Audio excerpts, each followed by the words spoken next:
Hello, Nate. Playing Genshin. You might be wondering why I'm not in the game.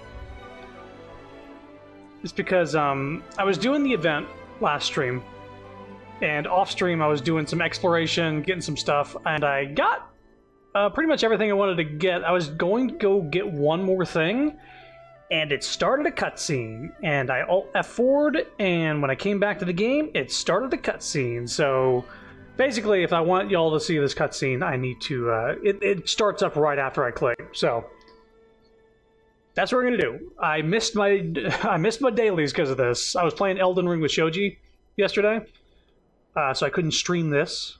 So I missed the dailies. I missed Arlecchino's birthday. I don't think I'm gonna have her little letter in the mail. If I'm lucky, I will, but I don't think I will. Anyway, this will load up and we'll get a cutscene immediately. I kind of wish you could re-watch cutscenes without me having to, go to YouTube and, voice over the lines that they select. But here we are. We've done, I think, half of the event. We did Navia's thing. We did... Oh, I'm spacing her name. Water Dancing Girl. Shit. How am I forgetting her name? Nilu, yes. I had Nilu. to think about it. Thank you. It's one of those, like, as soon as somebody asks you, you're like, oh, wait, I know that. Now I don't. Nilu. Yeah, we did Nilu's thing. We did Navia's thing. So now we got Kirara and Hat Guy. You know who I'm talking about. I did a good amount of the I think I did enough exploration to unlock Kirara's costume, but there's some feature in the event that I haven't done yet that involves like crafting stuff that's required to get her as a character. And I assume that's going to be like moving forward doing what we do. I'm going to try to finish the event today. I'm gonna try. There's so many damn characters in this game. Carriage inspection, check. Wheel and axle inspection, check. Power inspection. Good morning, Mr. Wheel. Mr. Wheel. He's a wheel pain in the ass.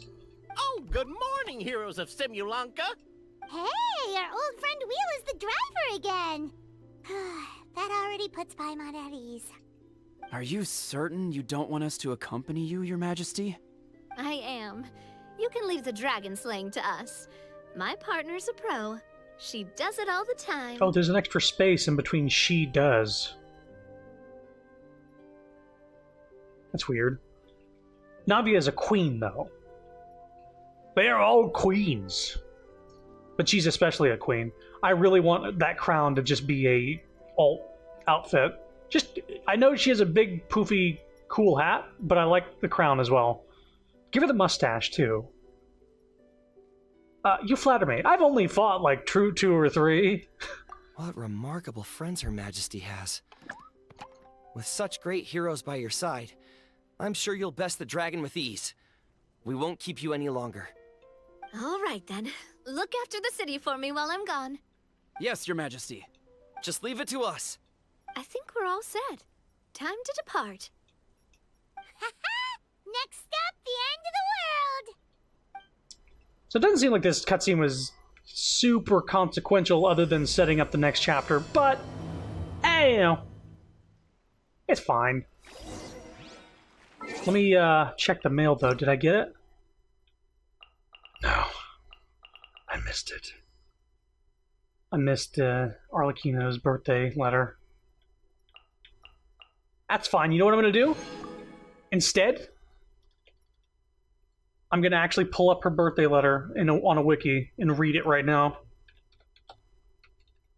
Since I'm not going to have it, I might as well. Where is my Arlecchino birthday letter from one day ago? Oh, here it is. Blazing Hearth. Good lord, there's a lot of text, too. The children relish creating opportunities to bond with each other, having barbecue dinners. Of course she would like barbecue, she likes cooking things. enjoying cool breezes, going stargazing together, instead of racking their brains for a reason, fathers' birthdays, but the perfect occasion. Arranging the venue, preparing the food, in this process, the children tend to incorporate their personal preferences every now and then. I do not mind, as it is a father's duty to provide opportunities for relaxation at the time. Regrettably, some familiar faces will no longer appear. Yeah, you gotta be depressing about it. And for their own varied reasons, which need neither concealment nor sugarcoating, the children must all learn not to let sorrow cloud their heart and mind, be it sooner or later. Your connection with the House of the Hearth, however, is an unexpected delight. Many here are looking forward to seeing you at today's gathering.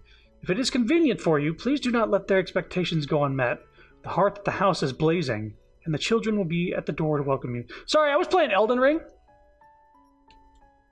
Couldn't come. My bae.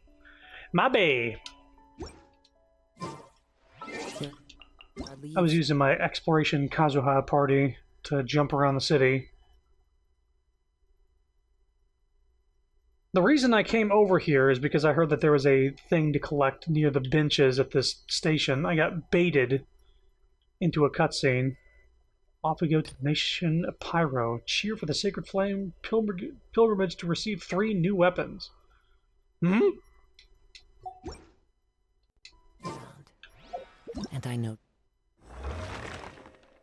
Do I have to do a survey? Just the tune to a... Don't make me do a survey for this shit.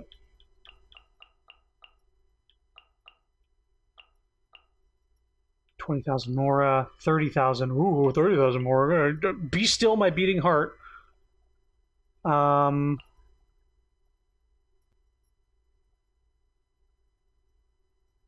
this is a web event. And then this one is... Once the total cheers value reaches 30 million across all servers... Oh, I don't need to do anything then.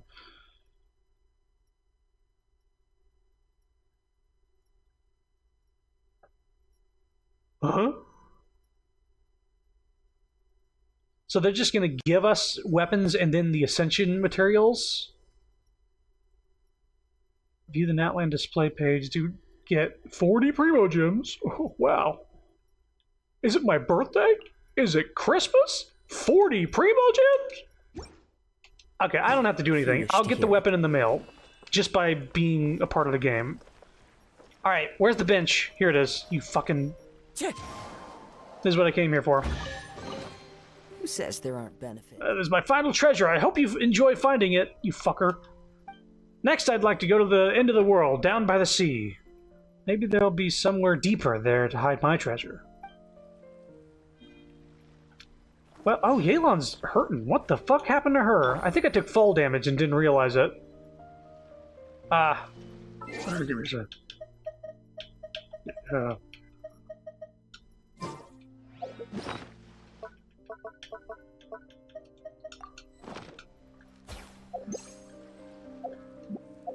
That's better. That's fine. I will equip that other thing, though. Usually don't have to heal my people. So this thing was helping find treasure chests, and I got led over here, and a cutscene started. Anyway, we're off to the next area. Let's sit by the gals.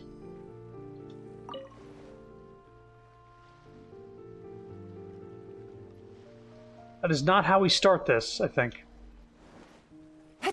I would like to get a picture, but what are these guys over here doing? The other side of the sea. Wow, what a sizzler. I got it! So yeah, the treasure chest, not that one that I just got, but the actual treasure chest give you specific things to unlock the character thing. Where is it? Yeah, so I unlocked Phantom in boots already. I can get this stuff going forward. It's not much. Oh, I guess once I get to 200 of these little paper notes, I can just see all of them on the map everywhere.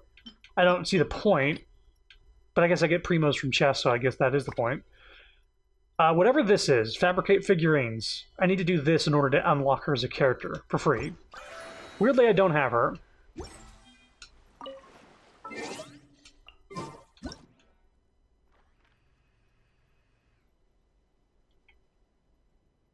There we go.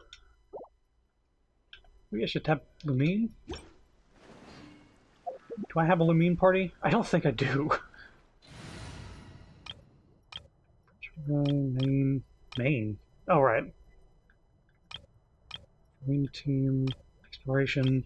Oh, these are the ladies with the drip. I don't have one with a Farina on it, so... First, this one.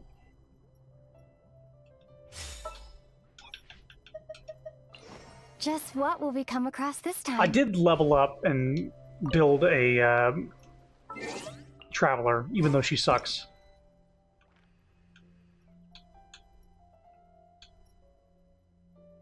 There we go. Nobody was blinking? Okay, good. I can't configure the party while sitting. Alright, I can't be wasting time. Let's Let's go get ourselves. do this event. How do I start this thing? Oh, I gotta stand here.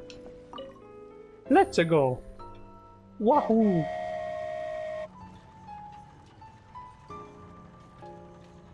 Yeah, that free weapon, they're going to give us the Ascension materials for it, which is nice, but the free weapon is going to be really nice. So this is what it feels like to ride a toy train. Ooh, you're really easy to please, Navia.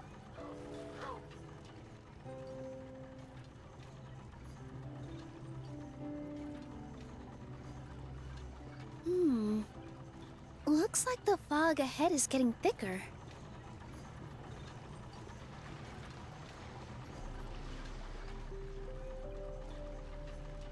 Attention, passengers! We've arrived at the transfer point. All change, please, all change. So we've got to switch trains, right? Huh? What's that? I'll eventually build up my Traveler too, but you basically have to rebuild them for every element, which is a pain. I just found out that Dendro is the best one, and I built that out. I'm not gonna... I'm definitely not gonna triple crown every single element of the Traveler. In fact, I think I accidentally triple crowned Lumine, and I'm angry because I used crowns on her. I'm not gonna be anymore, but I think I accidentally used crowns on her.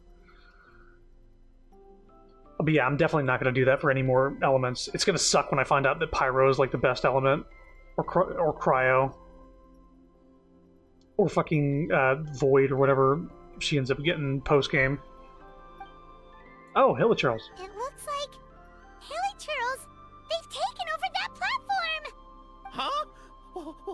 What do we do? Just find somewhere to hide, Mr. Wheel. We'll take care of them. Wow. What a test of strength. Solidify! Transfixed.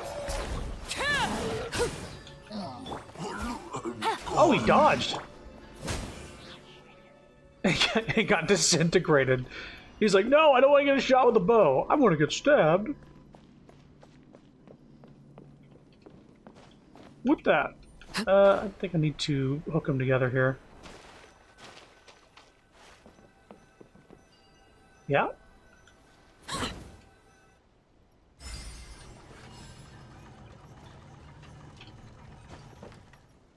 Bruh. Gather!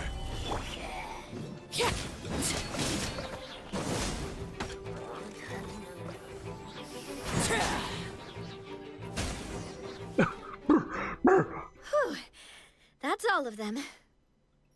Thank you so much for your help, everyone. Now, let me take a look at the train.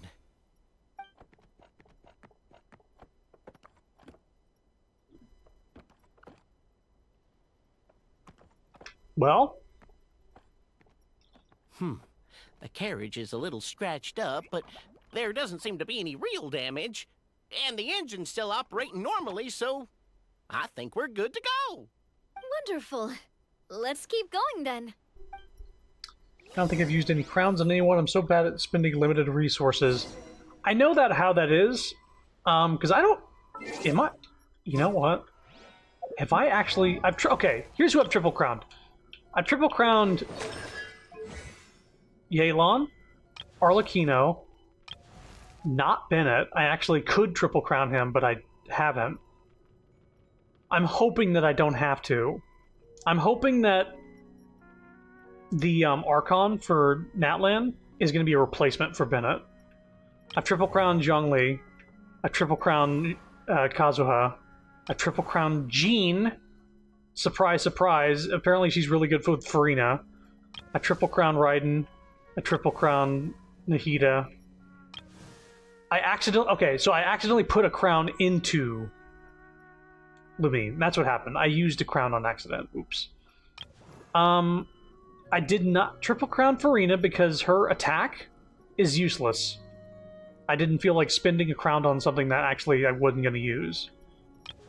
I didn't triple crown Mona. I didn't triple crown Hu Tao. I triple crowned Xingqiu. Hoo boy. So that's 1, 2, 3, 4, 5, 6, 7, 8. And then I almost triple crowned 2 more. But I'm almost Something out. you wish to... Is the problem. I stopped triple crowning people because I started running out. It's a very limited resource. Even if you do the events. Where them crowns at? Where them spicy crowns? That's weapons. That's here we go. I think they're in here. There they are. I have 3. I'm saving them for the Phoenix Mommy in Natlan.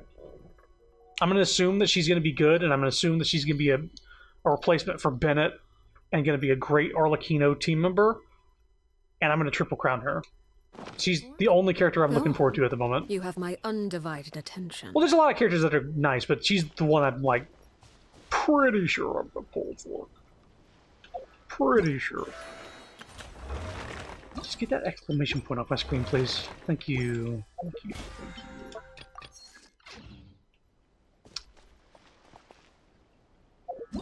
I don't have a little thing telling me where to go right now.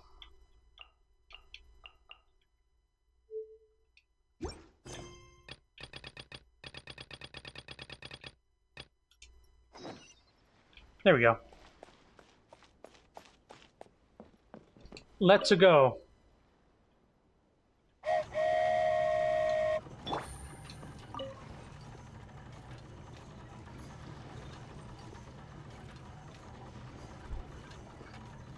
We can only hope the Archons will be good. Yeah, the only one who wasn't good was Zhongli at launch. Oh shit. Action! Suspense! Uh-oh.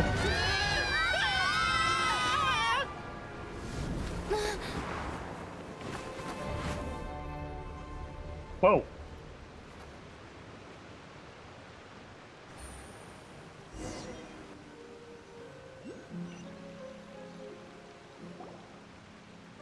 Go forth and witness this world, my... Uh-oh, it's an old lady.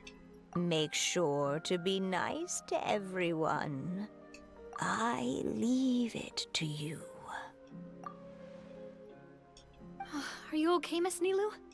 I'm fine, but I think the Traveler is still unconscious. We're lucky this guy caught us on the way down. Oh my god. Look who came to our fucking rescue. It's Hat Guy. Passed out from a little fall, did ya? How fragile. Fuck off. Oh, cut her some slack. The Traveler's had a rough few days. We should just let her nap for a bit. But my leg's falling asleep. Oh my god. What fan fiction is this? Sleeping on Nilu's lap and Navia's messing with us with a feather? What is that? You couldn't have set her down on the grass over there, Hat Guy? There we go. I go out of my way to save 4 people who fall out of the sky, and now you're nitpicking my choice of soft landing? That's the most ridiculous thing I've ever heard. I want to kick him. She's awake. By God. Morning, sunshine. You were having a nice little dream there, weren't you? Not gonna lie, it was kind of adorable. What is this dialogue? Who wrote this? I just want to ask. I want to know who wrote this. I named him Fujin. What happened, or what happened? Ew! This is fan service. Some people are gonna fucking love this. You and your friends fell from the top of that waterfall, and you passed out along the way. Guess someone couldn't keep it together. Have I never fallen before? I jump off of cliffs all the time. Sorry to break it to you, but crashing into the ground doesn't take you to another world. That kind of thing only happens in those stupid light novels they sell in Inazuma. Don't let Yae Miko hear you saying that. It would fit Ito more. Give me this for Ito, what the hell? Also, he kind of, set you down in Nilu's lap, so that's where you've been napping all this time. And now they're drawing attention back to Nilu's lab. What is going on here? Paimon? God. Sorry. Oh, no. It's all right. I'm just glad you're okay. What is going on? You didn't hit your head, did you? Is the dizziness gone? I feel a lot better, but it seems like someone was just talking in my head just now. Really? What did they say? Go forth and witness this world. Be nice to everyone. The fog you see around here can have a hallucinatory effect. Apparently, it's the work of that dragon. Maybe you inhaled some while you were freaking out on your way down. Oh, that's a nice excuse. I got fucking drugged on the way down. Traveler, Nilu, do you know this hat guy person? Nah. Why does he have a little toy sword? Y'all see that? The polycule has been formed.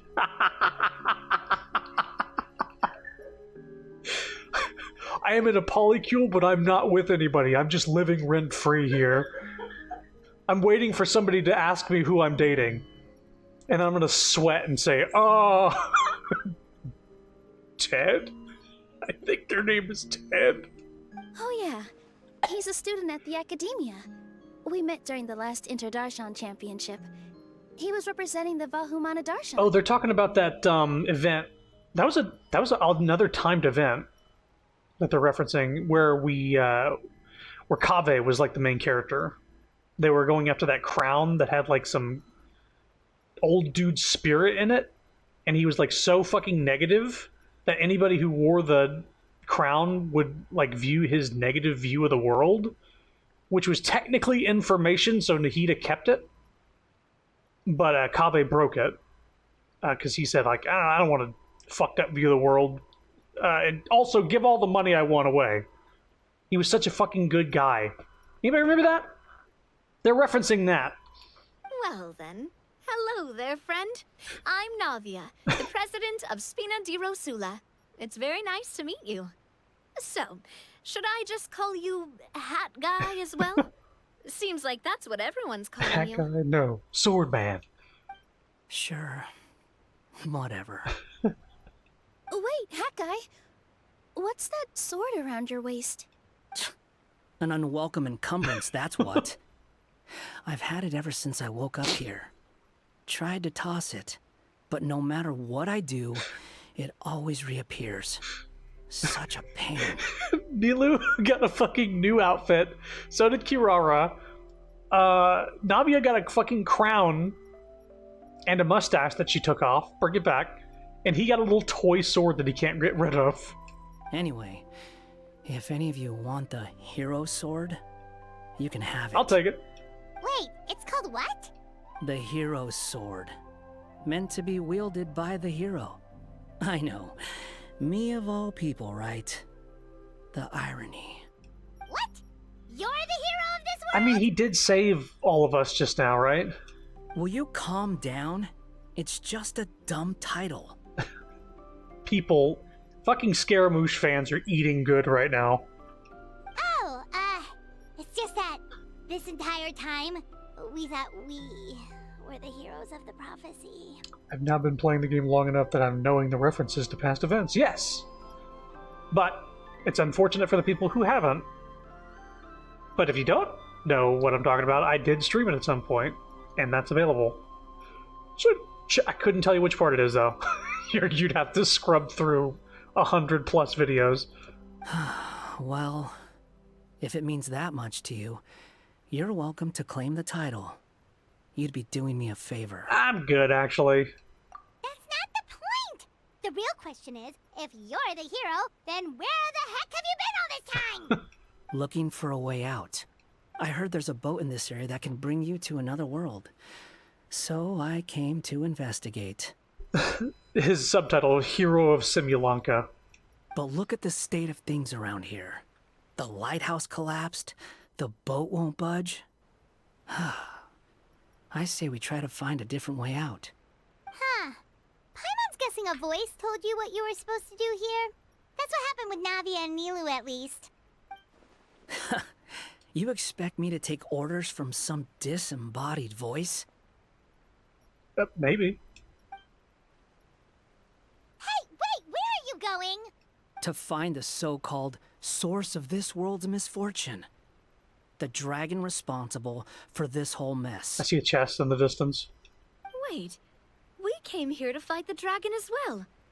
Why don't we go together? No. Grab that dragon scale over there before you leave. It'll come in handy later. Oh, that's not a no. A dragon scale? Where? How did you know about it? What's it for? And... Have you ever considered keeping your questions to yourself? Because if you actually expect me to answer them all, we'll be here until the next Interdarshan Championship. You little... Paimon thought you might have learned some manners by now, but clearly not! Paimon is angry.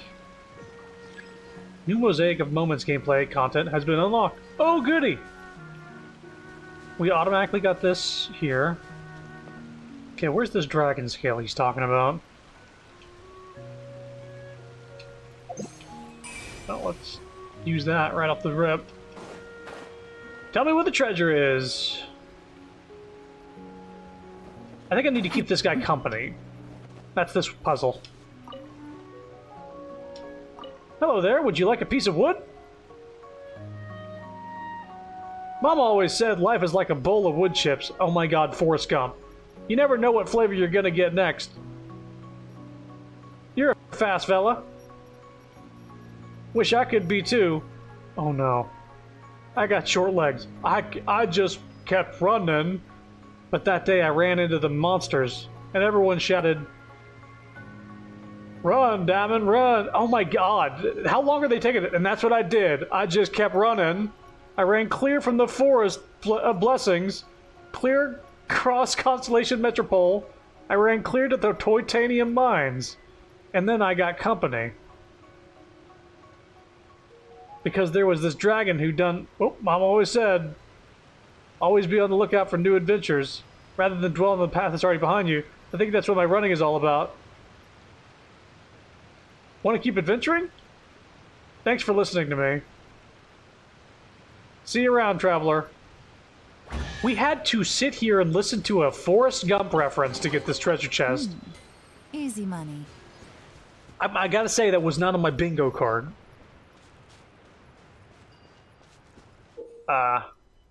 Colorful toy blocks you can occasionally see by the road. Approach and use the interact button to pick up and carry blocks with ease. Don't get too far.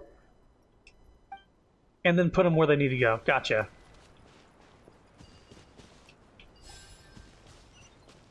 Whoops. What?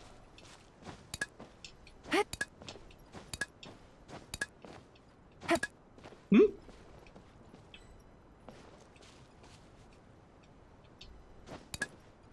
Got to stand here? Well, that's that puzzle. Treasure. One way to draw your target out of hiding. I'm not going to do too much of this, but if it's right next to where I am.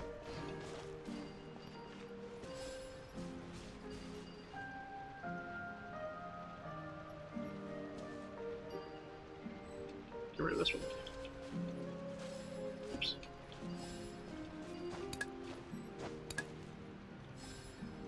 Okay, that's fine. Who? Oh.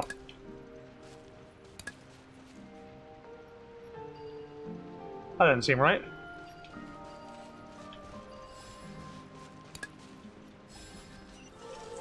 The blue block was a jape. Easy money. What's this guy doing? Nice pine cones. I'll take them.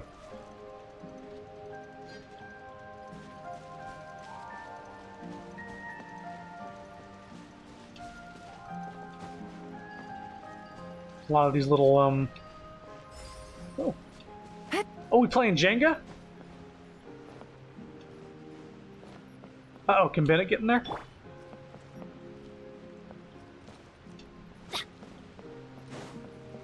Hang on, I need somebody small.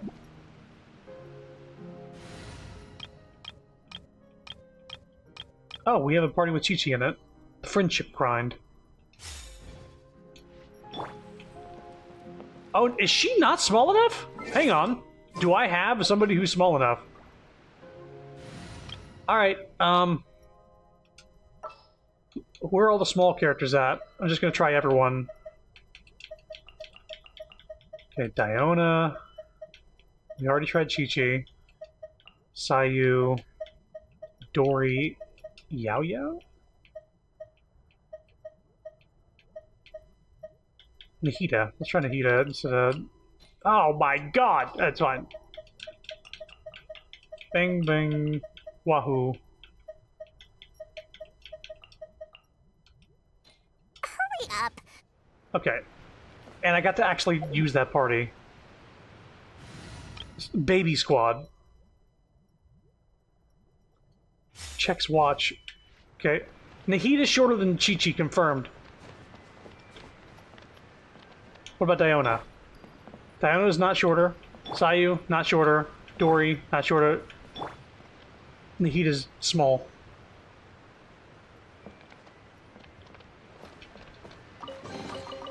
Curiosity deserves a reward. Do I not have Nahida in any of my parties? That sounds crazy. I thought I had one. Yeah, bang, bang, bing, bing, bing. It was you. It's time to pull the trigger. So I had this for fighting Arlecchino, which is just...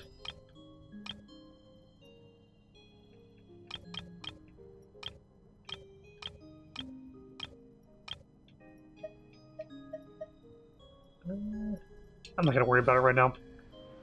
Wow, didn't know that Nahida was that much shorter than everybody. I think there might have been a different way to do that. Oh, that's what I needed to do. Well, yeah, you know, this game is like Breath of the Wild. There's different ways to solve different puzzles.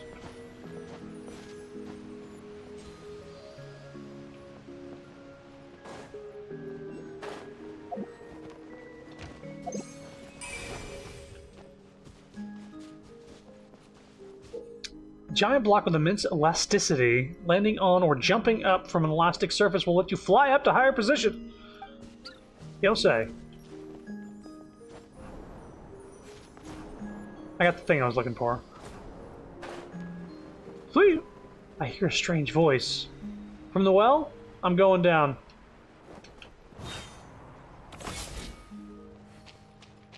Hello. Toy bombs can be interacted with by pressing to pick them up. Place bombs on special titanium blocks to destroy them.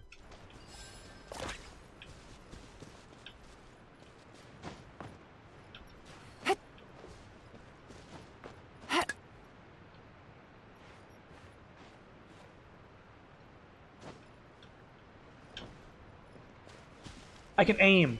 Oh, yeah, that's what you were saying. That's what you were saying. Thank you. Oh.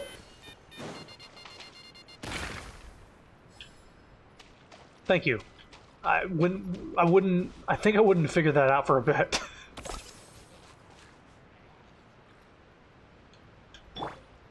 Hey guys. What's up? This is order. Overruled.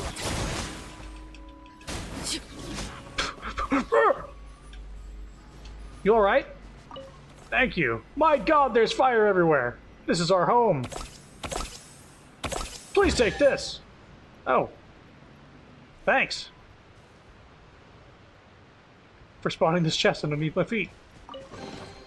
What greater pleasure is there than the unexpected?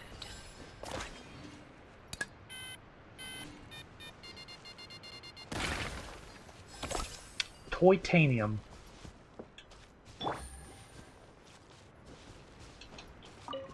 still think that's a pretty clever name. Are these guys ever coming back? These little toy guys and origami animals? Just seems like a lot to sort of like make and then throw away. That makes sense? No, you can have them in your teapot. The guessing game Grand Prix is on. All are welcome.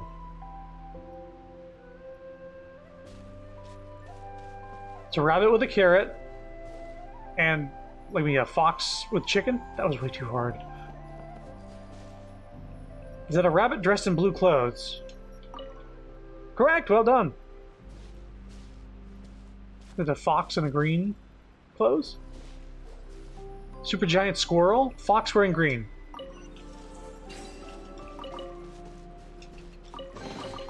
Treasure. One way to draw your target out of hiding. I'm grabbing this last thing and then we're going to focus on story. I figured that they put a bunch of puzzles in one area to sort of like just give you something to do here and there.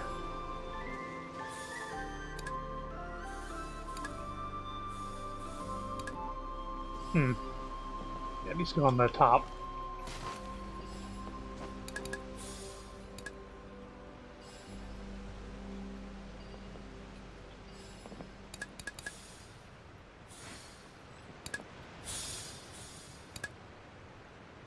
No. No. This needs to go on the back.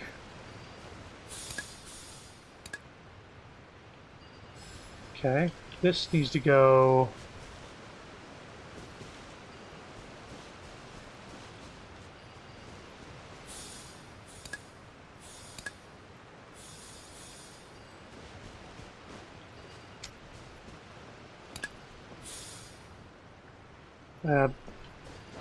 what is this?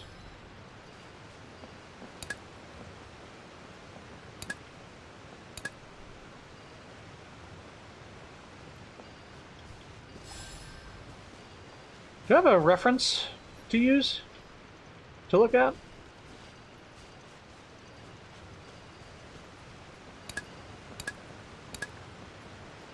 I guess I could just do whatever, right? Put yellow here. There's another yellow one. Put yellow there.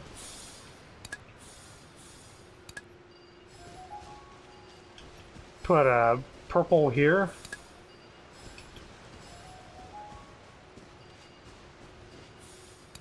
Okay, and then maybe bird can go...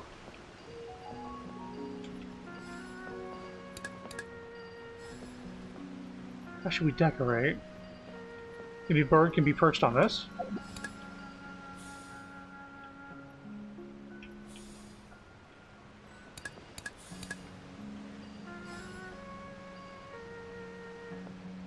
Well, he doesn't like that. Like what you see? Oh wait, no, I guess it's whatever I want. A chest full of valuables and a trove of potential clues. Oh, it's a present. I was like, what is that even? Alright, let's get that dragon scale. This place is pretty cool. I like these puzzles. They're neat.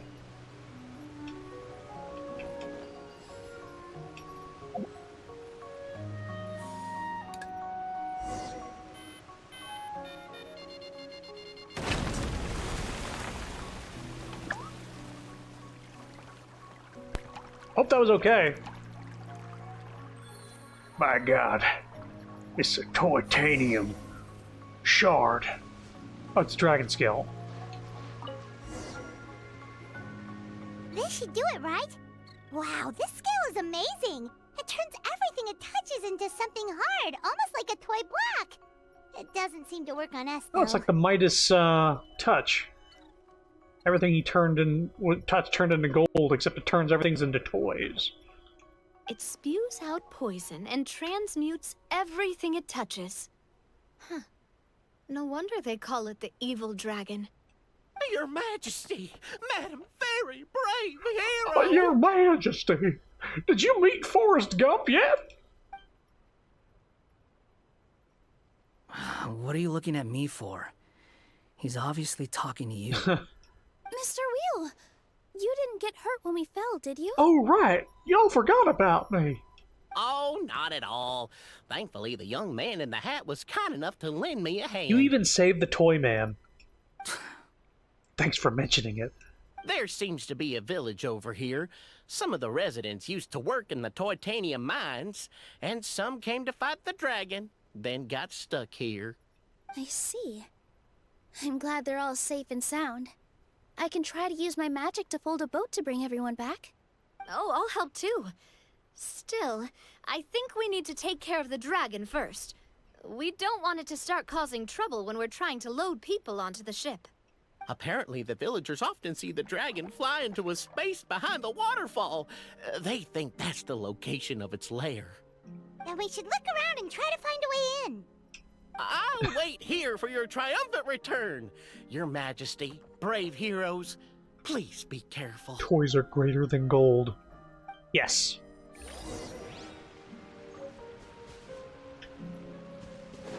What's interesting about being an adult and having money is, like, every once in a while I'll just be browsing the toy aisle and I'll see something like a Rubik's Cube.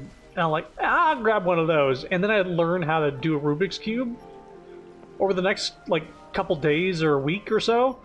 And then, again, I'll, like, grab a yo-yo. I'm like, I'm going to relearn how to yo-yo. And then I do that for the next week or so. And I'm like, what is my next fixation going to be? Because I could just buy a toy. When I was a kid, I would have loved that. I don't know what the next one... Because at one point I bought, like, one of those balls with, like, goop inside of it, like a stress ball. I think, and live on stream, I squeezed it and it fucking burst. All over my desk. It was, like, white, like, goop. And I know what you're thinking. Yeah. But I swear it was a little rubber ball. Sweet power.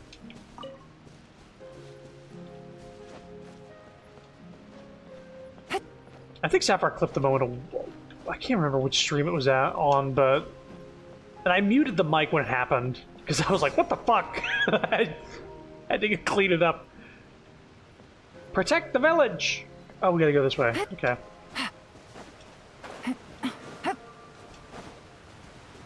Oh yeah, we busted your nut? Yeah, bursted my nurse. I was like, what are we talking about? Yeah. That was another one of those impulse buys that distracted me for a while. We made it! But with the force of this waterfall, there's no way we're getting through. It was white. Quick. Too. Yeah. Take out the dragon scale. It was white goop. Wait! No. Paimon doesn't need to ask you anything. The dragon scale can turn anything it touches into toy blocks, so... Aha! You want to use it to block off the water! See? Paimon can figure things out all on her own. Nice critical thinking, Paimon. That guy was just teaching her how to, learn.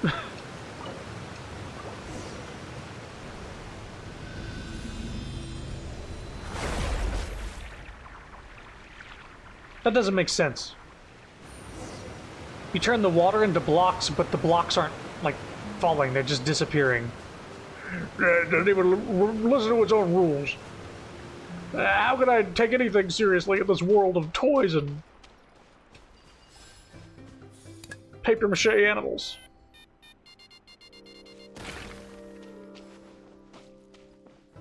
Another dead man. If you find toy matches that are missing match heads, you can use red toy blocks to replace them. Use pyro alongside these match heads to light the matches. I like how they say, like, you have amber, right? You can use her if you don't have a pyro character.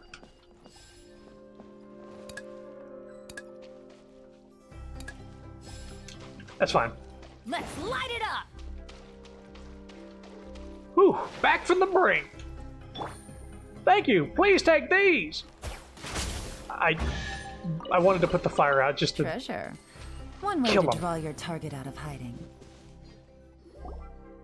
Doesn't need to make sense. I suppose not. We were sucked into this fan fiction where I was resting on Nilu's lap, and we were rescued by Scaramouche, who said that we were adorable while we slept. Anything is possible in this made-up bullshit land. What's wrong, Nilu? Oh, nothing. It's just... I sensed a very powerful magical signature just now. Huh. Guess Whoa. this is the dragon's lair after Where's all. her crown? Huh? When did you put your hat on? Aw. Well, we're getting ready to fight, aren't we? I feel more comfortable in my regular outfit. Hat Guy also put away that sword around his waist. Should have never had to use this thing to begin with. Do you need to do anything to prepare, Traveler? No. Paimon's getting kind of nervous seeing everyone else serious like this. I'm good. Let's go. This thing's probably gonna die like in 2 seconds. The ball busting incident. Right. There are 2 parts. Right, because there's the initial, like, oh, and then I muted my mic, and the second part is me explaining what happened. Because as a streamer, I didn't leave my mic unmuted for you to hear the fallout from that. If I was smart, I would have left it unmuted and go like, oh fuck! Oh, there's white shit everywhere! To make it in here. So hard. I forgot about I that. gooped all over everything. I Mike, actually couldn't stop laughing. I forgot about that. hey, guess what? I'm forced to use the Traveler, Nilu, Navia, and Wanderer. Good thing I leveled my Traveler up. Is this my Traveler?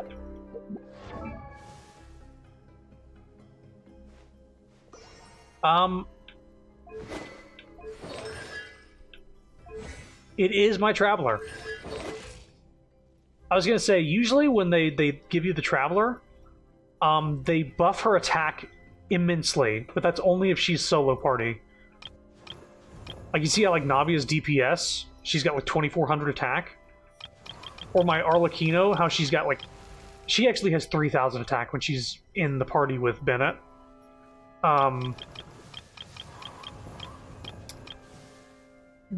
Traveler's attack would be, like, 5000. Stretch. Ooh, big stretch. So you say to, like, a dog or a cat? Wait, hold on! Let's fight the dragon together! Charge! Oh, fuck them. They're already gone! Let's try to catch up!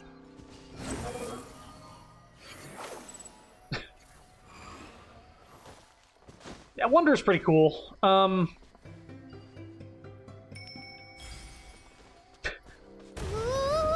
what's that sound? Is it an earthquake? Where'd they go? Reckless idiots.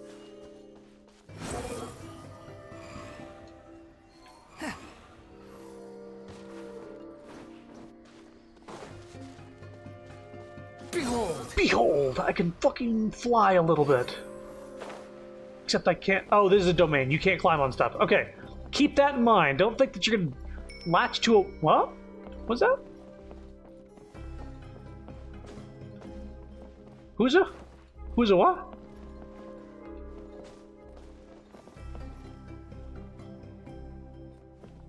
Yeah, let's just go. I don't get to use Navia. Well, I don't get to use any of these characters, so I'm gonna enjoy using this party, I think. Poor Kirara. Drat! Not enough strength. It's so dark! Don't worry, I got this. Feeling lucky? Watch out! We're saved! Nice axe. Dat axe.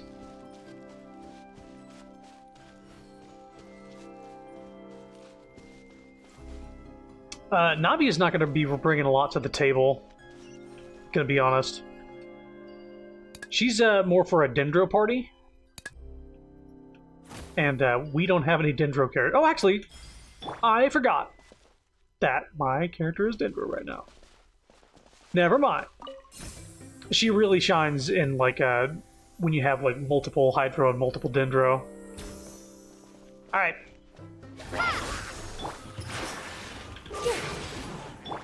Feeling lucky? Hey! The wind rises. How amusing. You're dead. Can you land, please? Scatter! Umbrella warfare, I guess. Ooh! Oh! Bro. Fire! Well, with rocks. Watch out! Sad. Here! Ha! Umbrella warfare, I guess. Hey there! Use this!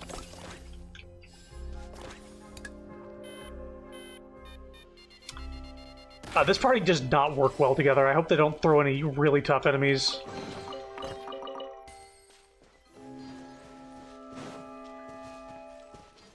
Because, other than Hydro, Wanderer has nothing to swirl with. Geo and Dendro do not swirl. Nilou has one Dendro to do anything with her Hydro, and Navia doesn't have anything to make, shields out of except for Nilou's Hydro. Nilou is, like, essential, but at the same time, it's only one person. You need to have more elements with Geo, unless you're doing, like, a mono-Geo type setup. It's a bad party, but I'll make do. This space is completely empty. I wonder if we're gonna have a battle. Paimon bets this is where the dragon sleeps. Oh. Watch out in front. It's coming. Urgh.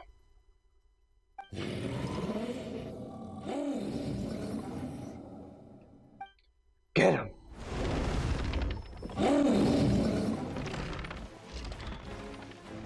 Whoa, that dragon is huge! And it just attacked us without warning!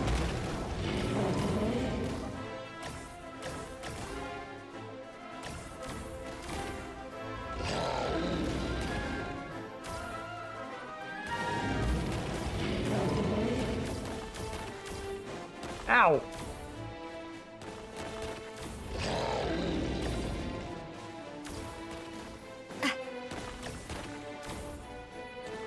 Shooting Legos. The most dangerous rock. We gonna fight hands now?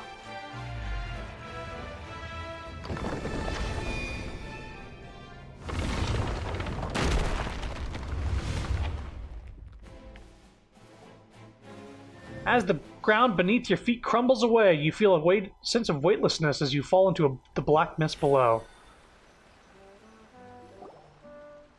Look, he's here. Is this gonna be Hexenzirkel lore? Ah, another new soul has joined this world. But are you sure his fate will be as you described? Of course. My predictions are never wrong. I believe this another woman, this is Barbeloth, Mona's master. I just don't like that kind of story. I don't know who this is.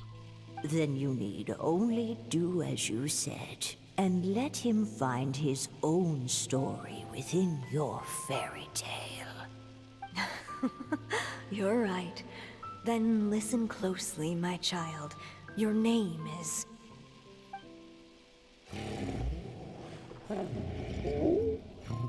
What is this place? Is that water?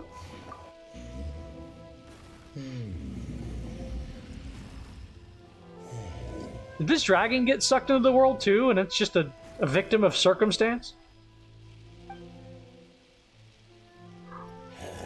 Oh!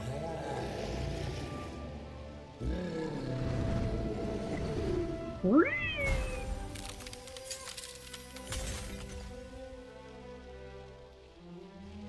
Are we above Constellation Metropole?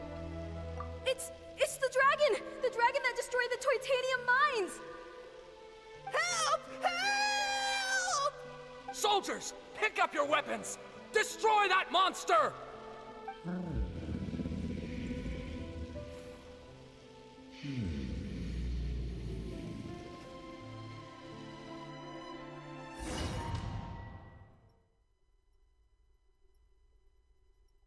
What if Ito was the dragon? But he wasn't allowed to talk. Why would you say that? I got sucked into this world, man. It's crazy. I was a dragon and everybody hated me. So it's not too different from usual. I'm used to it.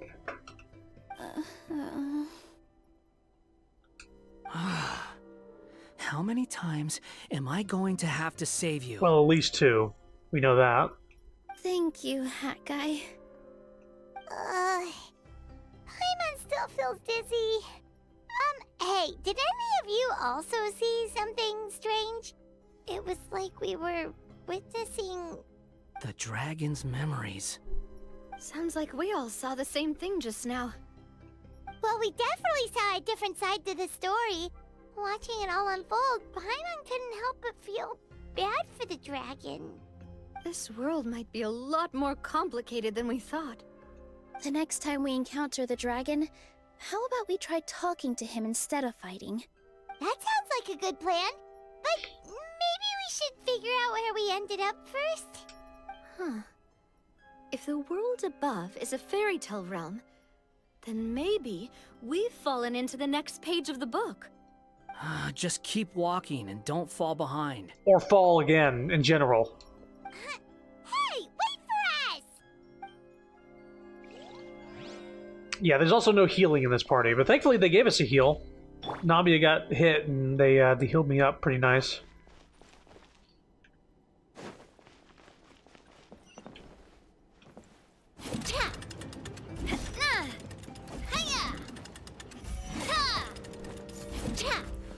I like Navia. Wow, this place looks a lot different from the dragon lair. I'm sad that they didn't let her keep her crown, and they didn't let Wanderer keep the toy sword. Because it's specifically like, oh, we don't want you running around with costumes for non-event characters, because Nilou gets to keep her outfit. Obviously, she has an outfit.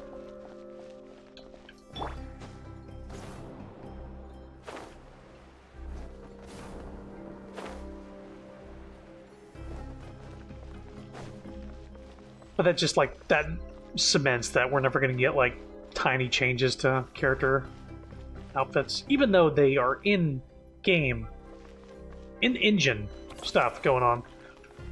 Use this, Hat Guy! Blow up that rock!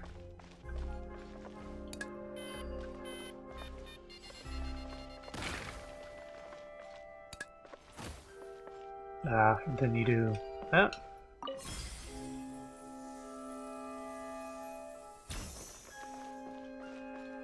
Drink the strength potion. Protect everyone.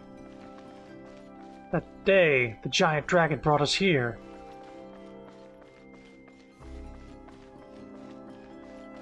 Anything up here? Squall and Fury.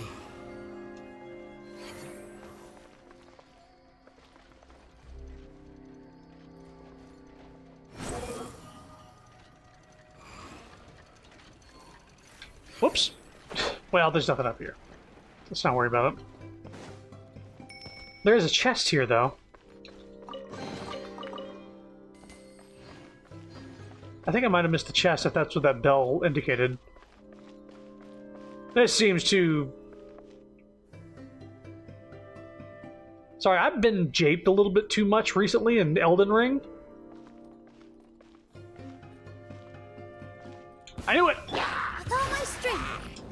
Unsightly insects! Behold! Fire!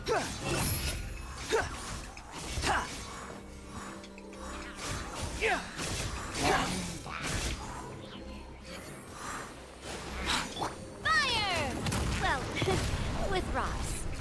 Hey there! Want to germinate? All eyes on me. Positions. The wind rises.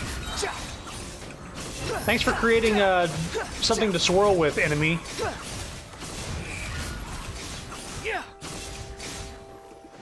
Cry cry loud.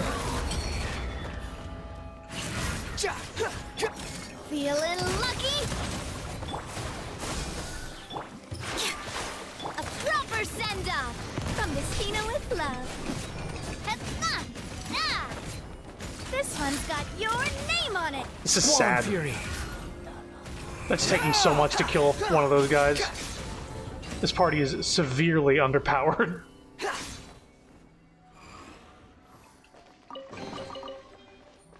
You know those Hilichurls you usually kill in like 3 or 4 seconds? Let's make it a mini boss battle because this party is so ill-optimized. Oh, thank God, a heal. And it wasn't even a full heal. Traveler's still fucked up. I hear a dragon, though.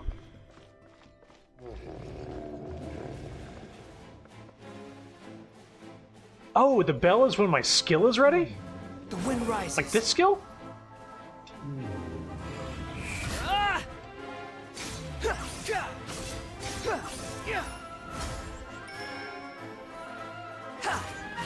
No, I got some... You know what? That might be constellation related. Hang on.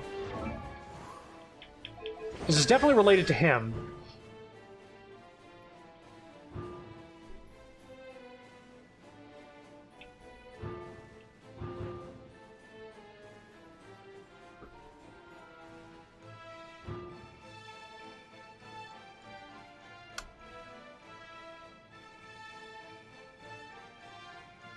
Or maybe not. Because my skill wasn't ready just yet.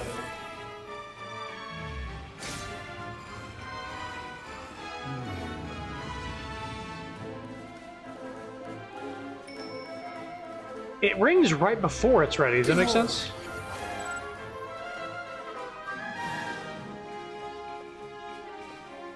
It's almost like whatever this boost is. Oh, you know what? Maybe it's his weapon.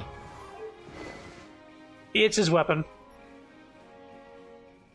Normal attack speed is increased by 10%. After wielder unleashes an elemental skill, normal attack damage will increase by 4.8 every second. Okay, it's weapon. Weird. I've never seen that weapon.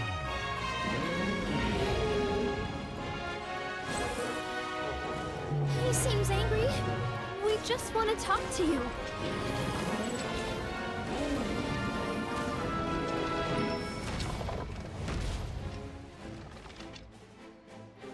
It was an obstacle. The wind rises.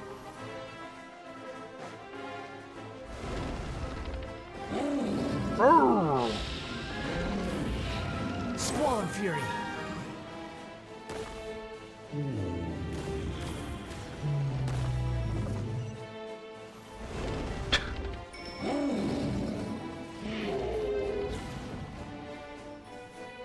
Behold.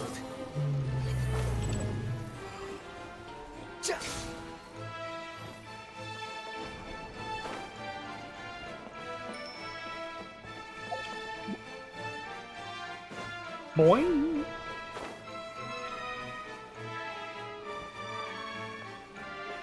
Ah.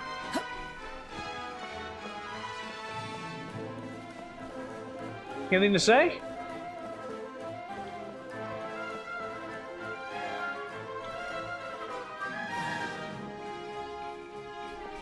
Oh, here we go. I was gonna say, like, they're not asking me to cheese this with Wanderer right now. Because it definitely could. Another heal, thank you. Now Traveler's back. Navi's the chunkiest one. Let's see.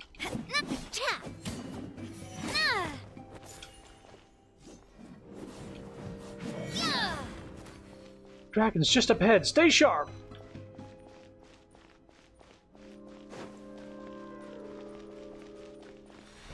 Our home! It was destroyed by that evil dragon! The stars! It flew away with the Metropole stars! I didn't press anything, by the way. Oh, no! I'm not pressing anything. We didn't get eaten by the dragon? The dragon just dropped us off here? Is it because I was rotating the camera? Hack guy! Hack guy! You're getting too far away! He's just up ahead. Is he trying to lure us somewhere? Well, I'd say we were the ones who backed him into a corner. But we just want to ask him a few questions about his past. He's had year after year of people coming here to try to take his head. If you ask me, his reaction is perfectly normal. Maybe there's still something we can do to calm him down? I wouldn't count on it.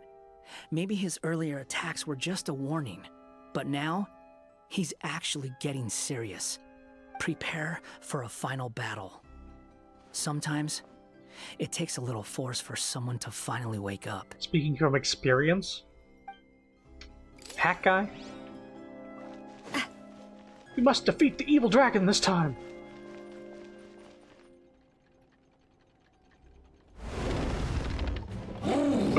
Whoa! What's going on? My body isn't following my commands! My power, it's gone! Due to the dragon's fell breath... Whoop! Seems impossible to something.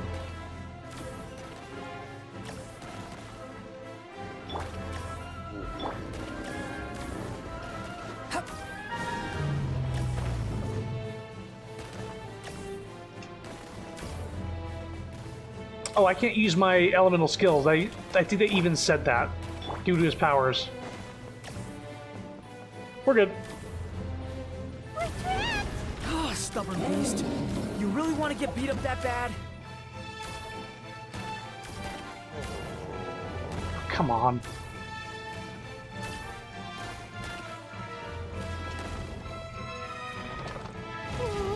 Its mouth is huge! Oh. Are we really gonna have to throw a bomb in its mouth? Ow.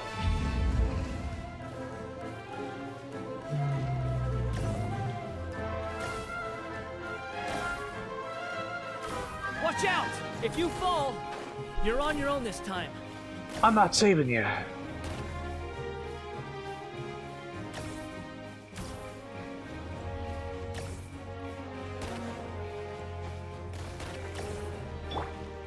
How amusing.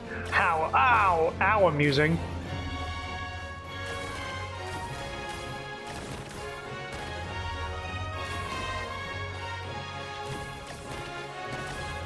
Ow. Okay, I'm just gonna stand over here.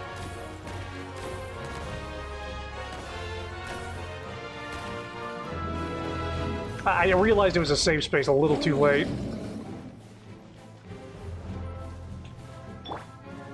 Can really use some healing. Mama doesn't think it's gonna calm down. Oh, Nilu's the beefiest member of the party, I'm just now noticing.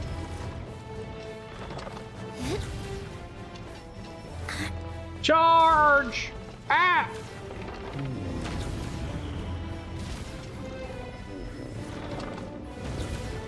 He's just in between all the steps.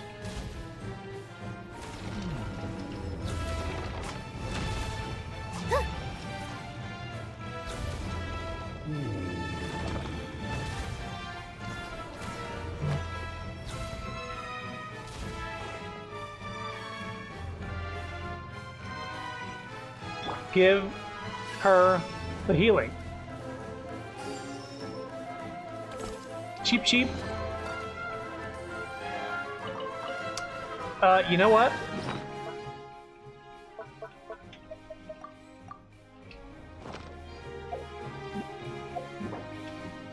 Oh, it doesn't have any of my things equipped? I can't use healing in here.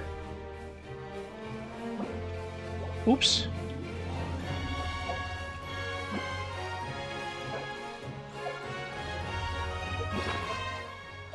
Or, you know what? I unequipped it. Never mind.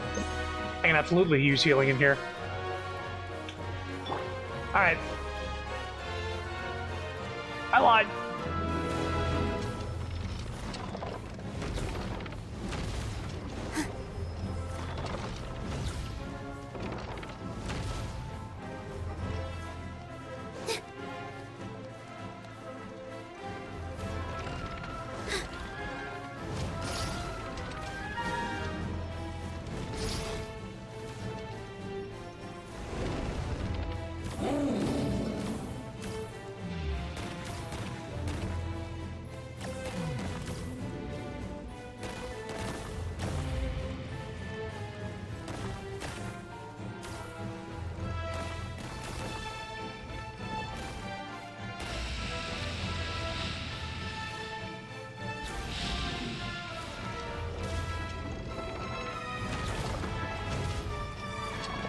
I feel like I'm playing Final Fantasy XIV.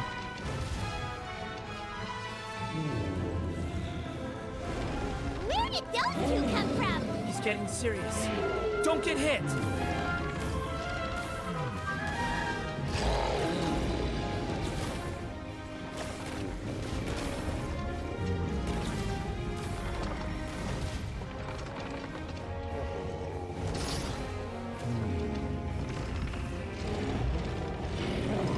Cheap, cheap. Look, there's a bomb over there! Just like before! Throw the bomb right into its mouth!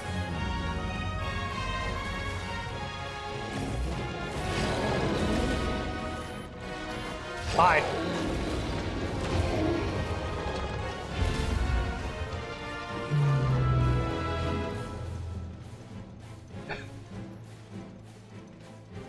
I realized what his patterns were after the first couple times. Yeah. Wait! Don't fucking touch him.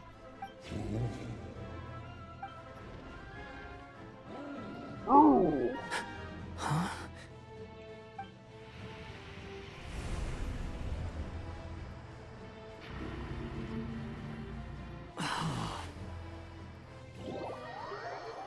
Are we inside the black mist? Are you sure you want to create this child, Em? Even after what I told you about his fate? He will be abandoned by his creator, and eventually... I know, Bee. You've told me already. That sad story with the disappointing ending. It's what happened in the real world, isn't it? So, I don't know who M is off the top of my head. I know B is Barbeloth. I know Alice is one of them. I couldn't tell you who M is. But that's exactly why I want to change things. In a different world, his story can have a happier ending. That child, his heart is so full of love. I understand, Anya. But know that if you give him that name, his fate in Simulanka is destined to parallel that of his real-world namesake. Hmm. Oh, she just called her Anya. But there's still a chance, right? Maybe it's a shot in the dark, but I have to try. He deserves a better life. Anya M. Anders daughter, codename M of Hexencircle. I definitely know who that is. Can I just Google this real quick? Genshin Wiki. Just get a little bit of a backstory here. Who?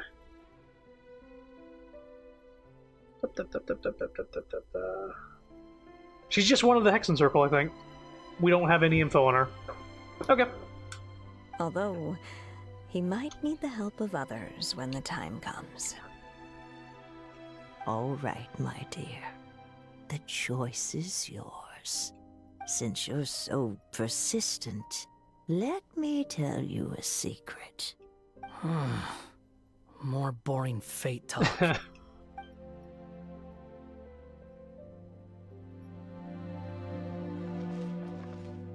First time I couldn't rotate the camera, but I could walk. But he's also the only one here.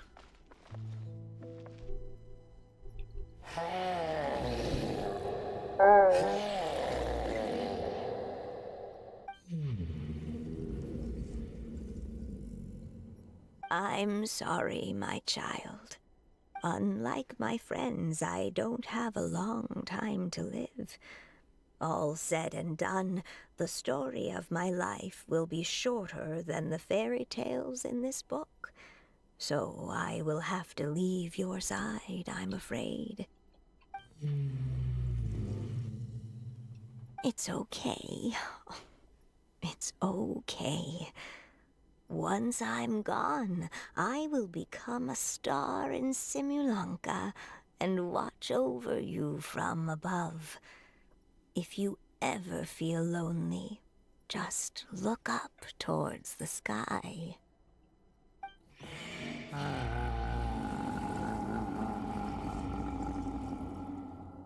Go forth and witness this world, my child. Make sure to be nice to everyone. You'll meet good friends one day. I'm sure of it. That is my wish for your future. As for this world, I leave it to you.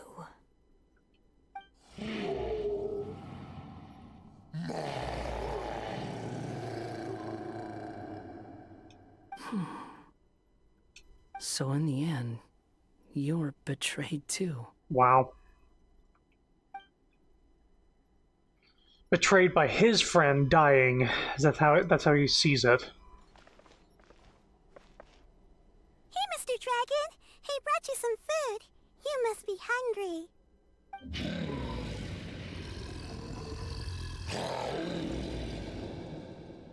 Shh! Quiet! We can't let anyone hear us. Everyone says you're a bad dragon, but you're always nice to me when we play together. You always help me pick flowers way up high that I can't We reach. can just move past that.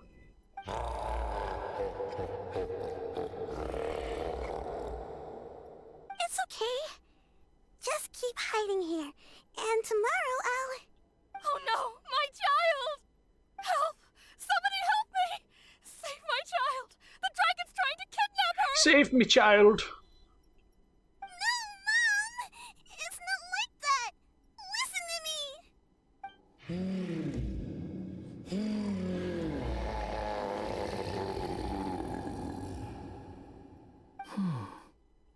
So you're hated by people too. Oh boy. You actually did bad things, though. Buddy. People hated you for a good reason. So that's it. That's really your wish? To never have been born at all? That's not a fate you should wish for. Boy. Picking the perfect person to talk sense into this dragon, huh? Also very sad.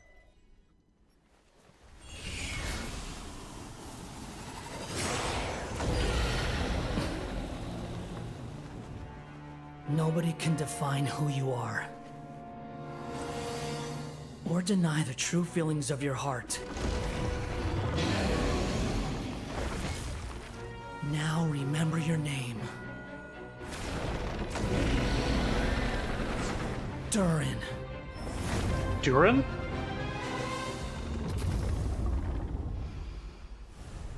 Wait a minute. Hang on. It's all right now.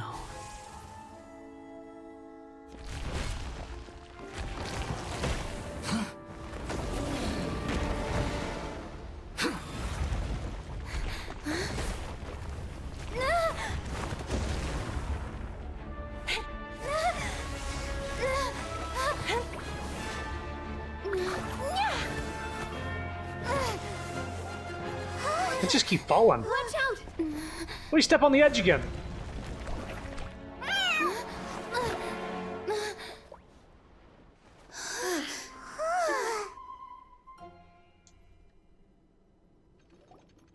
That was a close call.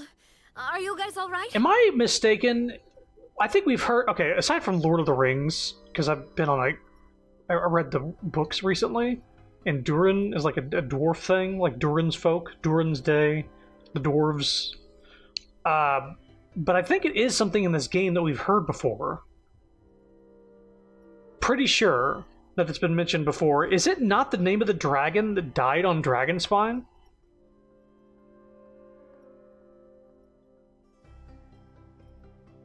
Am I crazy? Dragonspine, Durin. Is Durin in Dragonspine? Durin was a shadow dragon created by the alchemist Gold Rheindoter. Oh! Okay! Yeah!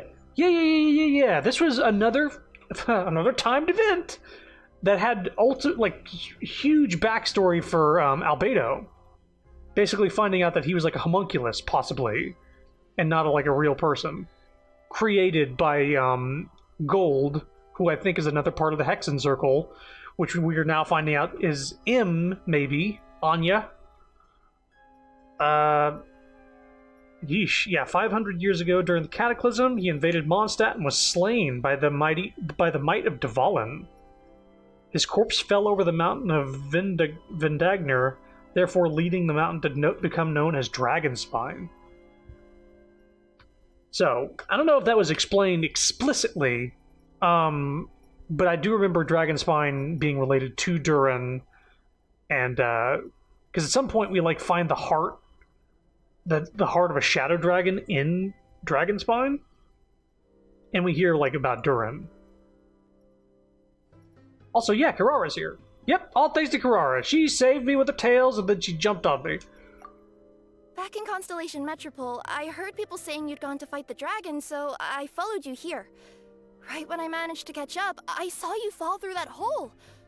Wait, didn't someone else fall through just now? Shouldn't we do something? He flies now. Oh yeah, Hat Guy. Well, he can fly, so he'll probably be fine. He called the dragon something earlier. It sounded like he said... Durin. That's his name. Oh, Hat Guy, you're okay. Wait, what about the dragon... Durin? I really think it's very funny that they continue to call him Hat Guy because Nahida couldn't think of anything better. He's like, well, you wear a hat, so how about Hat Guy? He's like, whatever. I guess since you gave me the name, it's okay. It's not like I like it or anything. Can you be my mom? He's fine. Durin. Oh, wait, that's the name of the dragon from Dragonspine, right? Whoa! The one that became a part of the mountain after being slain by Dvalin?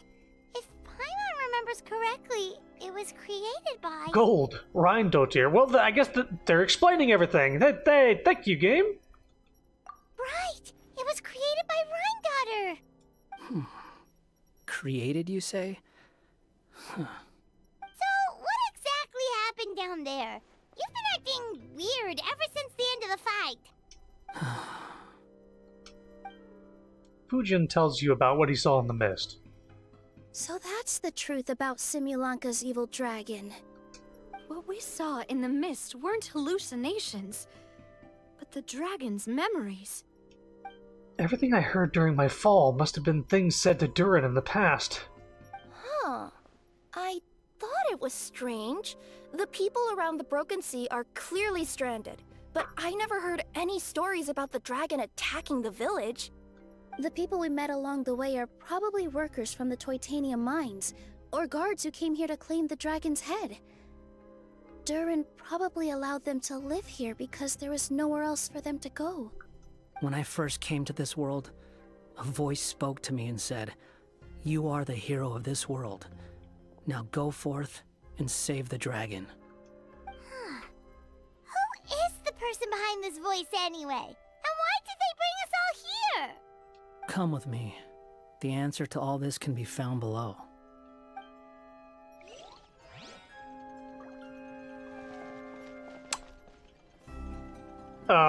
Yeah, sure, let me just get on that.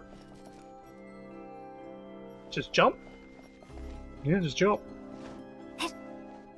Oh, and Yelan showed up. This quest, everything about Albedo. Is this a study? I don't know anything about. I did stream that event. It was a long time ago, but I did actually stream that event. It had Albedo, Bennett, Amber, Eula. I think that was it. And at some point, like, he does a painting of Paimon, and that's actually in my teapot at the moment. You find out that he's a painter. He's a really good painter. And then he has a clone show up, and you don't know who is who. And then by the end, you're like, who is actually the clone? Is it him, or is it the guy that showed up? It's pretty interesting, and I'm kind of angry that it's not part of the main story, because it has really deep lore, as do all these events, it seems. That's right. It belongs to the goddess of fate. of fate? As in one of the 3 goddesses who created Simulacra? You know what this looks like? This room that we're in? If you remember the other summer event with Mona, Kazuha, and the other 2. I can't remember off the top of my... I forgot. It's Shinyan and Fischl. Mona and Kazuha. Mona had her own, like, world created by Alice, I guess, based on Mona's personality or whatever, and it had, like, this, like, painterly skybox, and I think this room is almost... It's pretty close to Mona's room. Or more precisely, M. One of the mages of the Hexenzirkel. There you go. Hexenzirkel? As in... Sorry, Paimon shouldn't just regurgitate everything you say, it's just... It's a lot to take in! Paimon's being taught not to talk in Metal Gear Solid speak. Hexenzirkel! She created the story of Durin. Well, the Simulanka version at least. These records should cover most of what you want to know, including the identities of the other 2 goddesses. Read them for yourselves. Please be voice acted. Here we go! Scatter!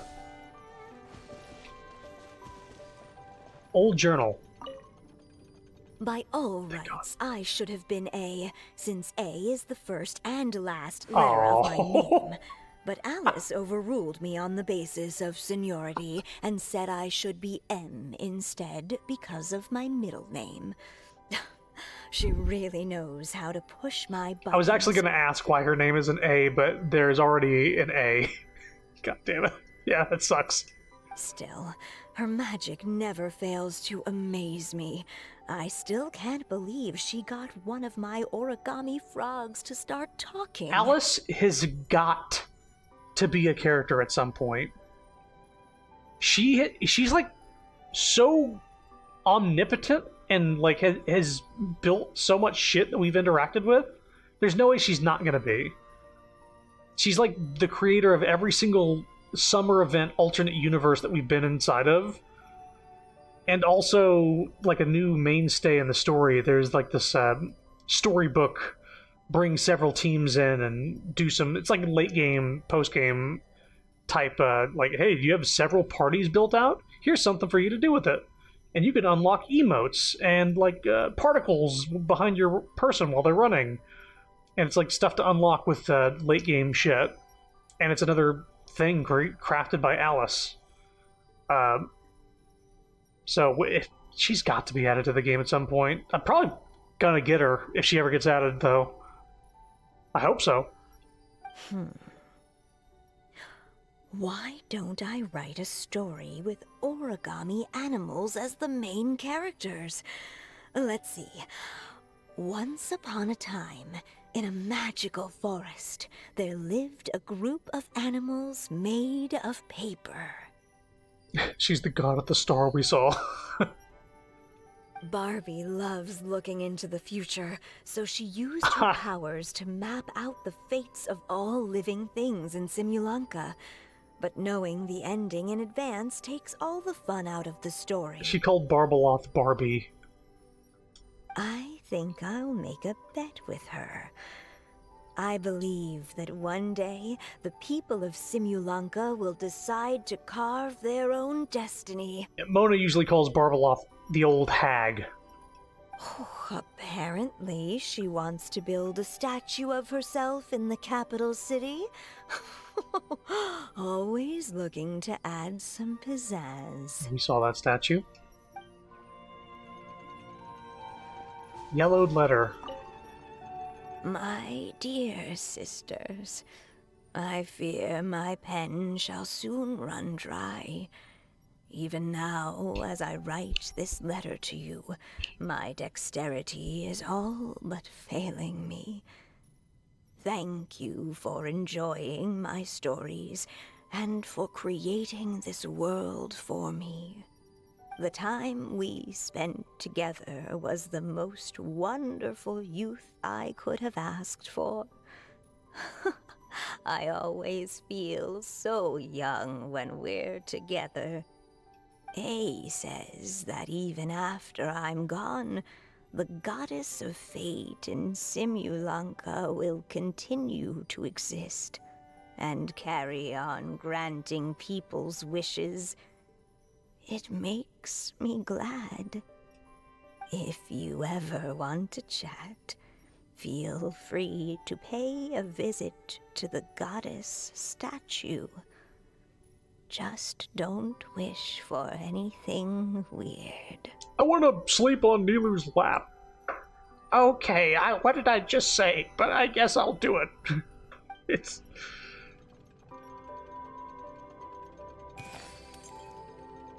It's Simulanka Durin. And he's looking up at something. A star. This must have been after M passed away. This looks like a mine. They call it a mine. Maybe the Toitania miners dug too deep? So deep that they dug right through to the world on the next page. Okay, hang on. I know I just made a Lord of the Rings joke, and they call it a mine, and then they dug too deep? Balrog? The dwarves of Durin? They dug too deep? And they uncovered a fucking monster? The Balrog of Morgoth? This is a big old Lord of the Rings reference. Yeah. Now that you mention it, this miner's lamp looks really similar to the star on the previous page. You know what they discovered. The Forest of Blessings. This book has been recording Simulanka's history all along. Look at the size of those footprints. If that's every time he lands, then no wonder people are so terrified of him. So that's why you took the stars. Because you missed your mom.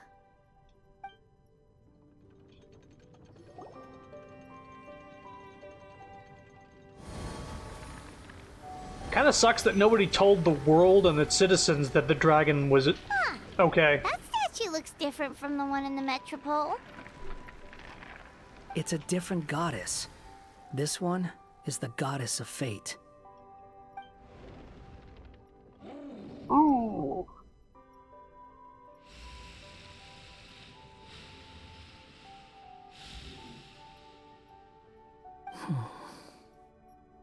It's all right now, Durin. Nobody here wants to hurt you. I don't understand. Why would you say that? I'm the one who hurts people. Don't say that, Durin. Paimon made a mistake. She was wrong about you. But it's nice to talk, isn't it? Now that we've all calmed down? No, it's pointless. Maybe you're willing to talk to me, but the world above is still terrified of me. So that's why you made that wish? So stupid. Oh. Hey! Anyone with eyes can see that all you want to do is get along with everyone.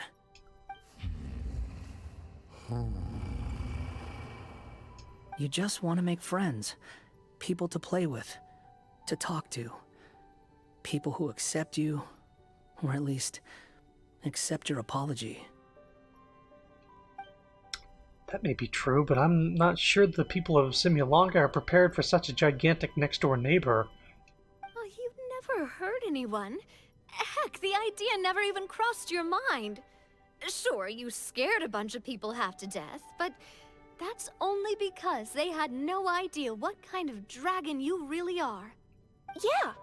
If you had a heart-to-heart with them, I'm sure they'd come to understand you and see your point of view. What's the point? As long as I'm cursed with this body, I'll never be able to live alongside them. Everything I touch will be turned into toy blocks. Anywhere I set foot reduced to a barren wasteland.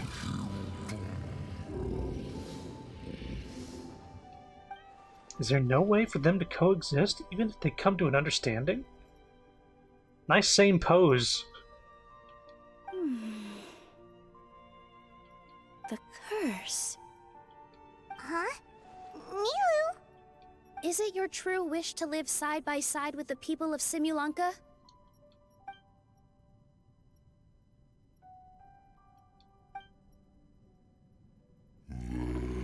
Yes, it is.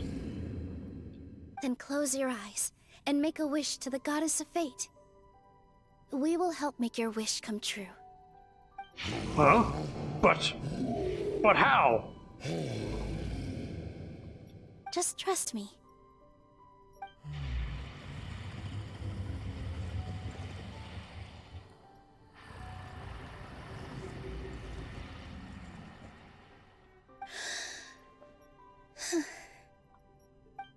I, Nilu, the Forest Fairy, give to you my blessing and welcome you as a dweller of the forest. Wait, that's... May everyone accept you as one of our own. And may the Forest of Blessings be a place you can call home. I, Navia, King of Constellation Metropole, give you my blessing. I grant you citizenship to my kingdom. Oh, me too! As the, Nekomata in Boots of this world, I give you my blessing too. Whatever that's worth. The rays of light, they're coming together. Wait, what's going on? This must be the magic power of words. You're a stupid idiot. And you're a dumb head. And I like you, I guess. I, the hero of this world, give you my blessing. I recognize you as a resident of Simulanka. May you find acceptance in this world. Also, speaking as someone who'd like to be your friend, I wish you all the best for the future. Fujin. Hack guy. I, a traveler who has traversed many worlds, give to you my blessing. May you find friendship and goodwill no matter where you go.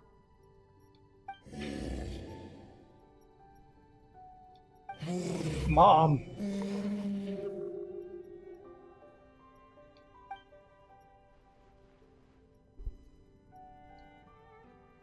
As for this world, I leave it to you. Can we get a jump scare from the Lumine voice actress? Huh? What? Why are you all staring at me? Durin got a voice. Huh? my claws. Are these my claws? Ah. And my wings? My tail? Does this mean? Has Sapphire been activated just now? There we go.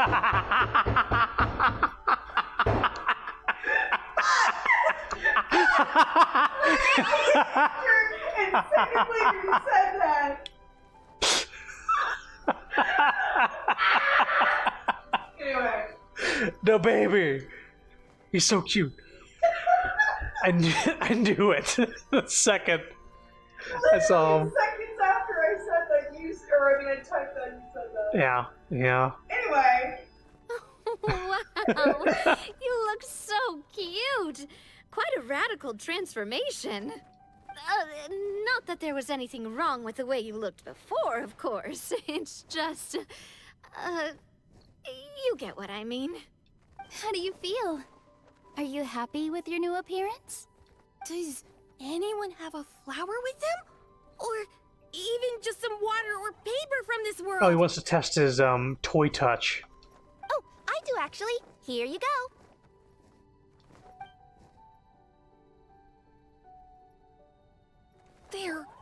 They're not changing. I can touch things without changing them. Hey, that's great! One more flying friend for Paimon! Now the residents of Simulanka won't be scared of you anymore. But what about all the things that I did before? That's simple. Just go out there and atone. You could fill in the footprints you left on the ground, or help the people around the Broken Sea get home. Okay. And you'll come along and help me, right, Hat Guy? Huh? Why would I do that? Because you said you wanted to be my friend. Aw. You little... Gah. Well, maybe I spoke too soon. Jeez. Huh? But I thought... Come on, hat guy. All right, fine. I'll go with you. Really? Yes, really. Lying to you would be no fun anyway. Oh, thank you! You're the first friend to call me by my name! Let's go back up. I'm about to suffocate down here. Oh, it feels so good to finally see Hat Guy meet his match. Paimon, don't be so insensitive. Yeah, okay. Paimon just never thought we'd see the day, that's all. All right. Let's also head back up This then. event is a big step for Scaramouche as well, by the way. This is going away in, like, literal, like, days. And this is a huge step forward for Scaramouche as a character. We had a big step forward with Nahida and all these other things, but the events that he's been in have been, like, slow baby steps of him becoming, like, the new Vegeta. Where he was, like, just a horrible fucking guy. And now he's, like, making friends with little baby dragons. And, like, having a heart when previously he didn't. Now he's part of the polycule. I guess I'm the only guy here, except for this little baby dragon or whatever. Don't be scared, Durin. We'll be right by your side. Mm-hmm. Thank you for your blessings, everyone. Oh, this is the happiest day I've had in a really long time. Do we get Durin as a little pet to fly around with us? Probably not. They would have... I don't know. Could they advertise it without, like, spoiling what the story's about? Ta-da! Surprise, everyone! Uh-oh. Who is it? Ah! A talking street lamp! Jesus fucking Christ! Street lamp? Oh my! You mean you still don't remember me after all the times we've spoken? Hang on. I know that voice. It's Mom's friend. Yeah, which one, though? Is it... Oh, it is Alice. Okay, I was gonna say, is it Alice? Is it... It's not Barbalov, because she doesn't sound like that. But then there was, like, the Aussie, the Australian accent lady that helped us in Fontaine. She was drinking tea and was telling us about the fate of the world and all that. Alice! Hello there, traveler and friends. And Durin, it's good to see you. You've changed quite a lot. Sometimes she puts on a voice, so it's hard to tell whether she's Alice or not. In fact, you look so different that perhaps I should call you Mini Durin. Mini Durin, huh? Yeah, I like the sound of that. It's nice being smaller. You must be one of the three goddesses of this world. Are you the goddess of creation? Yep, that's right. But although it's the most impressive sounding of the three, to be honest, we all made an equal contribution toward the founding of this world. If you've ever read any of M's stories, you'll know just how enchanting the worlds are that she writes about. So enchanting that I just had to step inside and explore it for real. So I got B involved, and with M's consent, created the world of Simulunga. I could just do that. Whoa, whoa, whoa! You're getting a little ahead of yourself. First things first, would you mind explaining what you're doing here? In fact, no! What are we even doing here? Don't worry, all will be revealed. After everything you accomplished on your journey, you're free to ask me anything you want. Let's start with your first question then. I'm here because I sensed a great magic power emanating from the book just now, and I couldn't resist the urge to peek inside and check it out. That must have been when we all gave Mini Durin our blessings, right? Yes, exactly. In the world of fairy tales, words and emotions often carry far more power than any spell. It's all thanks to your magic that Mini Durin was able to take this form. Come say hi to me, little one. Oh, look at you. You're as cute as a button.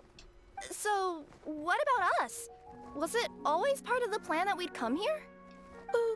plan isn't the word I'd use. If you ask me, I'd say fate works in mysterious ways. When Durin of Simulanka made his wish to the goddess of fate, it just so happened that in a world far away, all of you wonderful people were holding a copy of M's fairy tale at that exact moment. And because of your noble and kind souls, you were selected by the goddess of fate to come and save this world. Now that you mention it, that's what I was doing when I was transported here. I was reading a fairy tale to some children in the Fleuve Cendra. That must have given them quite the spook. I think I just, happened upon an old book and decided to use it as my pillow during a nap in a box. Wow, what a crazy coincidence. Wait, that's not right. How come everyone else got assigned a role except us? Because we were also... Yeah, that was it. We just received a strange book and we had no idea who sent it. Then, the moment we opened it up to start reading it, we found ourselves here. You're the one who sent it to us, aren't you? Oh, is that what happened? Yes, that does sound like me, doesn't it? Yeah, why did you send us here? Good question. Why indeed? Maybe I thought this was such a good story it simply had to be read by someone. As the traveler and witness of many worlds, how could I let such a beautiful place pass you by? Fair enough. I can sense that your blessing for Mini Durin was a very special one. With this blessing from beyond the story, he might even be able to explore worlds outside of this one. You don't say. Teyvat, you mean? That's right. In fact, back when we were first creating Simulanka, Em told us that she hoped the people of this world would one day be able to explore the wider world beyond. Every story has an ending, but if the story becomes reality, it should have the right to choose its own path. So, in other words, the predestined lives these people lead were always going to disappear one way or another. Wait, so even if the people here get to go to other worlds, surely there's gotta be a way we can leave too, right? Don't you realize you've been able to leave all along? Yeah, Paimon, we did our dailies that one time. Huh? You can either take the boat at the Broken Sea or touch the giant bookmark at the Cliff of Prophecy. All you need to do if you want to leave is focus on the place you want to go. How were we supposed to know that if you never told us? Huh, didn't I? Well, given how smart and capable you are, surely it can't have posed a huge problem for you. As for your other friends who were summoned here, if I had to guess, I'd say the Goddess of Fate probably didn't tell them about it because she wanted them to get engrossed in the story. She's Em's reflection, after all. It wouldn't surprise me if she shares Em's love for cliffhangers. Anyway, I think that answers your questions, yes? What do you all plan to do next? I'm gonna go say sorry to the people of this world. After that, I want to start protecting Simulanka, just like Mom told me to. Now we know how easy it is to get back home. Paimon's suddenly not in such a hurry to leave. Same here. It's not every day that you get to come to such a magical world. I, for one, plan to explore it a little longer. I'm glad to hear it. Maybe I should invite some other friends to join you too. By the way, Mini Durin, I'm delighted to see you've made some new friends. I'm sure Em would be very proud of you. Now, before I depart, please let me give you a blessing as well. May your future be as rich and colorful as the stories Em used to tell. Durin looks like he belongs in that land. Yeah, he really does look like the Saurians. She's gone.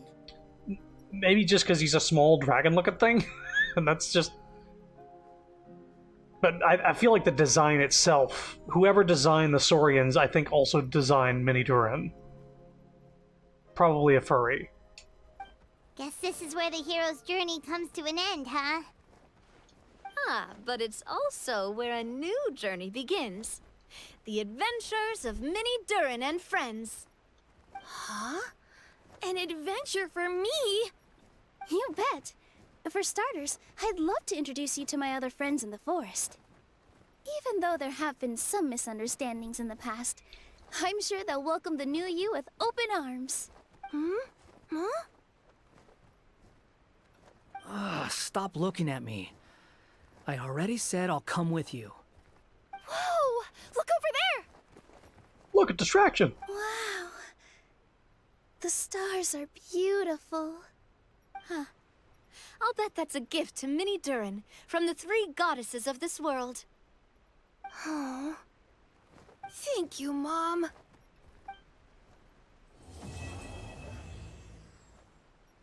There's one more page.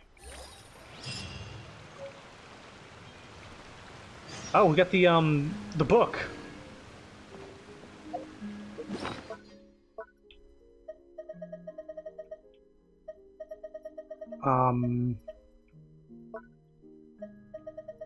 Where is it? Oh, it's a teapot item. A gift from Alice. This hardcover storybook features an exquisitely carved cover. With the guidance of this book, you arrived in a world called Simulanka and experienced an adventure of heroes and dragons. Just one. All adventures have their end, and all stories have their conclusion. Or perhaps this adventure itself was but a beautiful illusion, while the memories of your adventures together with your friends is an incomparably vivid reality. One that will live on forever in your hearts. Unless you missed it.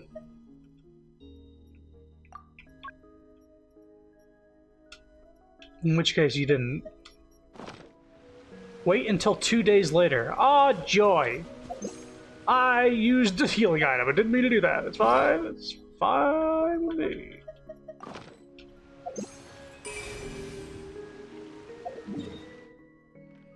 Let's hit this thing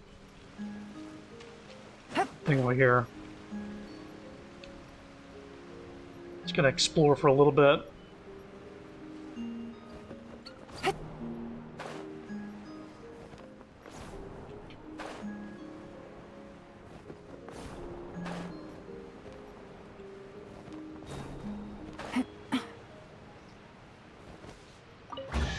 Hey. A chest full of valuables and a trove of potential clues.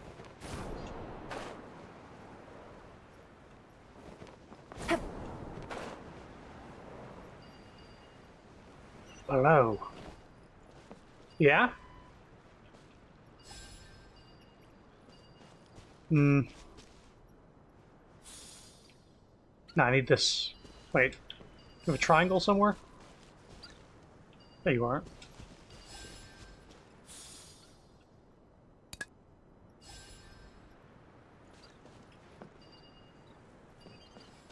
Ah! Do I need to find a blue triangle? Was it a jape? A gist?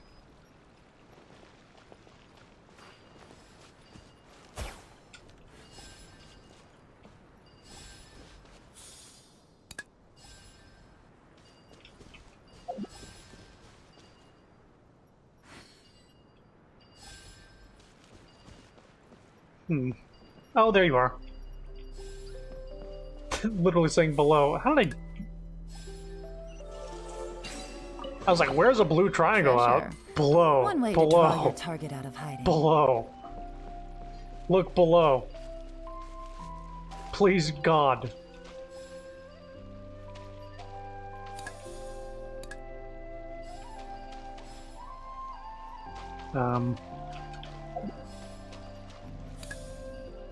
If only we had a bridge. Oh, wow.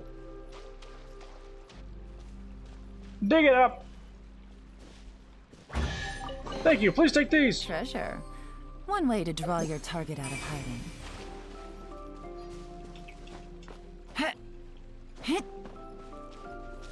Yeah, this is just such an interesting Take it easy. type of area. It's just one of those. God, I wish that this stuff didn't go away. We need something red.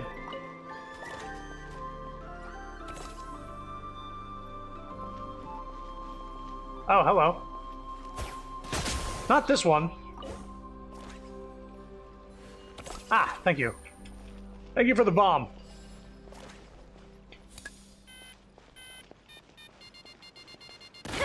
Oh, it does knockback, but it doesn't actually do damage. Treasure. One way to draw your target out of hiding.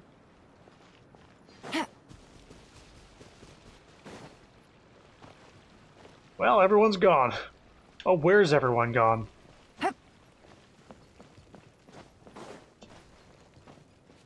Hmm.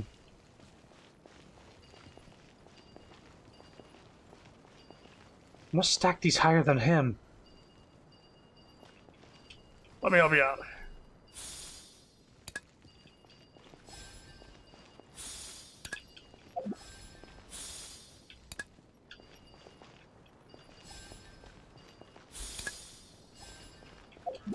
Stop. That's not what I did.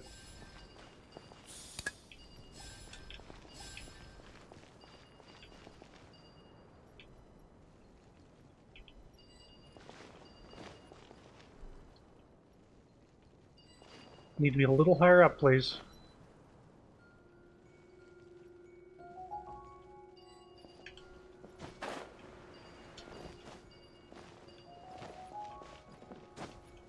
My God. Is that not good enough for you?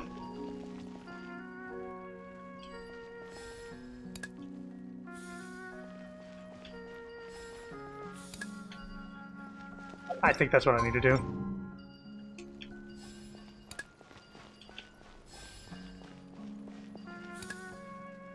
Yep.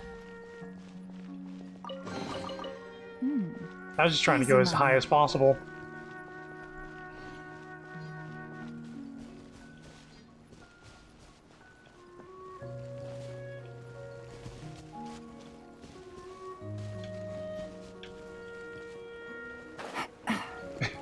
Hey guys, what you got? Laid bare.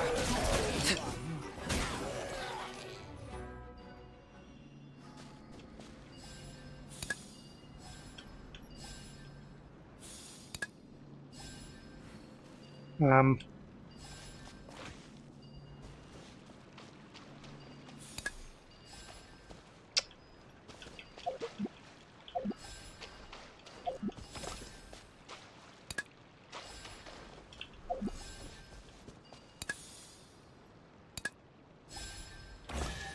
Hey. Ah, something with which to commemorate this occasion.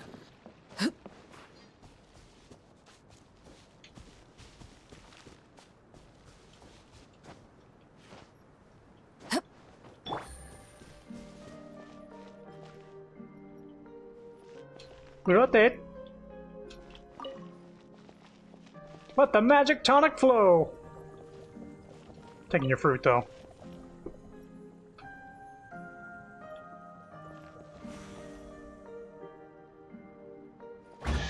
Hey, head back once you're done eating. Easy money. Oh. I think I need to talk to the other mole that I rescued down below from the hill churls.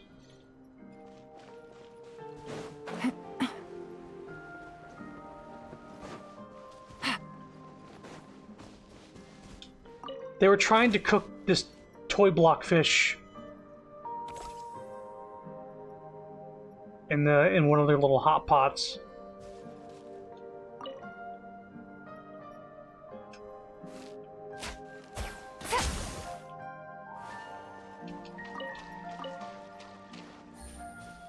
Okay. I mean, I might as well get the stuff in this area. It's just sort of all clumped together, so I don't mind doing it. There's gotta be one more mole somewhere.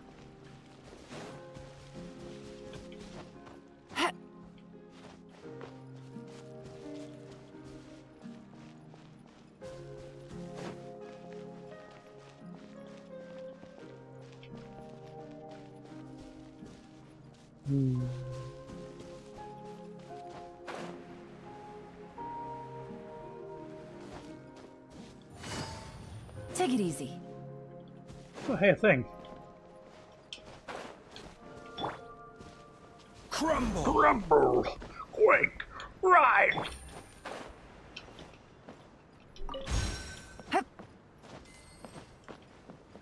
Egg. We got a bird eye view. Where's the last mole at?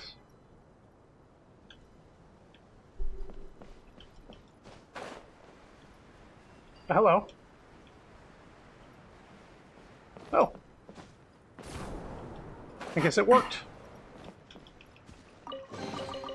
A chest You full didn't of see it, but I did valuables press the button and a trove of potential clues. to make it fall. Boing, boing. Okay, this mole? Ah, I gotta take this mole back. There it is. Thank you, please go back. Fish is such a cute detail. Yeah, there's a lot of nice little things here and there. I mean, I'm enjoying this event. Easy money. Anything else here? Don't think so.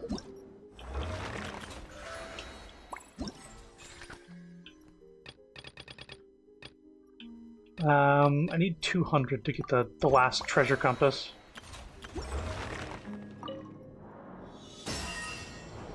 Wait a minute. I wanted to make Arlecchino do this.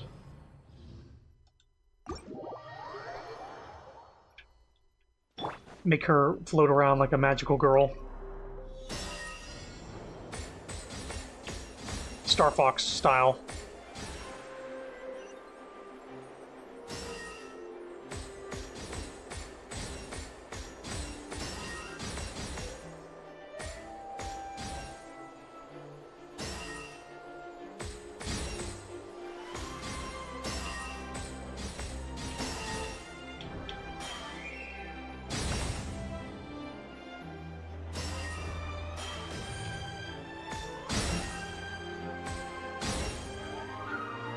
This reminds me of Inazuma, that cliff that Raiden Shogun carved when she killed the serpent. I mean, we already flew through it, but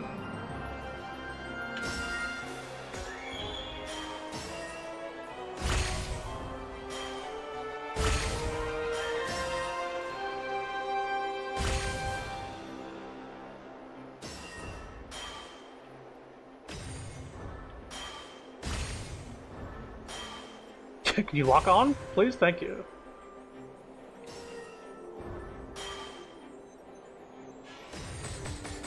Pew pew pew pew.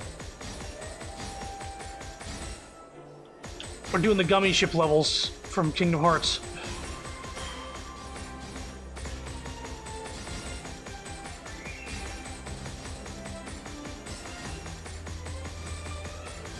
Can you fucking...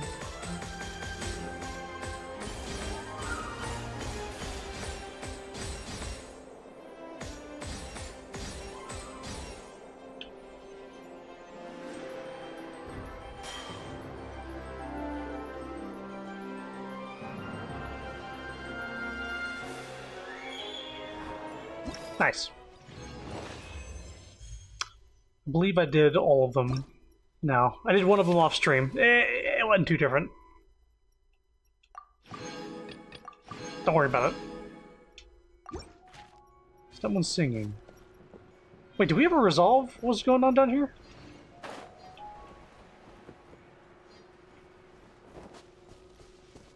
Like, we blew a hole open on the wall, but I don't think I... What singing are they talking about? Also, this music is new. It ain't anywhere else. Where's this music gonna go after this? Hello, what are you doing? I'm fishing. Where can we find fish? Shh, there's no rush. We'll get a bite soon. Ah, there we go. Everyone gets a share. Come on, here's yours. Thanks for the money. Ah! Overruled. He's gone.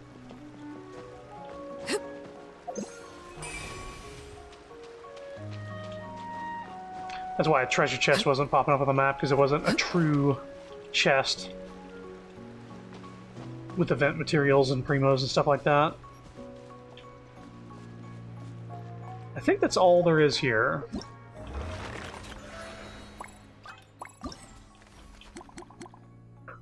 Go to quest. Right, Right, we need 2 days later.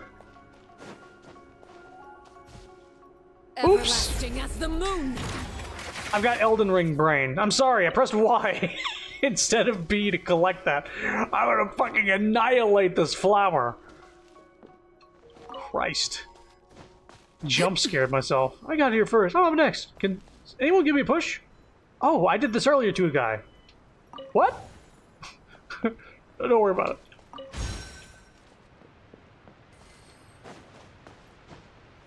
Alright, this dude's got a bird nest on his head.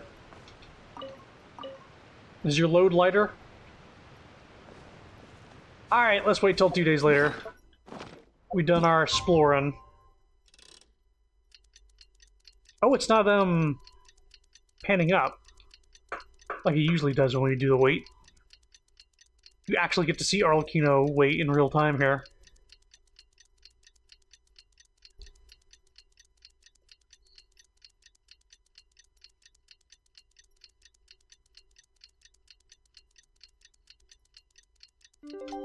Yeah.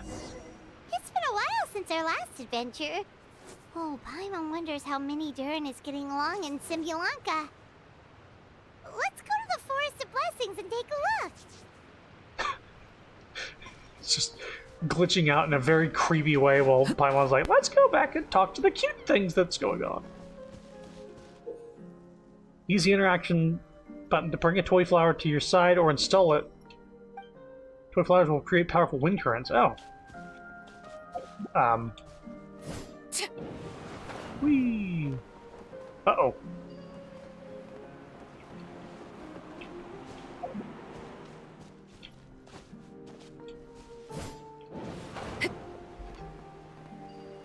There we go. Need to install a...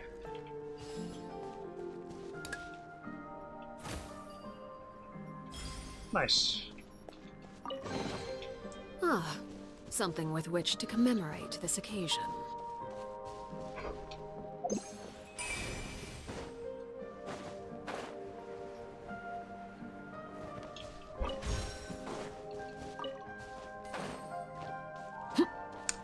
Okay, let's see where we are on the map.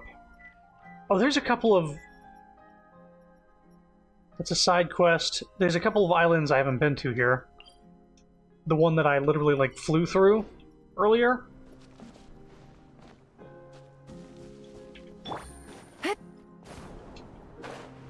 Also, this one is just something I haven't been to.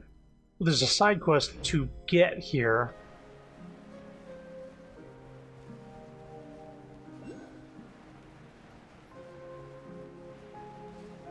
Yeah, let's talk to this guy. You stuck here or something?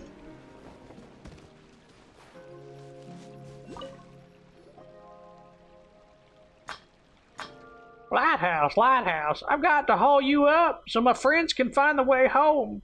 Whew, just gotta rest a bit before I do. This isn't something a human can just pull into place. Huh? What ho? You don't... What ho? You don't look like one of our neighbors from Brickstacks. A rarity indeed. S. Noir's the name. That seems like a French name. And guarding this here far-seer lighthouse is the game. It and I bid you welcome. In truth, however, you come at a most terrible time. 'Twas but a few scant moments ago when a monstrous dragon just ran by in a right hurry. Clumsy and stumbling it was, and two of us were in its wrathful path. With a crack and a snap, both I and my poor lighthouse were bowled right over, and as you can see, I've regained my footing, but not so the lighthouse. Oh boy, so Mini Durin knocked this lighthouse over just by passing through? Aye. Maybe I've got his voice all wrong. And I've tried all manner of ways to get him on his feet. Even the neighbors came and lent me a hand. But he simply refused to stand back up again. You'd almost think he had a temper to throw such a tantrum. Our neighbors still have to keep an eye on that dragon, so I'm on my own for the time being. This is a terrible situation. With your lighthouse down for the count, we'll have no light. At least I return to the village for our ventures. Wait, what are venturers? Why are you talking like that? And where would they travel abroad? Their journeys take them to the ends of the skies, after all. A mere jaunt over the constellation metropole or rain-song pond requires no lighthouse to show the way. And so venturers board their little boats and set sail for where the stars set, or perhaps the other end of the rainbow. When they wish to return, this lighthouse shall be their guide. When they return, some venturers have gone most strange, mumbling ceaselessly about value and suitability.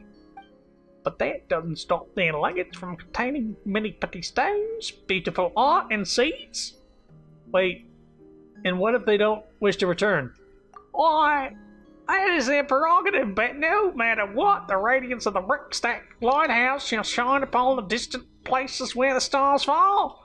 So long as they're willing, anyone may follow that light back to our brilliant home. What? Where the stars fall? That almost sounds like you're trying to go explore beyond this world. So that's, Chrono, what's with that frown? I wonder what becomes of them once they depart. I'm no venturer, so I know not. Where Rosal's still here, you could have asked him. He's the boldest, most inquisitive of our venturers. By dint of the windmill mounted on his ship, he sojourns to places most distant each time, to lands where even the light may yet fail. And yet he always returns. According to the plan he has related to me, as he related to me, he should have already returned several days ago. I fear he may have utterly lost his way, like my other wayfaring neighbours. Alright, I've written enough. Now it's time to get all the lighthouse back on its feet to shine once more. All our adventurers await its guiding radiance to bring him home, after all. Dear guest, could I please seek your aid in getting our lighthouse back on its feet? That way his light can shine further still, that it may be seen more of our adventurers. Don't worry, I'll get it done right this instant, so you can stop talking. Hey, you sure about that? Paimon's... Oh, that's Paimon's talking. Paimon's not that strong, so she'll cheer for you while you're at it. Ah, that does seem the right pickle, doesn't it? Why don't you put our heads together and think of something? How about we tear it down brick by brick and rebuild it from scratch? No, the hook that hung the lamp up has been knocked loose, so just one moment, carelessness. Who knows, you could send the lamp rolling down. Hello. You've joined a great time, Martina. Welcome to the stream. I came up with a terrible voice for this guy. Lift as hard as you can! As Paimon cheers you on, you settle into a steady stance and tighten up your core, both hands grabbing onto the section of the toppled lighthouse best suited for gripping. Adjust the distance, breathe in, stick out your chest, put your strength into your shoulders. Wait, should it be your shoulders or your back? Well, whatever the case, time to put your back and or shoulders into it. Heave-ho! As Paimon comforts you and the lighthouse looks on, you let go for now. Just think of something else already, would you? I can't lift it. I'm too weak. Push hard. As Paimon cheers you on, you firmly support the lighthouse with your shoulder, plant your feet firmly, and heave-ho! The toppled tower salutes you stoically and statically,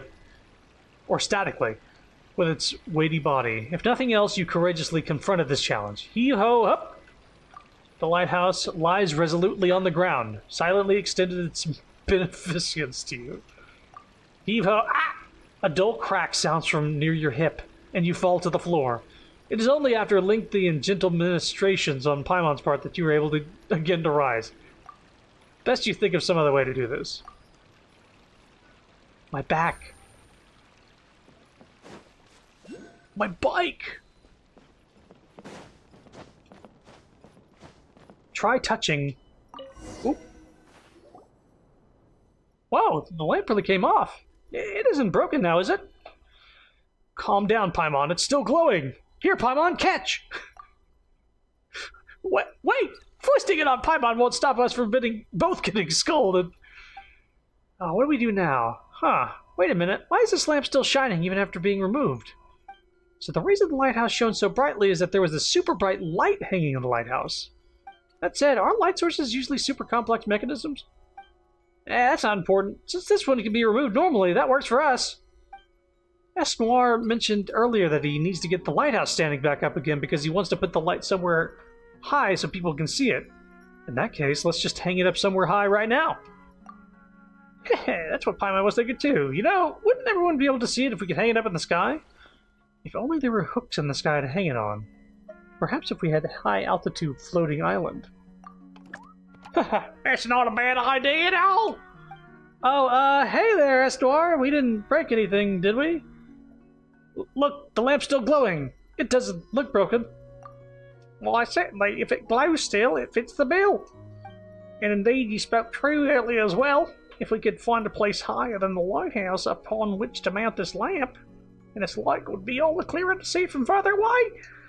And as it happens, I do know an island. The highest point in the area Rosal taught me had a survey elevation, and I've been already estimated the elevation of all nearby isles in this absence, you know, past time. If we hung the lamp up there, the light would be visible from far away for sure. That should be enough to allow our adventurers to find their way back home. Well, there we go. A solution to our problem. Seems like we're pretty bright sparks ourselves, huh? No way a simple problem like this could stump us. Birds! That said, this Razzle guy sure knows a lot.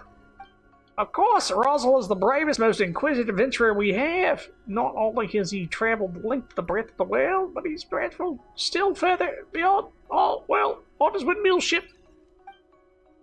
He often ranges far above, and my pickaxe is wedged quite well into the ground. Far abroad indeed, even to places where the lamp light fails to touch. But he's told me that no matter how weak the lamp's light is, he always knows where the lighthouse is and can follow it back to the village. But now the lighthouse has collapsed and the lamp's light has fallen beneath the horizon. Let's go have a look at that island, shall we? Let's hang this lamp up high, shall we? I'd love to go, but I must stay and keep watch over the lighthouse, for it is the first place venturers come upon returning to the village. Yes, he's collapsed, but I must do all I can to sort things out here. I cannot allow him to receive our returnees all by his lonesome. And then there's Razzle. He's been drifting so far from home for so long, I absolutely must give him a hug the moment he returns. So please, dear guests, could you help me hang up the lamp at the highest point possible? I have some savings. Your deed shall not go unrewarded. Razzle's that awesome, huh? Of course, he will not sit around and wait for death. His heart is far too stout for that. Even should the lamp's light fail utterly, we would drive onward and forward with that windmill, seeking hither and thither for this way back to our village.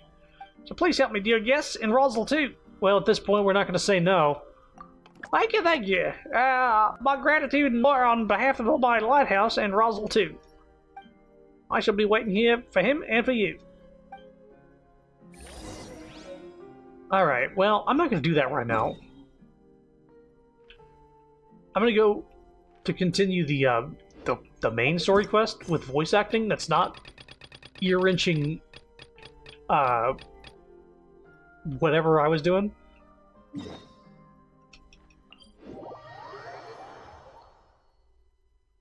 I'll get back to it. Just not this second.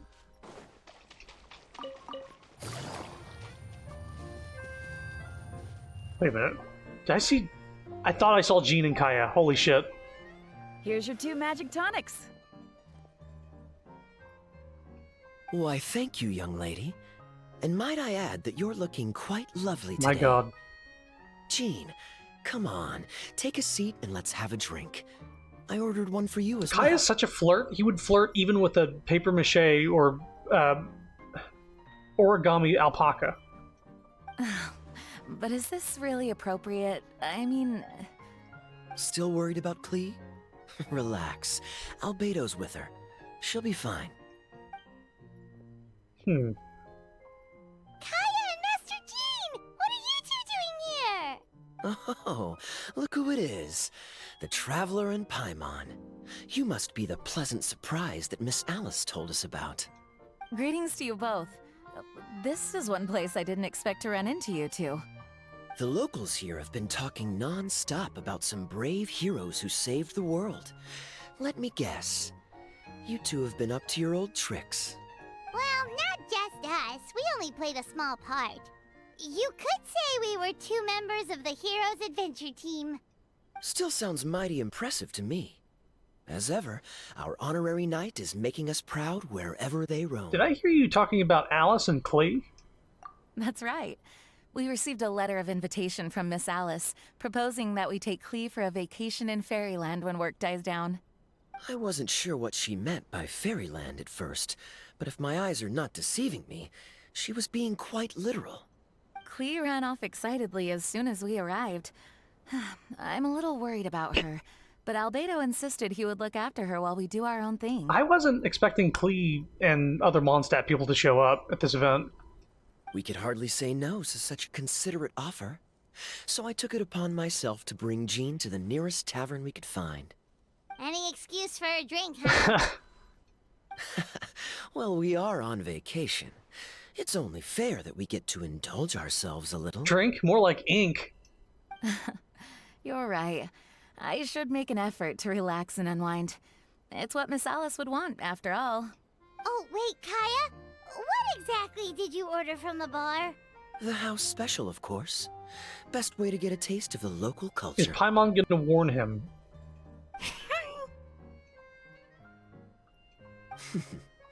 Why are you making that face, Paimon? Nothing. I was just perpetually amused by your lifestyle, that's all. Go on, drink up. Something tells me I need to tread carefully here. Let's see, it's got a lovely color, but how about the taste?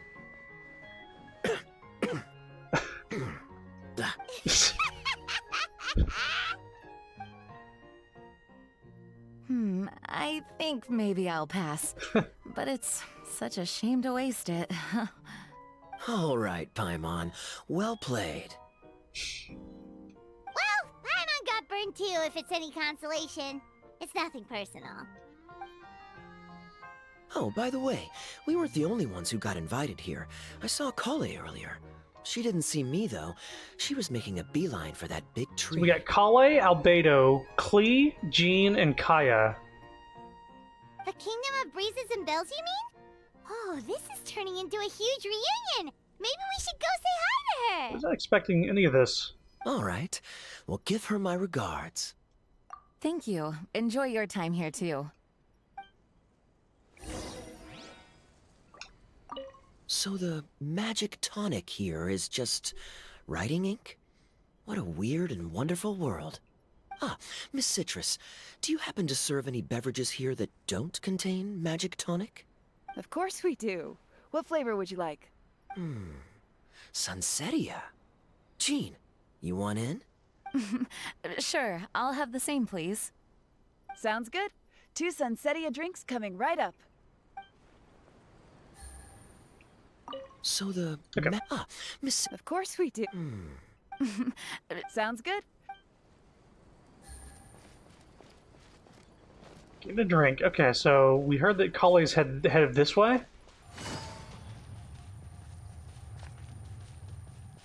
Wait, return to the Kingdom of Breezes and Bells. Yeah, over here.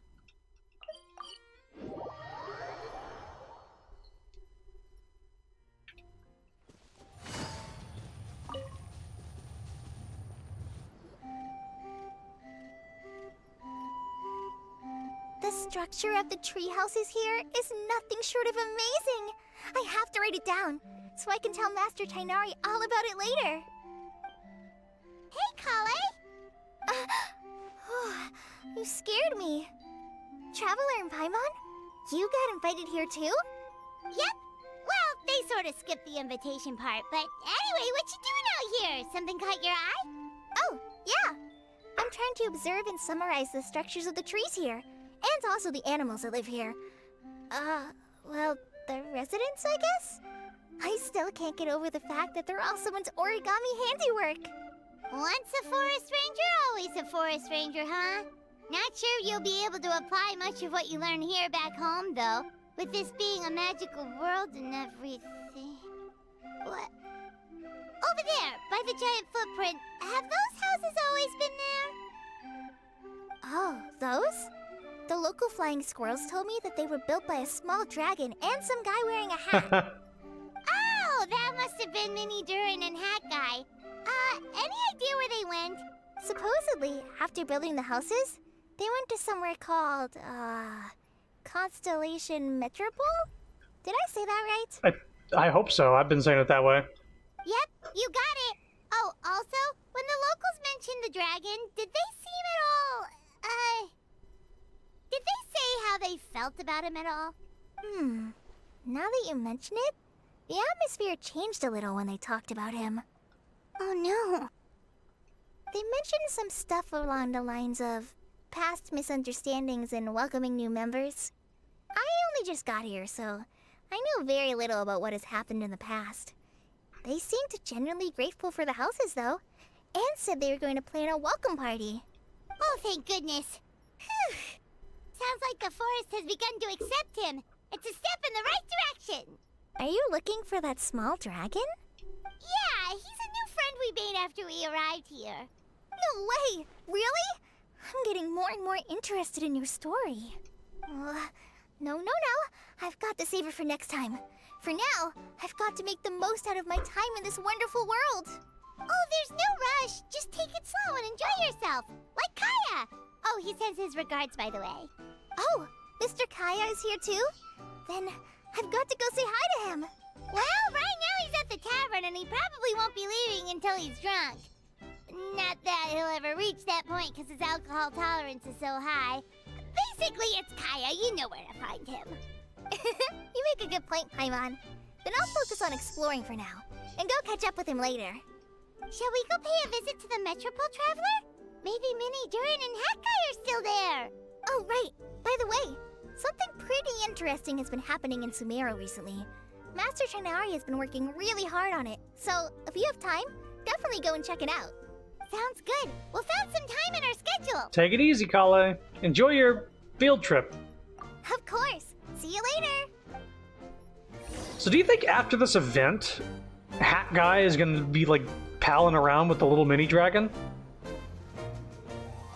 The origami squirrels rely on wind currents to lift their agile bodies and easily move between the trees. This has created a truly unique ecosystem. Oh no! I'm running out of pages on my notebook.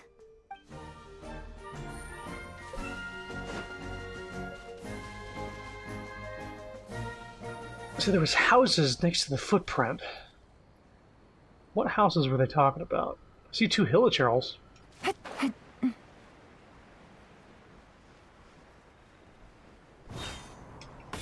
Anyone there? Please help! Need a hand? Please help us. Oh. Little ham-hams. Thank you so much! We've been stuck down here for a long time.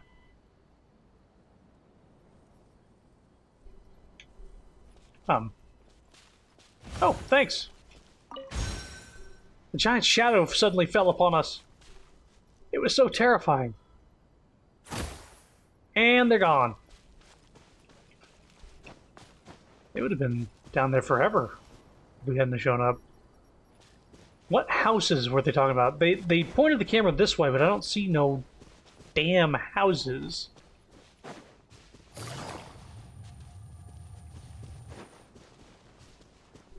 They're talking about these 2 houses? Oh, these are the 2 houses. This little birdhouse has a tiny little picture of Durin on it. Oh.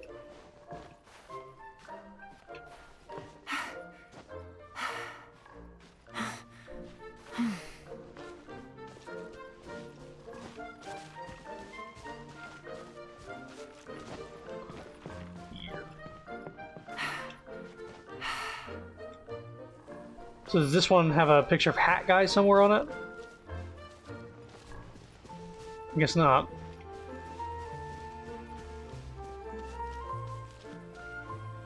Yeah, I'm not gonna fight hilichurls for no fucking reason. Okay, there's the Kurara's side quest is over here. I swear to God, if they don't have her thing voice acted, I'm gonna screech. I'll do it! I swear to God. Oh, look who showed up! I had a feeling. What? Are my eyes deceiving me? Mona's here. There is no way. I can't can't believe it. Hey, Mona! We heard you muttering from a long way away. What's up? They just brought everybody here, huh? Oh, is your scry glass acting up again? Oh, it's you, the saviors of this world. My scry glass is fine, but I'm not sure I can say the same about my eyes. Look at this statue. I was gonna say, it would be weird of her not to be here and give her color commentary, let's say. What? Is it broken or something? About her master. Looks fine to Paimon. That's your master, right? AKA the goddess of prophecy? I refuse to believe it. There's no way that old hag looks anything like this. Maybe she did when she was younger. When she was younger? Oh, actually, now that you mention it, this does remind me of the fashionista phase she wrote about in her diary. She can't hear me, can she? I swear I just got chills down my spine. Either way, it's probably a little rude to talk about her right under her statue. But how do you know it's a statue of her if you never saw her as a young woman? I did a quick scry when I came into this world, and when I saw the stars' reflections, I was at a loss for words. It looks like fate in Simulanka is based directly on Tevat. Is directly based on Tevat. A projection of real-world fate to form an image of reality. Or in layman's terms, basically, the creator made this world inside a mirror or a lake, and this world is the reflection. Oh. So is this like the reflection of Mondstadt in the lake? Still sounds pretty impressive. That would make sense. The more I scried, the more familiar everything looked. It's her work, there's no doubt about it. Even so, everything's far more complex than I'd imagined. Trying to decipher it all is giving me quite a headache. I also asked the locals about her. They call her she who has dominion over the stars and the course of fate itself. Not even a pretense of humility. Clearly, she let the role of creator goddess get to her head. Not that I'm surprised in the least, of course. It certainly matches the tone of her diary. Anyway, we should change the topic. Oh, so Mona, have you seen a small dragon around by any chance? He's about the same size as Paimon, but with tiny little wings. Ah, you mean the one that caused all that trouble? I haven't seen him for myself, but I heard that he came to the Metropole not long ago to formally apologize for his actions. Apparently, he brought a huge stash of Toitanium and plant oil to make amends. Most people accepted his apology, although there are some who said that they'll reserve judgment until they've seen how he acts in the future. Oh, okay. Do you know where we can find him? One moment.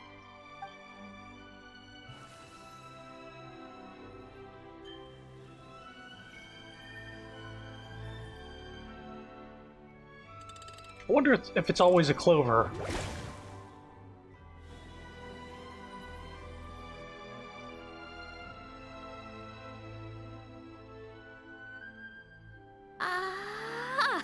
It looks like he's at the Broken Sea. There's a big group of people with him, too. Cool! Wanna come with us? We can introduce you? I think I'll sit this one out. This might be the closest I ever get to meeting the old hag in her youth, so I think I'll spend some time seeing what else I can glean from her grand design. You guys have fun. Be careful, Mona. What do you mean, be careful? Now you're making me nervous. We'll be off now. See you later, Mona!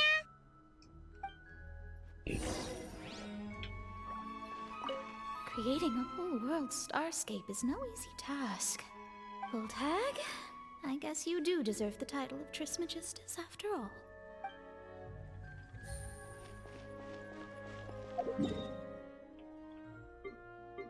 Yeah, I was not expecting all these characters to show up.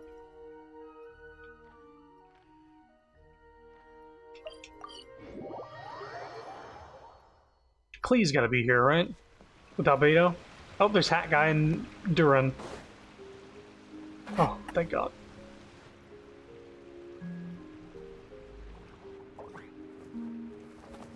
Osvaldo Halfnavine! Holy shit. Does thou see what I am seeing? tell me that my all-perceiving Aug de Verurtelang deceiveth me not. Officials here. Your eyes see true, mein Fräulein. Very well. Then, as sovereign ruler of the Immenachreich, I extend to you both my greetings, O Night Dragon from the land of the Thousand Stars and his hat-wearing servant. Wow. Who did you just call a servant? What mein Fräulein means to say is, hello, it's a pleasure to meet you. Pleasure to meet you too. But Hat Guy's not my servant. He's my friend.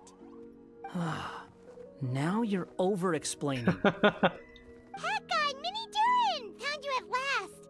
Whoa, and Fischl's with you too? Everybody's here. Oh, greetings, Outlander blessed by the Immenachreich. How honored you are to meet your prinzessin beneath the stars of another sky. Clearly a decision made by fate itself. I echo your sentiments, Your Highness. Miss Honorary Knight, Paimon! Here they come. Everybody's here.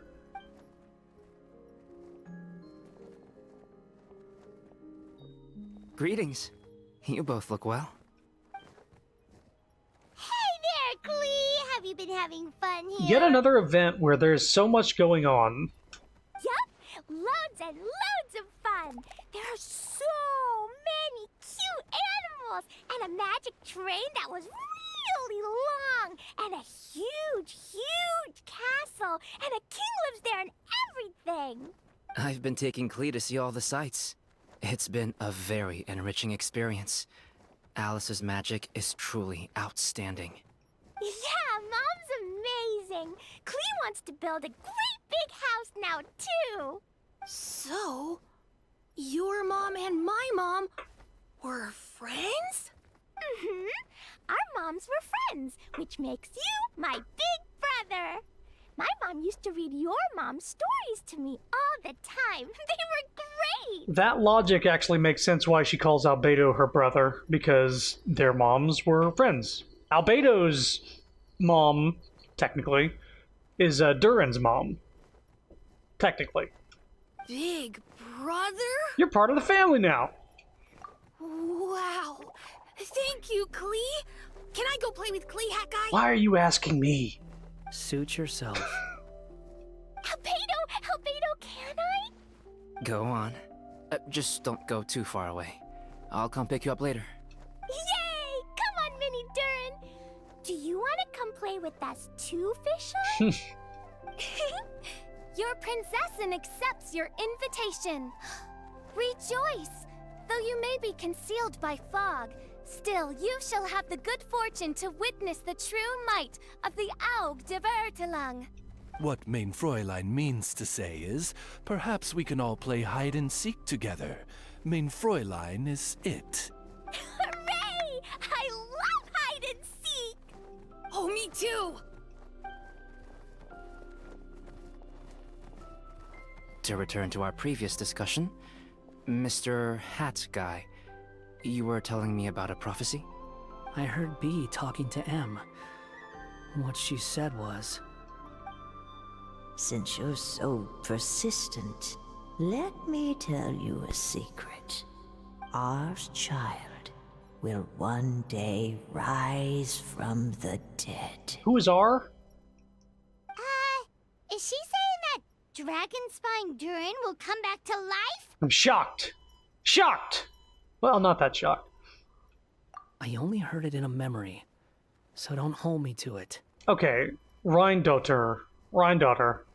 Is that not also M?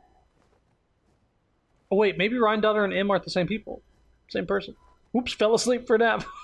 Don't worry, everybody is here. Understood. My recent observations at Dragonspine lend credence to this prophecy as well. Oh yeah, best viewers? Get deleted. Durin's heart has slowly but surely been growing in vitality. The process is extremely slow, but the trend is clear. Yeah. Yeah, so Durin in the real world might be coming back to life. And as this world is a reflection of the real world, maybe Mini Durin coming back to life as the cause, or maybe vice versa. What should we do?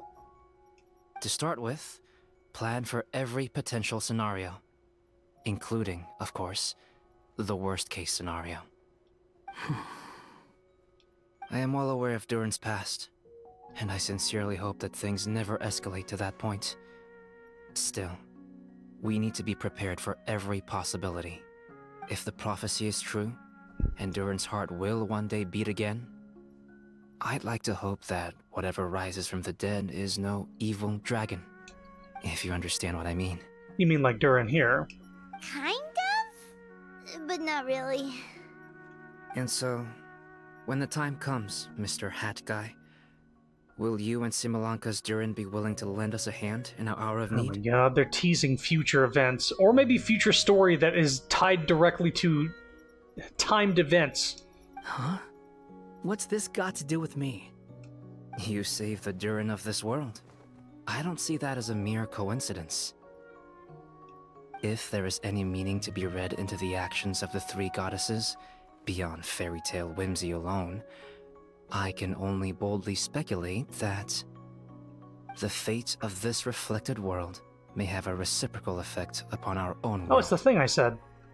If Durin of Dragonspine will soon come back to life, we will need many Durin's help, as well as yours, given that your fates are now intertwined.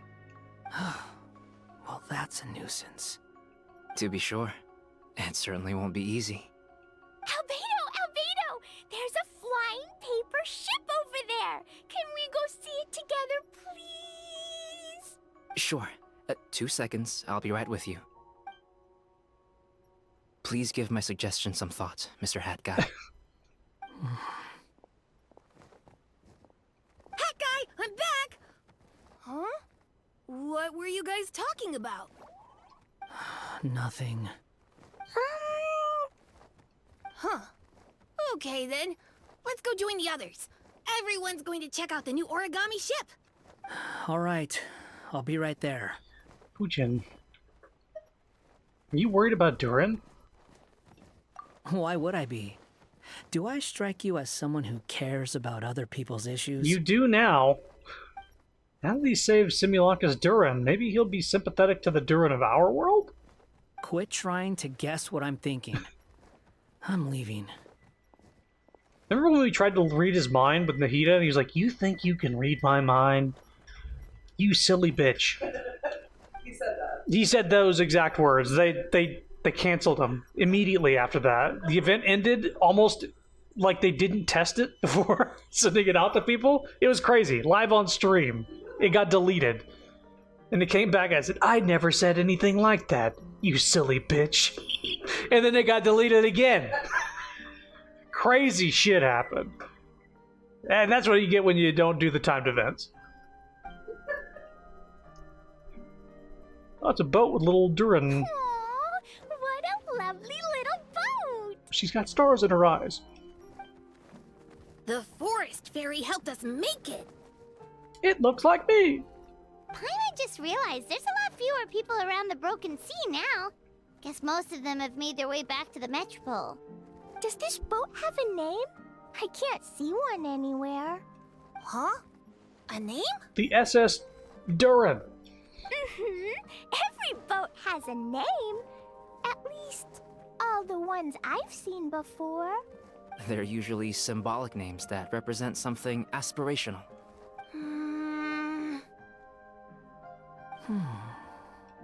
Let's go with the Durin. Huh? You want to name it after me? Oh, you mean to wish Mini Durin a safe voyage as he sails into a new chapter of his life beyond this world? Your princessin approves. Let this vessel bear the name of the most esteemed dragon of the night. Oh, she recognizes Durin as the dragon of the night. She knows he's a shadow dragon. The Durin. Let's call it that then. Thank you, Hat Guy. Also, can I ask you a favor? Go on. Remember how Mom's friend said I should be able to leave this world? Well, I want to pay a visit to your world. Just a quick trip, can we? Huh? Is that a no?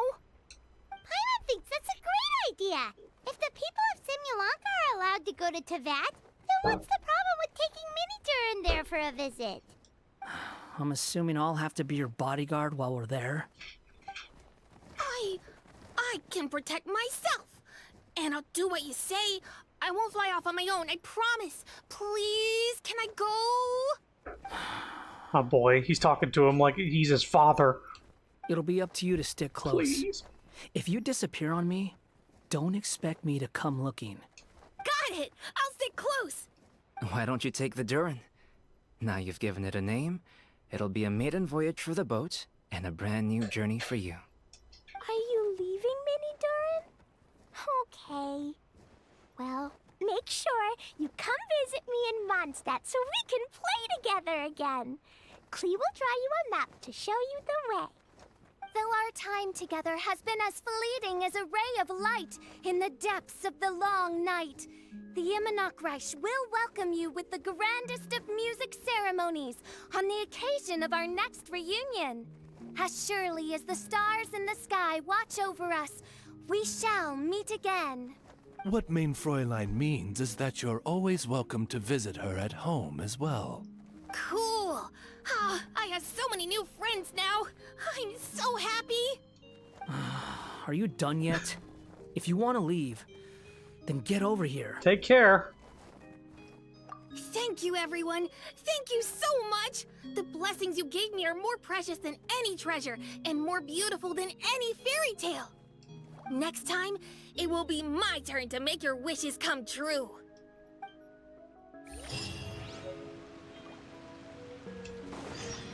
Go to Constellation Metropole.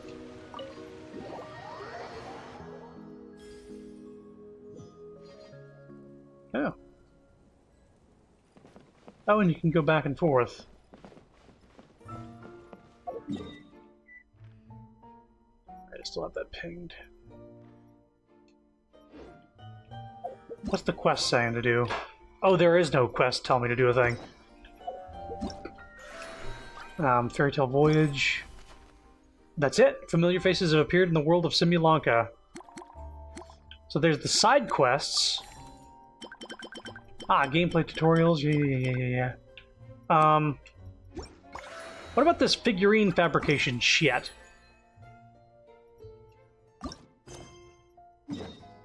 That's the side quest there. Gotcha. I'm gonna get these teleports and then start that side quest because navigating the world is a whole that lot. unlocks Kirara as a character. And if I want to use her outfit, I have to have her as well.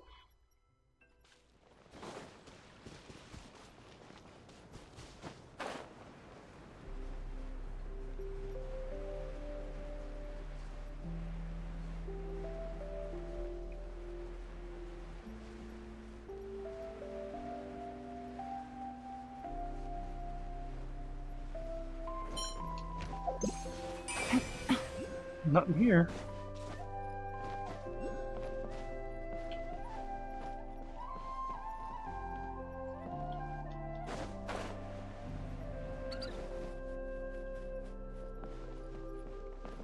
Except for this stuff.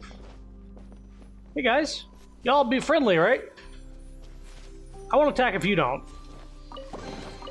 Treasure. Oh, they're not One attacking. way to draw your target out of hiding. These mushroom fellas are just, they have health bars and you can definitely kill them. But they're just hanging out with all these animals.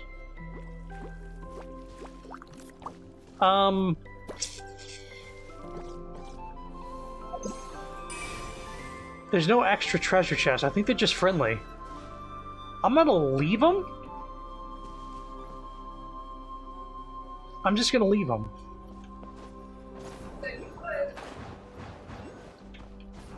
What are you saying? Yeah. You're like, hey, I want to attack you. You want to attack me? Yeah. Oops, yeah. Right. Easy money. I would never go back on my word. No, I'm not attacking them. And I did not attack them. I just thought about it. really hard. Oh my god. Yeah, I thought about it really hard. And then they looked at me and they said, hey, what are you thinking? Listen, I would have attacked them if they hadn't also been surrounded by a bunch of paper, like the origami animals, just hanging out with them. These guys gotta die, though. These are hilichurls running around in a circle. I think they're having a race. They're just having a friendly race. But listen. Solidify. I didn't attack first. Laid bare. They attack first.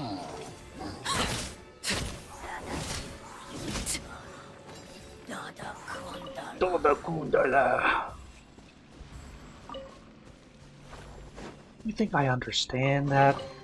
An impressive bounty. I am full of beans. Or I wish. I'm hungry. I wish I was full of beans. Okay. Got. Whoops. Wrong button.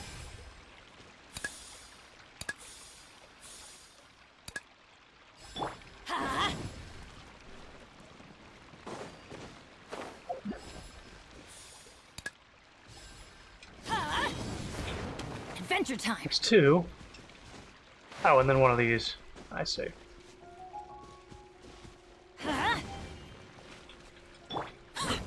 Wait, what? That didn't count? Oh.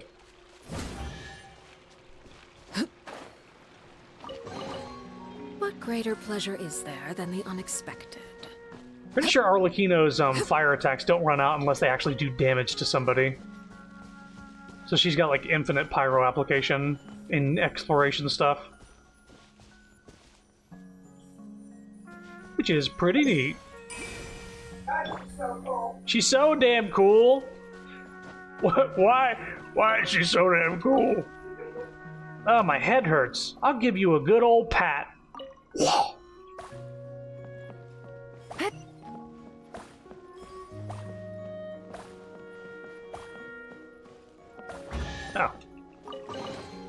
Treasure. Where One way I to draw your target out of hiding. Bullshit, my brain. Need to put this somewhere else.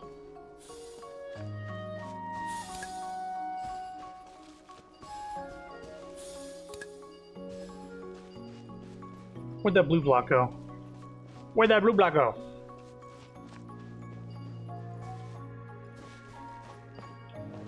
Hey, what, this yellow block?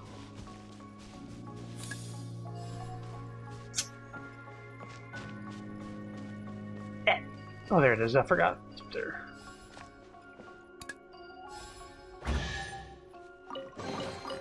A chest full of valuables and a trove of potential clues. There's been a surplus of chests in this place. It's giving me a lot of primos. They're adding up. I don't know where I was at before, but I certainly had more than I did before I started. Especially with all the, just regular rewards. Are you guys still alive? Yeah! Help me, please! Oh, no, you're kidnapping block people? Come on. I mean, that's the death penalty. Because I don't have time to take you to court. Phew, that was close, thank you. I turned into a treasure chest. Ah, something. Ha, something. Arlecchino was like, ah, something, and I just clicked away from her. It's a great line. Where do I put these? I'd love to give him a house. Okay, so let's do that. That. And, one of those. Hey. Is that a good enough house? Money.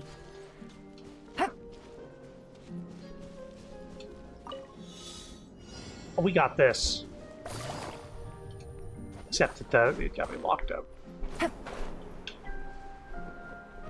Are you shitting me?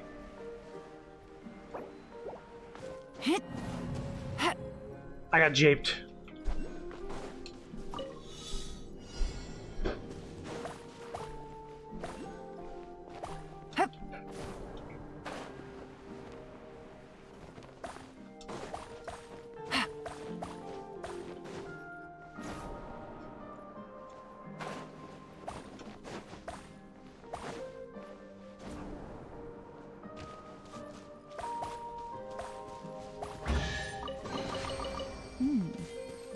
money.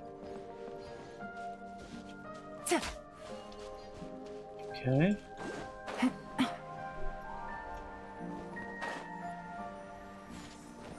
Oh my, that island is so high up.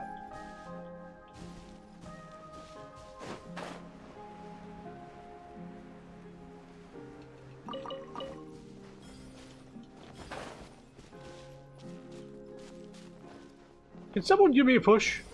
Can anyone give me a push? Whee! Keep hearing sound effects.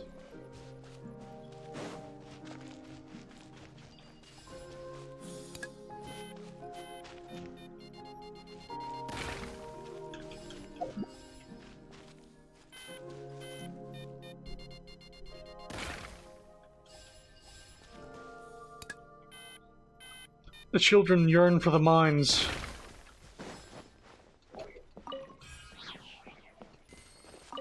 I want to play more Treasure. Minecraft. One way to draw your target out of hiding.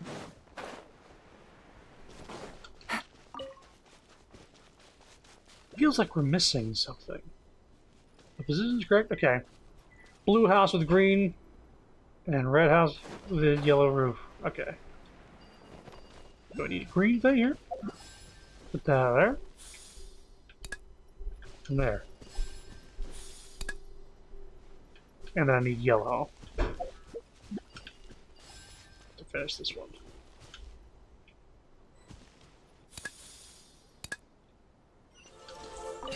Nobody said we were going to be playing Legos.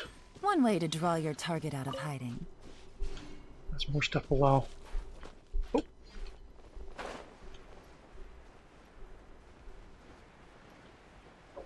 A lot more here than I bargained for.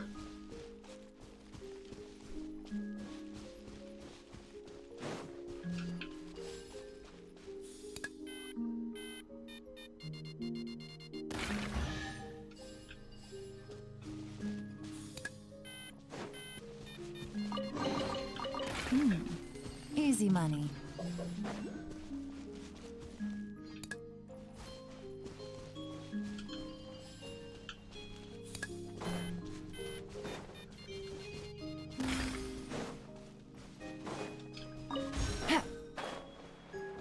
Take it easy.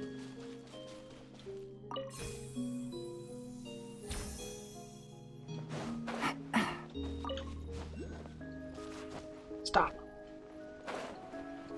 Stop. Get help. There's even more down. Are there more creatures? Oh! I don't think that was supposed to happen.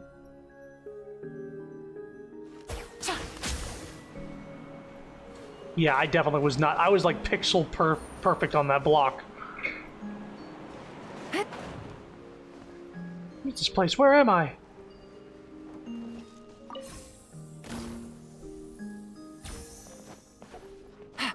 Yeah.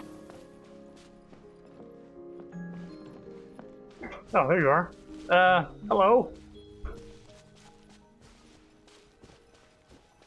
I need to blow this place up with dynamite.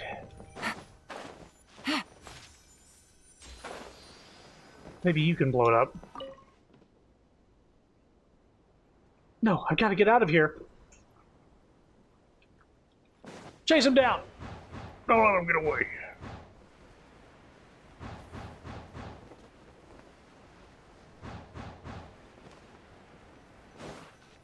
The brick stacks. The brick stacks.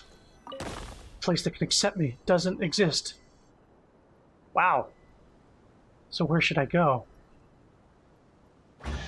Oh my god. That's sad. Just full of Oh my valuables god. and a trove of potential clues. Yikes. There was just one of those Lego bricks that the dragon shot at me was still like alive and sentient and was searching for a place that it would accept it, and it just said, nope, no such place exists, poofs away, spawns a treasure chest. God. Oh well, I guess. Well, you're dead now. Block?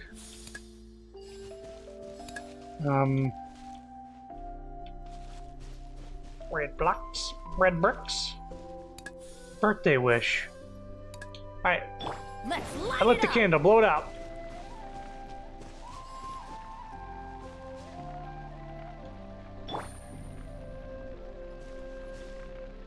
Oh, we put this out. Sorry.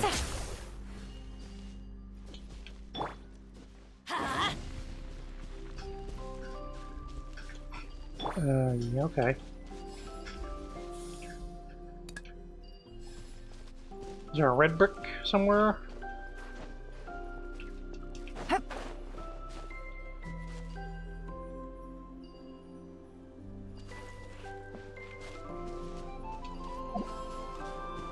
Oh, now that it's dark, I can use it there. Oh, that's a clever puzzle. Treasure. Wow. One way to draw your target out of hiding.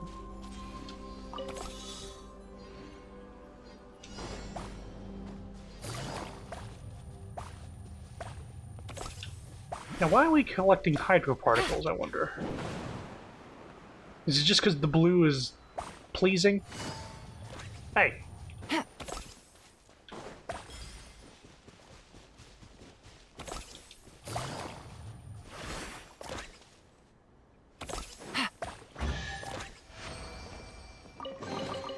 A chest full of valuables and a trove of potential clues. I need to go more down. What's the sign say? Attention! All gamers! Please ensure that goods are arranged in an orderly manner. I need your wacky digits. Uh-oh.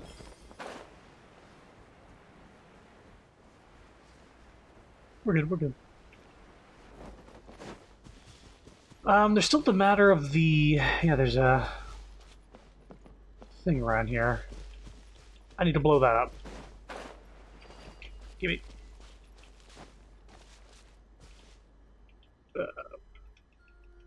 Shit. Need to blow it from the other side, maybe? Ah, there we go.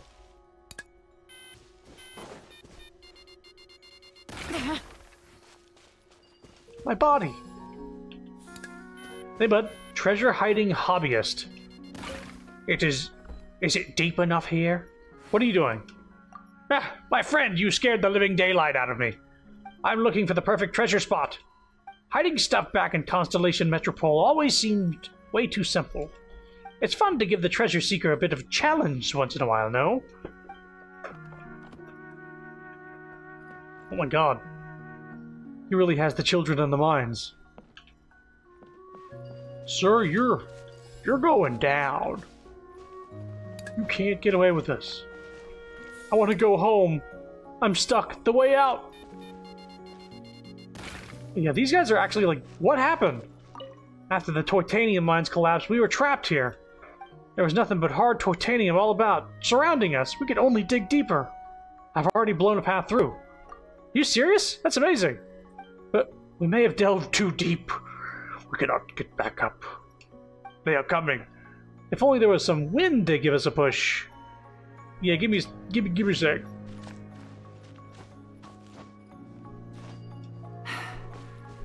Gonna be one of the flowers around here somewhere. There we go. Whoops. Whoops. There we go, and there you go. Wind! There's wind! We can ascend! Thank you so much. No, that's Tears of the Kingdom. That's a different game. A chest full of valuables and a trove of potential clues. Okay, there's still, a giant dragon. Oh, that was probably supposed to give me a clue to even, like, do that block thing. Whoop. Ah.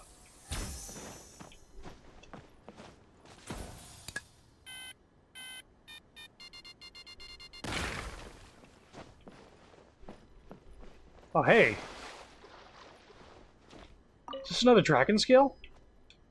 Hey, man.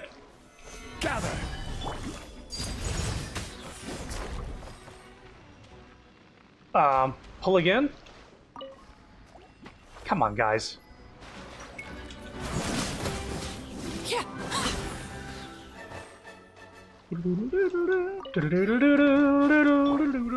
Solidify!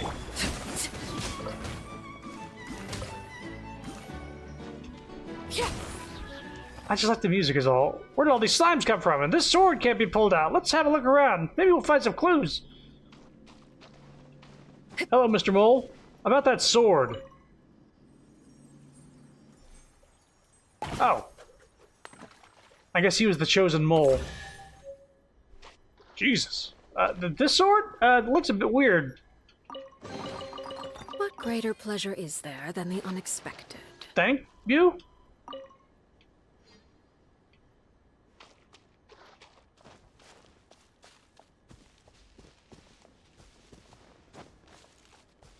Yeah, where'd that sword go? Did it just pop off and turn into a treasure chest? Okay. I think that's all the stuff here. So now we can go to the west. That way. Yeah, when I was flying through here from that Star Fox minigame, I was not... I got the sword automatically. Hang on. Is it in my items? No. There it is. What do you know? A weapon like dragon horn. A dragon horn that resembles a sword. It seems to have once belonged to a reckless dragon.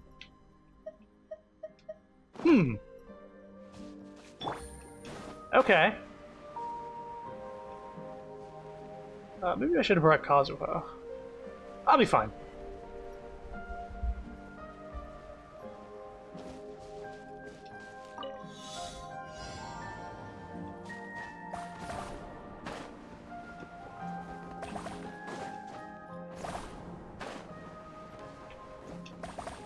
Take it easy.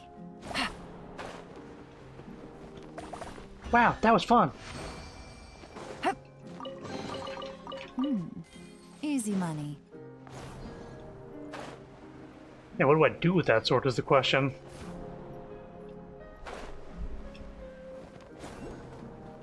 Uh-oh. Let me look at the map, please. Oh, what?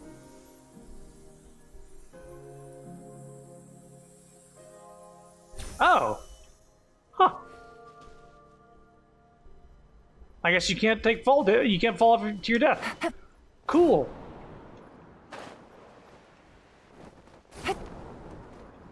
That's pretty neat.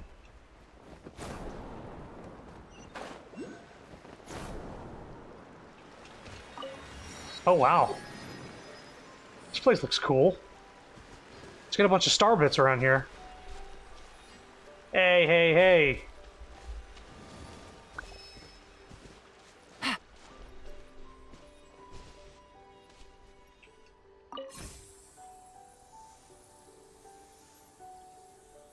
I'm really enjoying the exploration in this. It's keeping me guessing here and there. Just a lot of cool locations and stuff, too. Music is nice. Oh, wow. And you get some good fucking rewards. Easy money.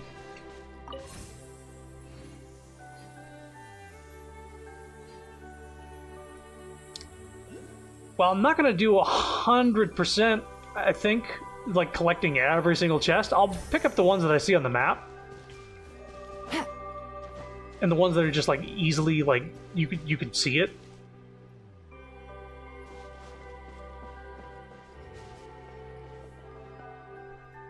It's crazy.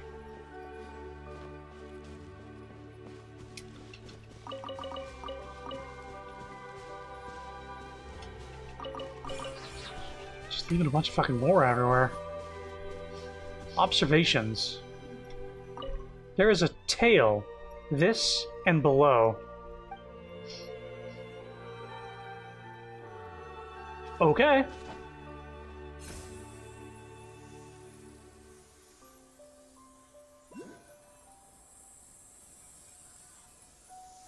Wow, you actually had to jump.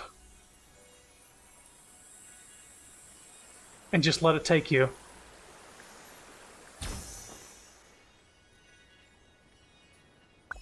Oh my goodness. Treasure. One way to draw your target out of hiding. Wait a minute. Night Raven statue. A familiar-looking Night Raven statue. It seems to stir memories of an unforgettable summer of adventures in a castle. This is from the previous summer event. A familiar-looking Harpastum. It seems to stir memories of an unforgettable summer of island adventures. I believe that was from the one that I missed, the first summer event. Place Garland. Place Toy Block. Place Clockwork. Dreams? Is this like just a room to like sort of... Choo-choo cart. Yeah, this is the summer event we did last time. A familiar-looking choo-choo cart. It seems to stir memories of an unforgettable summer of adventures in a domain. Wow, this is sort of like just a nod to all the summer events.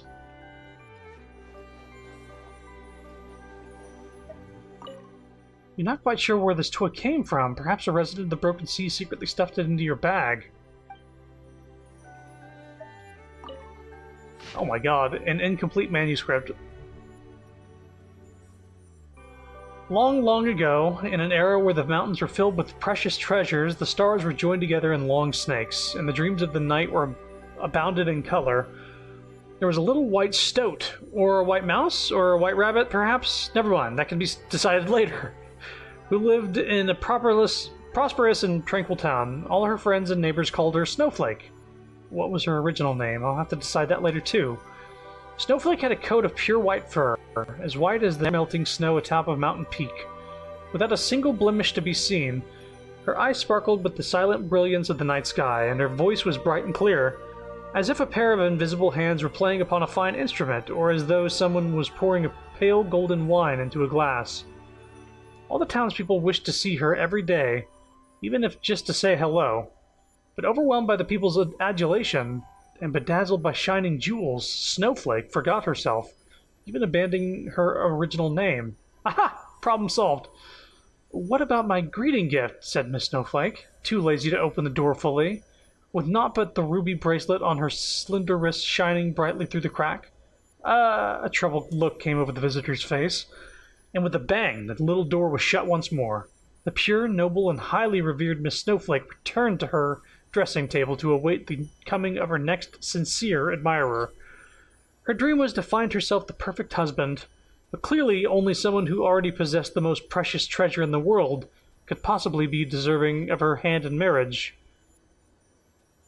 That day, a certain wandering Mr. Cat paid a visit to their town. He came from a faraway kingdom in the north and wore a coat of thick, well-groomed fur. Perhaps you might even say overgroomed, in fact. For if you got close, you could even smell what he had eaten for his last meal. My cat is currently sitting on top of me, licking itself. Has a really fishy smell. There was a wisdom in his emerald green eyes that was beyond anything common folk could hope to attain. The kind-hearted townspeople welcomed the traveler warmly. Within the time it took him to drink 3 cups of ale, he had already heard all about the town's noteworthy goings-on, and no less than 5 different weather forecasts for the following day. Among all the news, what most interested him was the relating to Snowflake. Snowflake, where might I meet this beautiful lady? If I was you, I wouldn't bother. Why's that? Miss Snowflake has a penchant for rare treasures. Over the past 2 years, she's become more and more particular. Unless you're in the possession of vast wealth already, you may as well give up on the idea sooner rather than later, for your own good. Hearing that, Mr. Cat's green eyes twinkled. Knock, knock, knock. Mr. Cat knocked on Miss Snowflake's door. To him, her house seemed a little on the small side. My greeting gift? A pair of listless eyes looked out at Mr. Cat through a crack in the door. Of course, I have prepared the most magnificent gift for the esteemed Miss Snowflake, which I trust will only make you more beautiful than you already are. This necklace is inlaid with the agate from the north, pearls from the southern seas, and amber from the west. It is my clan's great treasure, entrusted by my elders. I have traveled the world in search of the most beautiful, noble person to present it to. It is a great honor to meet you, Miss Snowflake. I believe that you must be the one I seek. Please, accept my gift." A flash of dazzling color shined out from the crack in the door as the reflection of the opulent necklace sparkled in Miss Snowflake's eyes. "Not bad, not bad. Just about up to my standards," said Miss Snowflake proudly. "After meeting you, I am now convinced that all jewelry will pale in comparison with your unparalleled beauty. But please allow me to help you put it on." Mr. Cat bowed sincerely, and then took a step inside, nearly getting stuck in the cracked door as he did so. "I will now perform a ceremony of blessing and prayer for you, that this gift might still shine as brightly as the moonlight once I am gone. Please go ahead." Intoxicated by his praise, Miss Snowflake exposed her flawless alabaster neck. From that day forth, no one ever saw Miss Snowflake again. Some said she had grown tired of the mundanity of life in the town and set out on a journey to find treasure alone, whereas others were convinced that she had finally found the husband she'd been waiting for, living happily ever after with that Mr. Cat from afar. For someone passing Mr. Cat as he left town caught a whiff of Miss Snowflake's delicate perfume on his fur coat. Maybe this story isn't suitable for children either? I'll have to think it over. The cat ate the stoat? Jesus Christ. Didn't think that's where it was going. A book about a young woman named Lycia. Hang on.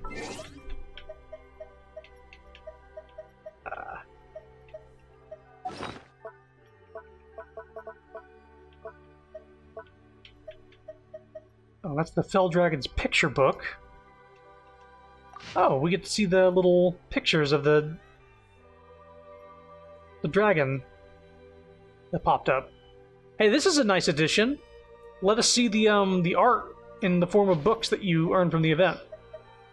A book about a young woman named Lycia who sets out on a journey alone following the ruination of her homeland at the hands of a black dragon. Oh god, a lot more text. Alright, one more. A book about a young woman named Lycia who sets out on a journey alone following the ruination of her homeland at the hands of a black dragon. On her journey, she met a former guard of the kingdom and now an errant wanderer and sought his guidance in the art of swordsmanship. But the guard had long since given up hope and had lost both the will to wield a sword and the courage to swing it. "I cannot fill a bottle with hope and give it to you," said Lycia, the wrong voice coming from her mouth. "But I do remember a song from my childhood. It sings of how spring is as fleeting as a shooting star, and it taught me to cherish every flower still in blossom about my feet." "You need not master the way of the sword," said the guard. "I can see it in your eyes that you are already in possession of something even more powerful." After continuing on her way once more, following the guidance of the elders, Lycia entered a dense forest and came before a wise owl, keeper of the keys to the kingdom of dreams. The owl's laughter rolling forth like a shrouding mist enveloped her from all sides. "Do you know what it means to retreat in the face of adversity? As long as my legs can still walk, I will keep moving forward. Do you fear the thought of death knocking at your door?" "I will fight it, right up until the final moment arrives." "One last question. Can you swear to set your heart on revenge?" Having now obtained the key, Lycia opened the door to the Kingdom of Dreams, where she was to cross a river of stars and ascend an ink-black stairway, enduring many hardships. Finally, she confessed the reason for her coming before the Goddess of Dreams, and, in exchange for a lock of her golden hair, learned the magic of luring someone into a dream. Then she declared that she would take revenge upon the Black Dragon.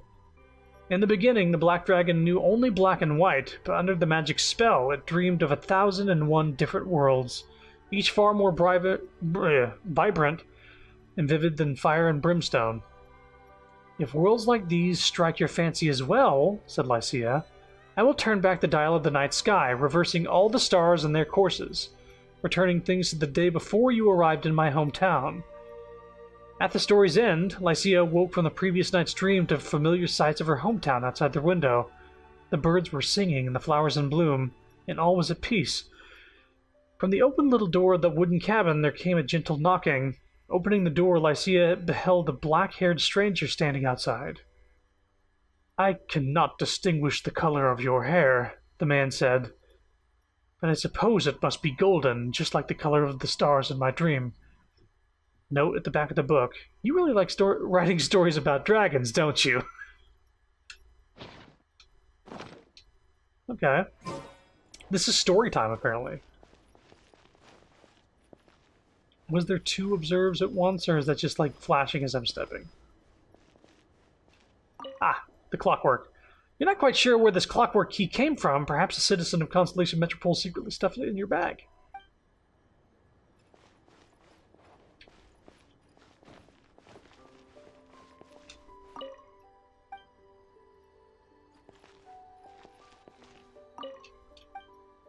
This is a really cool room, though.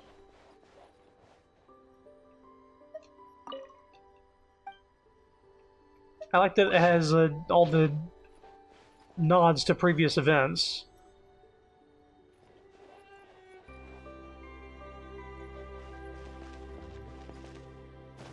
Makes me kind of wish they were, you know, still around in some way.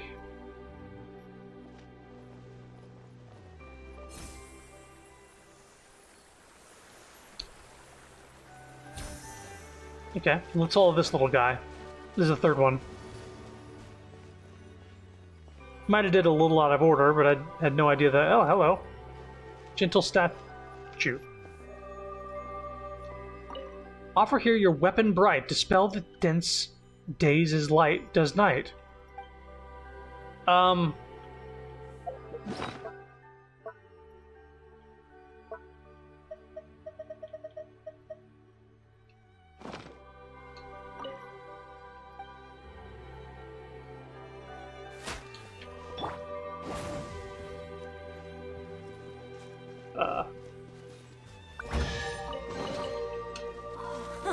It's a miracle!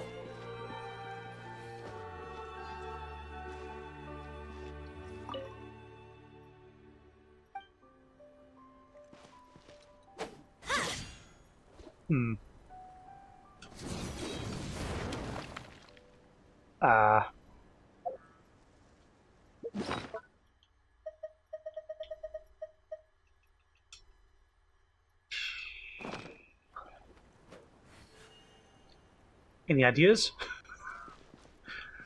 Not sure what to do about that one.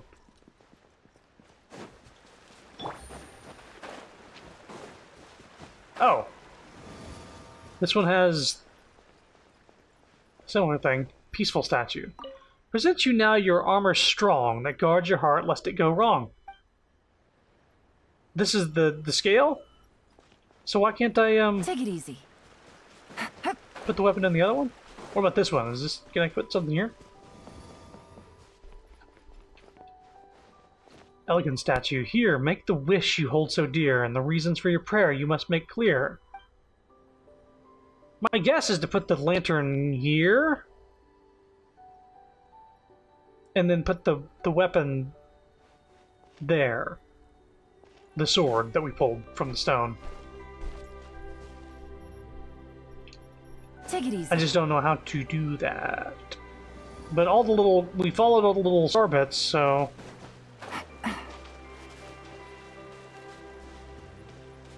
One led behind there, one led behind... all around town, and then... the other one led here.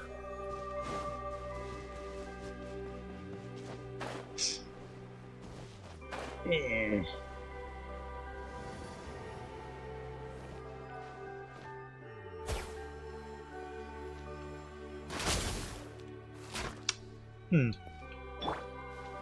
Take this? Right! Whoa. Oh, sorry, that went through your throat. Let me fix it. Quake! No. No, no, no, no. You gotta put that away. Wow, she's packing. I need to look this up. Give me a sec. Genshin statue weapon bright.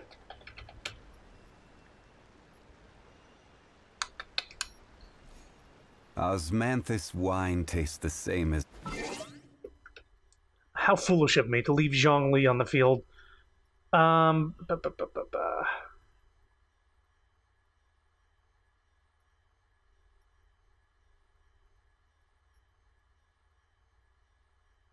um,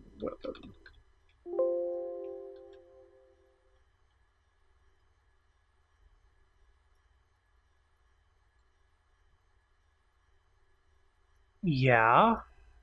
Offer here your weapon light bright. And it says offering a weapon like dragon horn.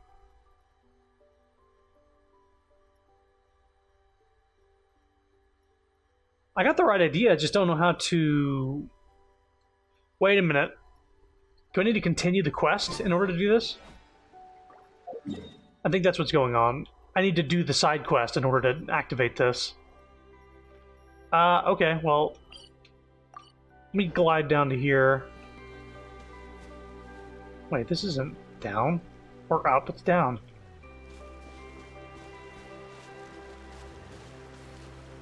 I need to go up there.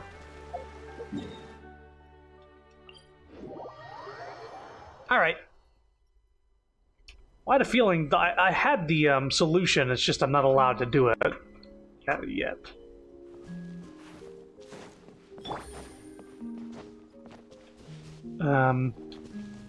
Crumble! Remember when Zhongli gave that statue a penis? That was pretty funny. Uh-oh.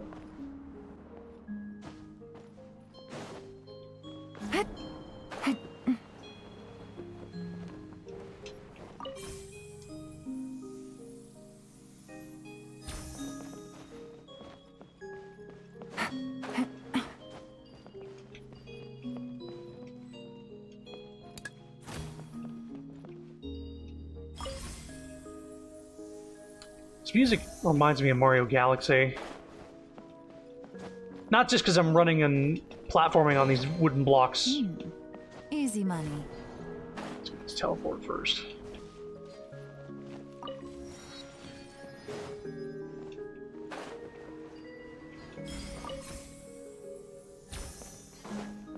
Reminds me of the observatory.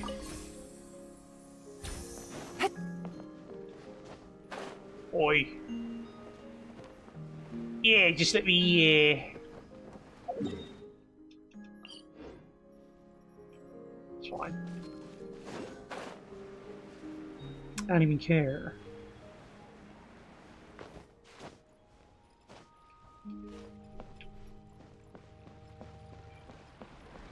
Whoa, the wind's way too strong. Let's duck off to the side first and ignore that little flower inside for now.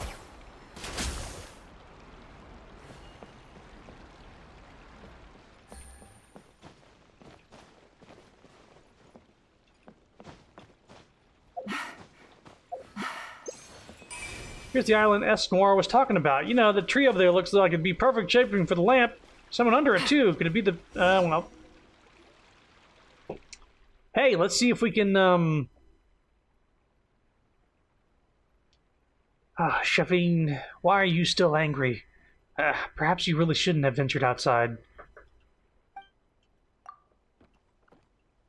Yeah, it doesn't show that text. That was just before this. Hello. Did you plant this tree? We'd like to decorate it a bit. That is to say, hang a lamp on it. A lamp?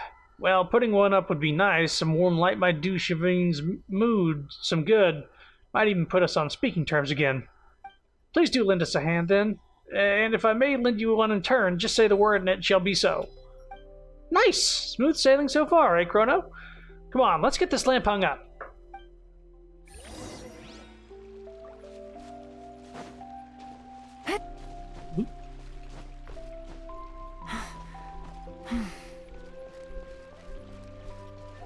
Hey. That should do it. The light should shine far and wide now. Not that anything's happened yet. Okay. So what do we do now? We wait, of course. Maybe those adventurers have seen the light already and are on their way back as we speak.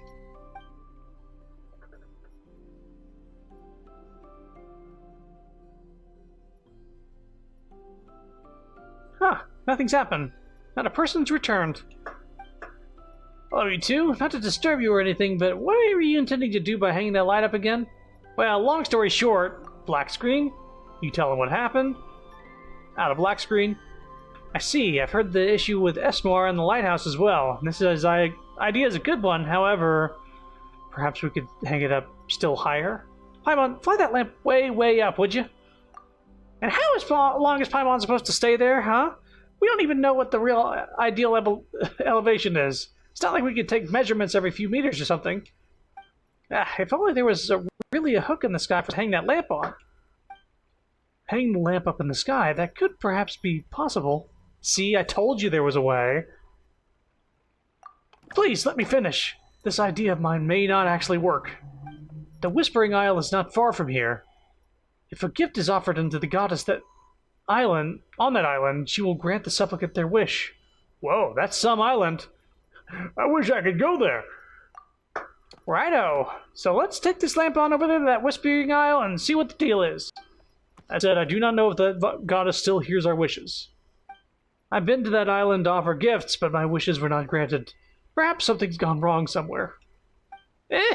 What did you wish for? My wish was a simple one, to be friends with Shavine forever.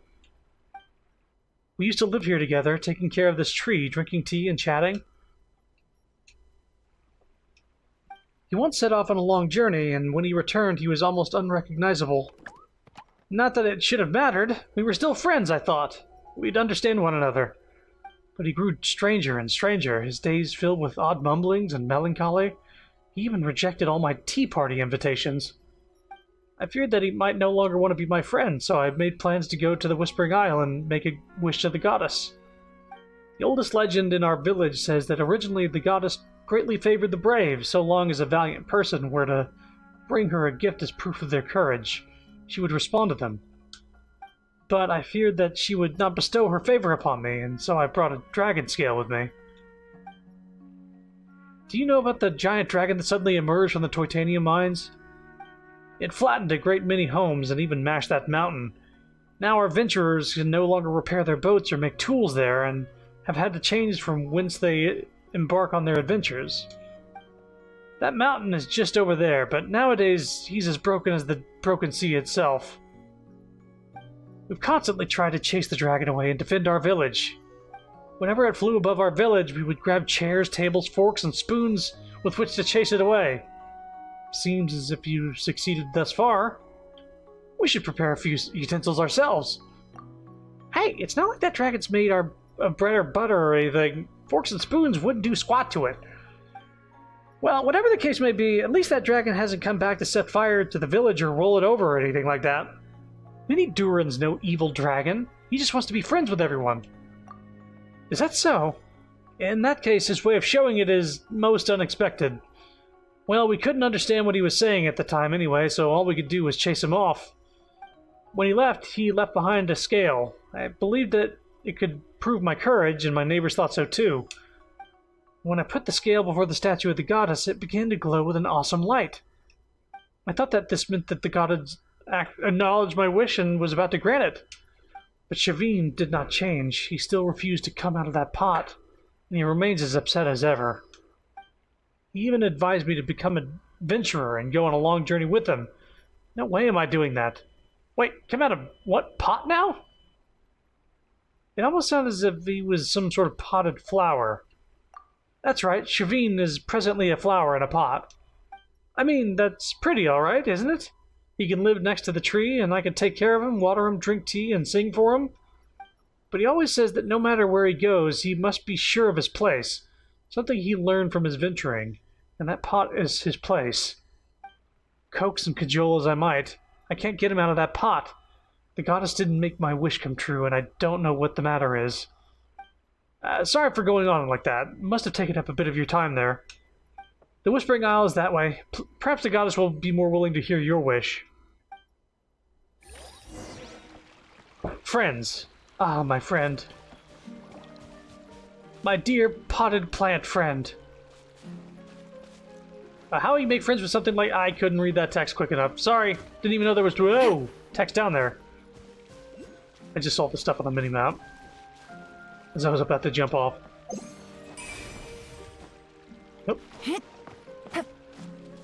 There's something here. Grab that. Yep. Is the wind still blowing here? You betcha. You betcha. That doesn't block the wind? It's great. Maybe I can climb on the wall and do this sort of thing?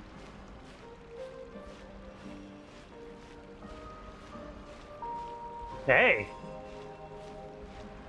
Aw. Aw, I thought I was clever. Doesn't look like I can get whatever in there right now. I think.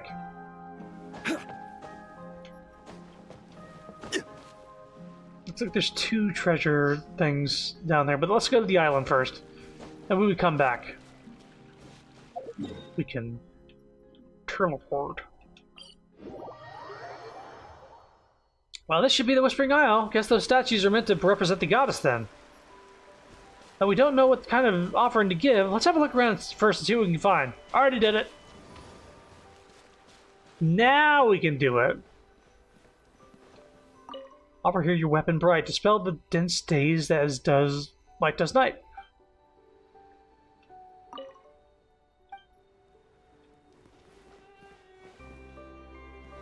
Okay.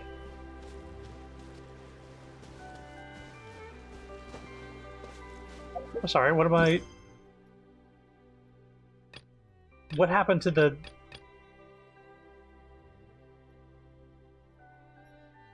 Aw.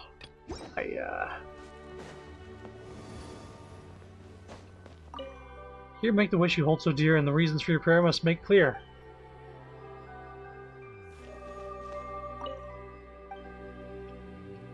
Yeah. Bruh.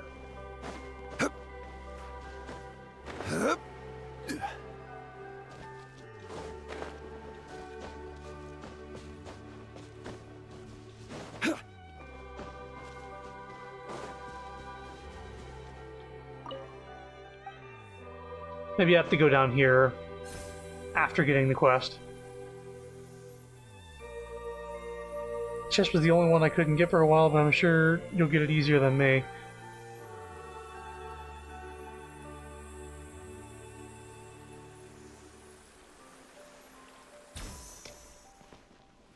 Okay, so this isn't the answer to putting those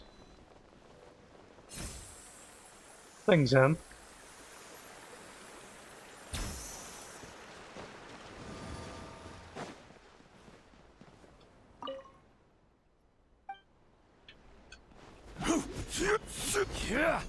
Excuse me. What am I supposed to do? I want to put... Maybe I need to look at this dragon scale first. Ah, that's probably it. Presents you now armor strong, and the guards your heart lest it go wrong. This should be the dragon scale that Panuel used to wish then? It can't be retrieved. Seems like he really did make a wish. Nope, it's no use. The scale won't come off. Guess the goddess liked her gift after all. Now we're allowed to do this stuff, I wonder. 3 statues, and it seems like we're gonna have to offer them 2 more gifts. But what should we offer? Paimon hasn't a clue. Any thoughts, Chrono? If it should be related to the wish, we should offer that lamp. That makes sense. Esnoir's wishes is to see the lamp hung high for all to see, right? Well, that just about clears armor. But we don't have any clue where to begin with weapons. It could be a sword, a polearm. There's way too many options. The statue of the goddess reacted to the dragon scale. Perhaps the 2 gifts we need have to do with dragons. Dragon-related stuff? Hang on. Did we pick up something that resembles a horn from inside the mountain? That's right, and it looked like a sword! That's gotta be the weapon we're looking for. That sounds sensible, and looks sensible too. The point is, the whole idea is most sensible. On point! Problem is, though, that Panuel's wish wasn't granted even after making the wish using the dragon scale. But the scale and horn are our only clues right now, so we might as well give it a try. That said, Whispering Isle is pretty big, huh? 3 goddess statues are up here, huge. They're huge too. If there was an ordinary adventurer story, there would be mysterious treasures hidden under the statues or something. Heh. On that note, I think we should take a closer look around. You never know when we'll find something nice. I've got no problem taking a little stroll. The goddess probably won't mind, will she? We'll just be careful. See instead of touch, much less break. Besides, we've already found the weapon, haven't we? It's settled then. As to whether we're going treasure hunting or wishing to the goddess first, that's up to you. We've already done it. Stars. Already did it. Now I can put it down. See, the problem was, like, it stopped tracking my quest as if I had completed it. And I was like, uh-oh. It's not telling me where to go. It's tracking a different quest right now. And then give the lantern. There you go. Give me a cutscene.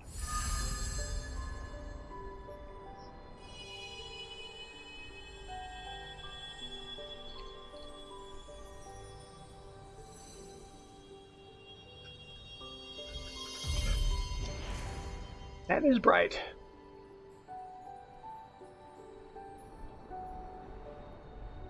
The Venturers. Hello. Ahoy there, mateys. Need a ride back?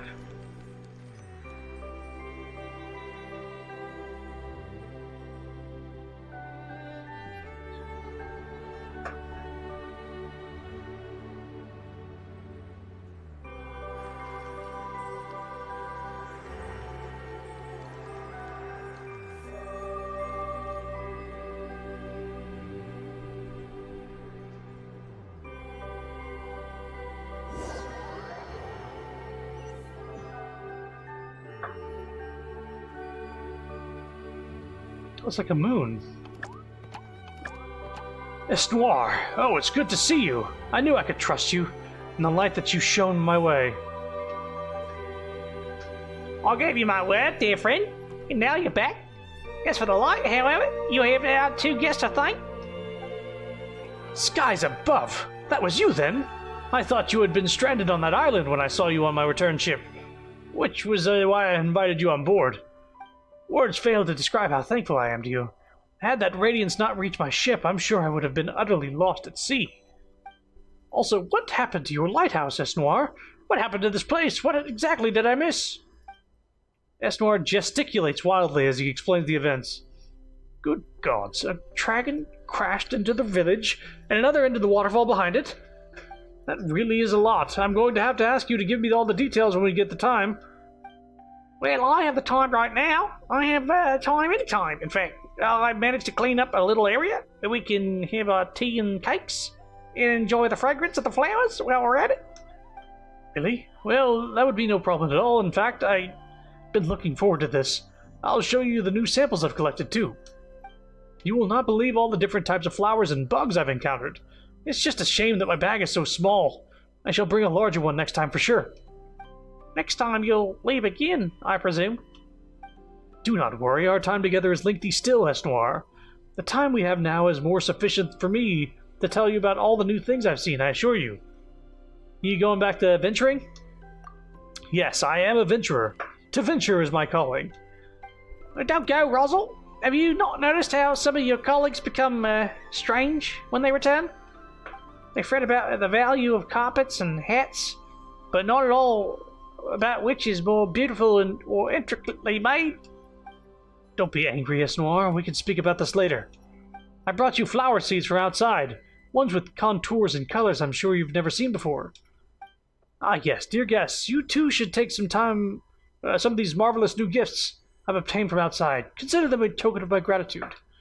Thank you for lighting the way for my ship, and also for taking care of Esnoir. Now that the light illuminates the way, I'm sure the other venturers will also begin returning to the village. I hope they can rest well. After all, there are many far-off places that await. Oh, there actually is a typo here. It's not all, it's are. After all, there are many far-off places that await their exploration still. I didn't get tripped up. They fucked up. Fix it. Fix it in the next couple days before the event goes away forever. Alright, one last combo. No matter how many times you ask, Rosal, I will not go out venturing with you. You're my friend, yes, but that will never change. I do not dislike you, but I do not enjoy traveling. Estnoir, it is nowhere near as frightening as you imagine. It's just a trip, that's all. The outside world plays host to many flowers that cannot be found in our village and many people we've never met. Even the shapes of the clouds are different there. Remember the seed I brought you from outside? I can guarantee that you've never seen any flower with the shape or color before.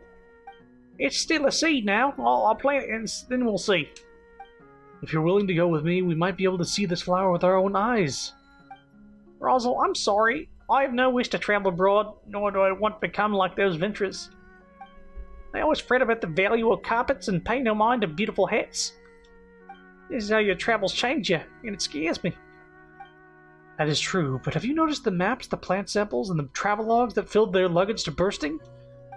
We surged through different bushes and shrubs like a gust of wind, like rivers passing through another lake.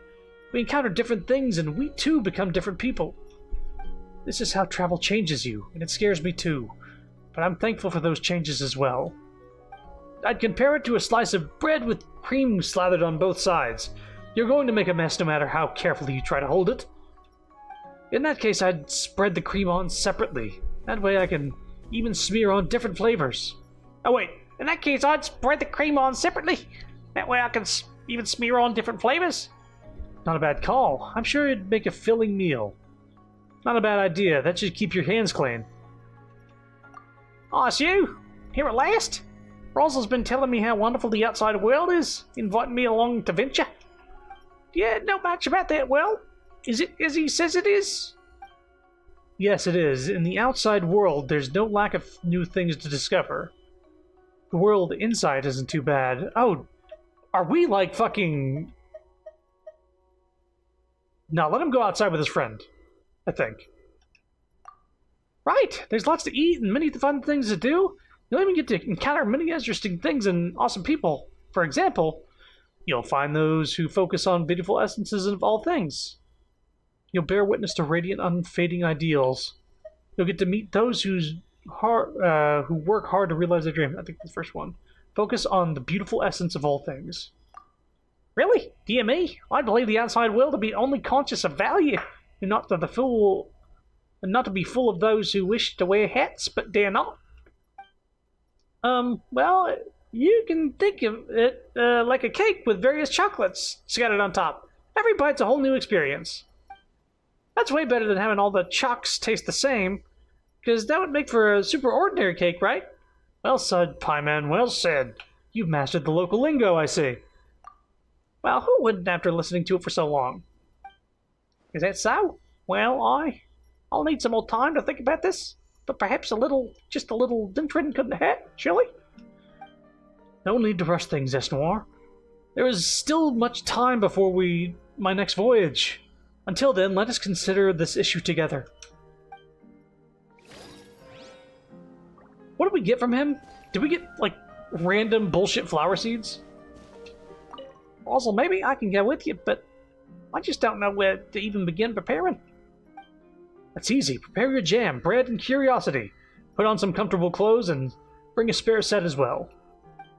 Finally, prepare for yourself, because you might have to throw some things out of it along the way.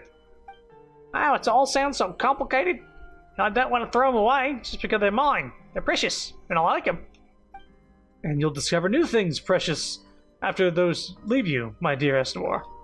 Believe me, this will be a fascinating journey. Would you like to hear about money? I know I make a ton of money. Not anymore, though. That's not my thing.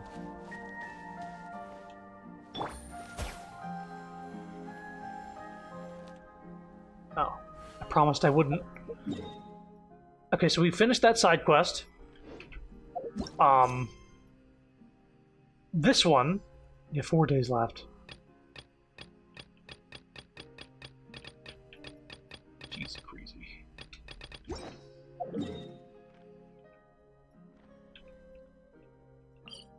I need water. My throat hurt. Okay.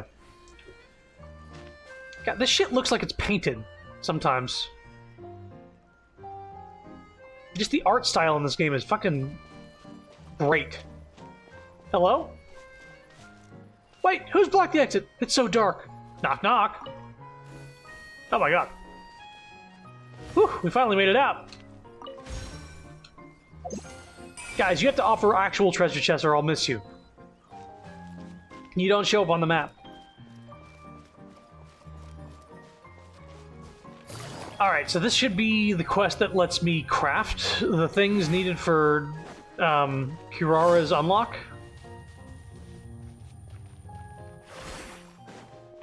I don't know why I gave the dude a Kiwi accent, by the way. I don't know.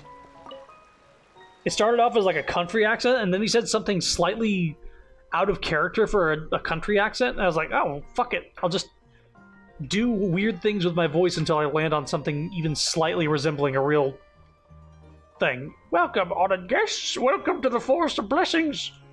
Are you here for a jaunt, or are you here to see the Rain Song pond jumping competition? Whatever the case may be, may you enter your time here. Enjoy your time here. Unfortunately, a sudden visit of the draconic variety isn't on the menu anymore. If anything, I'd say you've come at just the right time. Word is that the dragon's having a bout of good temper. I was just about to bring some paper models over to see him. I hope he likes them. Oh, I forgot to introduce you to my masterpiece, as well as this outstanding frame. Please, look over here. Have a look at this fantastical fabricator. Every paper model I've made up to this moment is inside. I've walked, well, jumped, across the entire world and made countless friends in my journey to craft them. For example, the flying squirrel Clanch, who would often drag me into wind currents to try flying. Devitt, who loves paper models as I do, and of course, Alof, ever the stone-faced fellow. They were all generous enough to let me make paper models based off of them, that I might share these interesting toys with everyone. Alright then, grab these star sale coins, consider them a welcoming gift, then stuff them into the fabricator, and finally, turn this handle. Let's see what the dewdrops shall bring you today. This is an actual gacha machine. It's a gachapon machine in the gacha game. Once you use these coins up, though, you'll have to find a way to get some more of it on your own, if you want to continue turning that fabricator handle, that is. As to just how to get more, well, you can ask those good friends of mine. I'm sure they'll have an idea or two. After you get the present, you can exhibit them on the shelf beside me. Strictly speaking, it is this shelf that was the true impetus for the creation of my fantastical fabricator and paper models. But that telling of the tale is no simple thing. Should you wish, I will be glad to share it with you. But for now, just start the fabricator up. Dreamy dewdrops above willing. May you gain the gift of you desire, and may your mood be uplifted for the rest of the day. I just remembered I didn't get that chest underneath the island, and I didn't talk to the dude about his flower friend, so I'll go back and look at that. In the Summertide Scales and Tales event, you can use Star Sale coins gained from the game modes within Mosaic of Moments to create many model figurines and figurine fabrication. Fairy Tale figurines related to each region's theme can be mounted on said region's good shelf. During the event, these figurines can be exchanged with and given to your friends. You know shit. Good roll. All right, maybe I'll take one more day Let's off and knock out the rest of the work once I'm feeling up to fucking it. fabricate a figurine. I got 450 coins. 5 fabrications, please. Oh yeah, mate.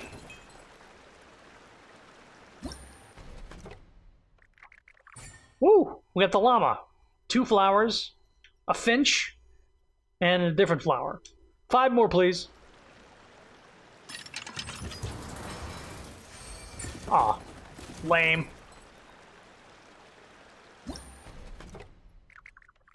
5 more, please. Gotcha, and gotcha, and gotcha, and gotcha, and gotcha, and gotcha, and gotcha, and gotcha, and gotcha. Okay, we got 2 wizard finches. Or whatever they are, jesters.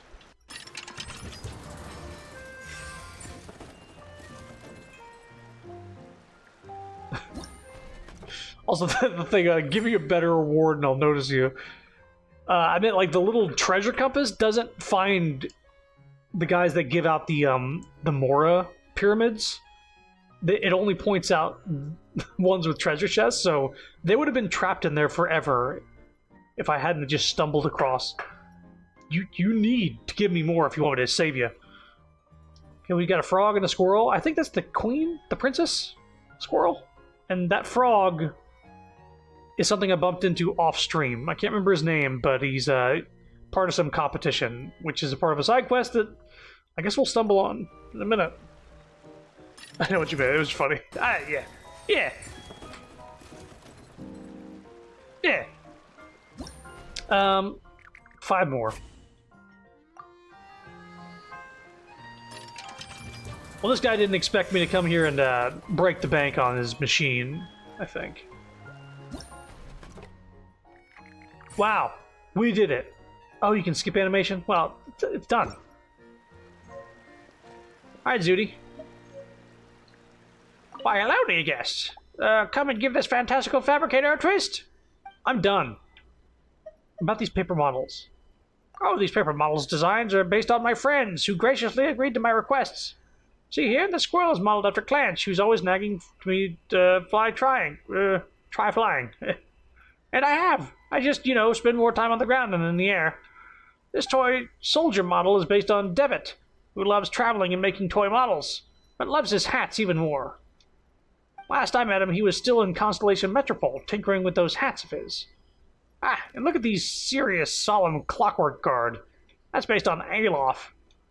Not the talking type him, but ever loyal and dutiful. If I remember right, he's been busy training, not that he ever isn't. Ah, my apologies, I'm talking too much, aren't I? Well, activate the fabricator if you would. Do drop swelling, a fine gift you shall receive. One more thing. About the story of the good shelf. Oh, you'd like to hear the tale then? Sure, allow me to briefly introduce this widely told tale then. It is said that there was once a kingdom constructed of shelves of many colors. Each shelf had its own duty and objects that they would hold. But there came to be one newly crafted shelf that was dissatisfied. Why does that shelf get to hold jewelry, and that other to hold paintings, while I'm consigned to carry expired fruit? Enough! I've had enough. I'm leaving this place. I'm going to carry things that truly show my worth. Keep listening. After that, this shelf embarked on its journey. During this time, he was once the custodian of a wealthy figure's trove of gems and pearls, filling him full, and he also preserved the priceless pieces made by a prominent painter. But when the rich patron passed of an illness, his previous friends did an about-face, seizing all that jewelry for themselves, leaving not a brass bauble behind. And as the artist's inspiration faded and drew great masterworks no longer, his once vaunted reputation was tarnished. People pilloried him as incompetent, and at last, the agonized artist accomplished arson against all of his art, vowing never to paint again. This shelf once had all it dreamed of, yet lost it all as well. He was exhausted. Once brand new and beautiful, he was now old and weathered, and missing a few of his boards to boot. Once the shelf of the wealthy and of the artist, of the wealthy and of an artist, but now that these things that once filled his life were gone, who was he? Finally, the shelf returned to the kingdom, sequestering himself in the corner of a library, and there lived alone. I'm a useless shelf, he thought sadly. Bereft of those jewels and paintings, I am of no worth.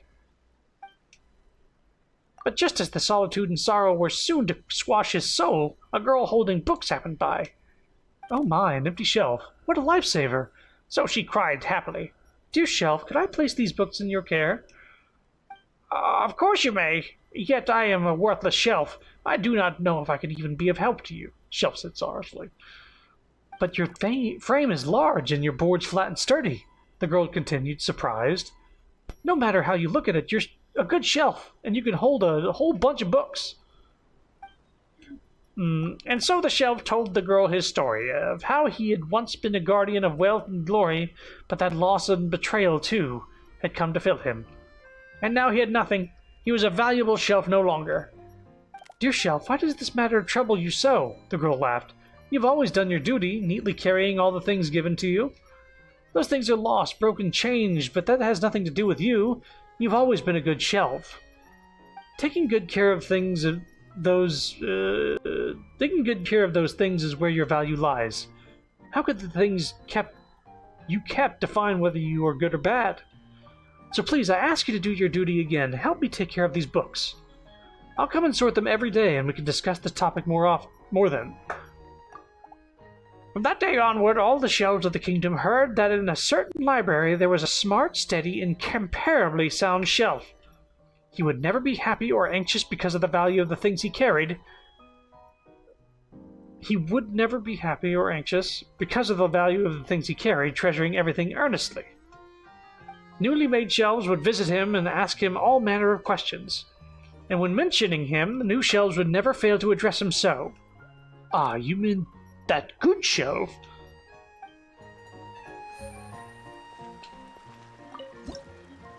Okay.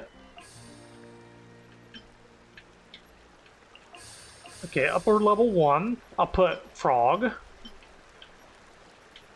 Upper level 2, I'll put this thing.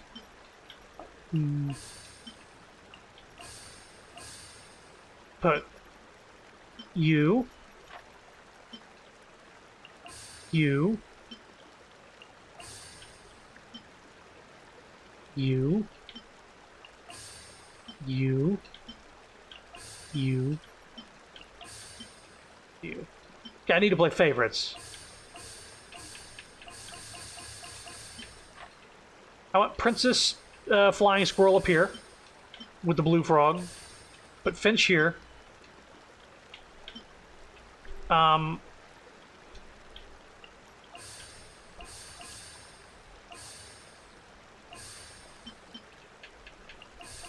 gonna put hamster here. Put llama down here. Oh.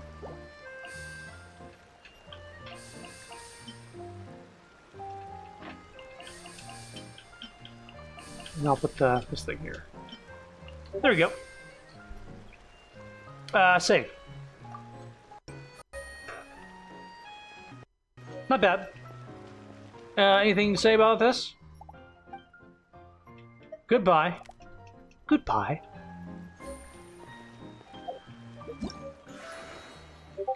Let me just double check something real quick. Did I get these as like stuff for my teapot as well? It seems like something to add. Yes, we did. All of these little origami things we got for our teapot. A light touch. Hey, we can get one of these. Navigating the world is a whole lot easier with a few different identities to choose from.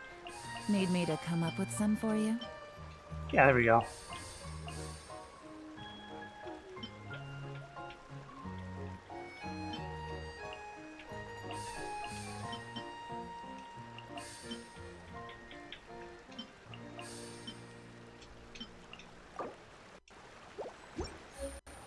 We got with the finches around the llama, we get the frogs around the hamster, and then we get the frog and the flying squirrel up there. Really royal looking ones. Okay, let's double check that we did what we needed to do.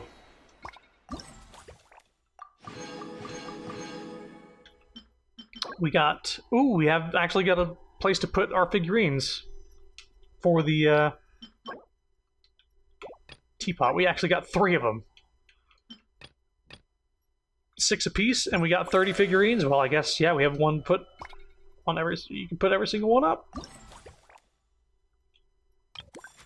Oh. Oh, I can give one to Sapphire if she wants. Frint has not yet set their wish list. I could gift you... Sapphire, do you want one of these? What is it? It's just one of these paper mache animal things for your teapot. Okay. I can gift you one. Oh, okay. Do you... I don't know if I'm part of the wish list. No, I can give it to you regardless. Oh. You just don't have a wish list. I can just give you whatever you want, though. There's all of these. I think you might be able to get these ones as well. Any of these you want?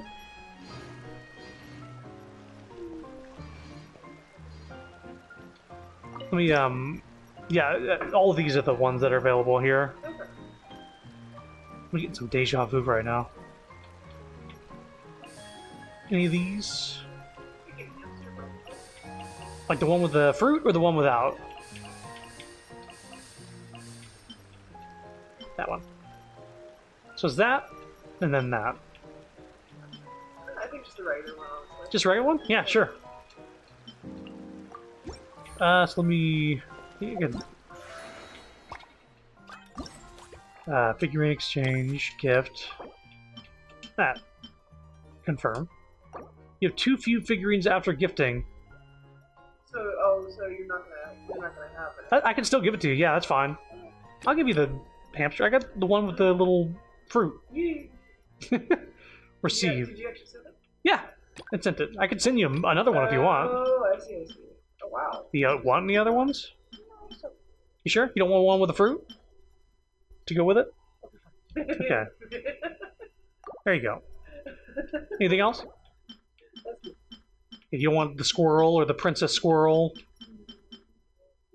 I have an extra one of those. Since you have an extra, I guess it's you can everything. Yeah, I'll send you the extra ones of those. There you go. You're welcome.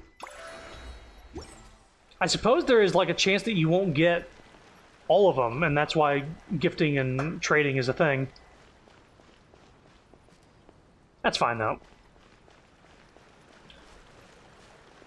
So now let me... Gnat, right in my face. Loves to fly right in the face. Yeah, being really awesome. There we go. Oh, there's the fabricator over in Constellation Metropole as well. I am going to freak out. It's going right in my face.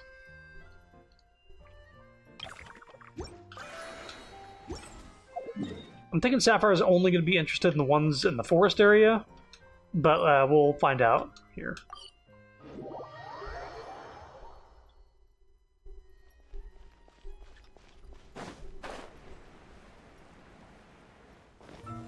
Now. As if I need more fowl. I was wondering, yeah, these vending machines stood out to me. Alright. Skip. Now we can skip the animations. Oh, good. It's a bunch of these guys. Skip it.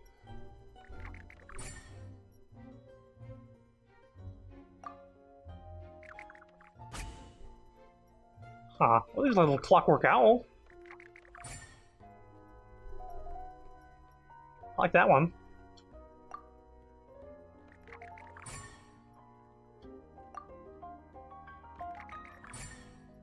Okay. Cool. I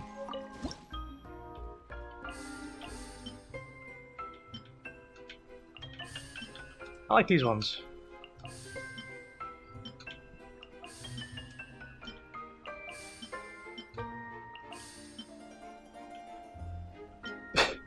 Guy stuck on the wall.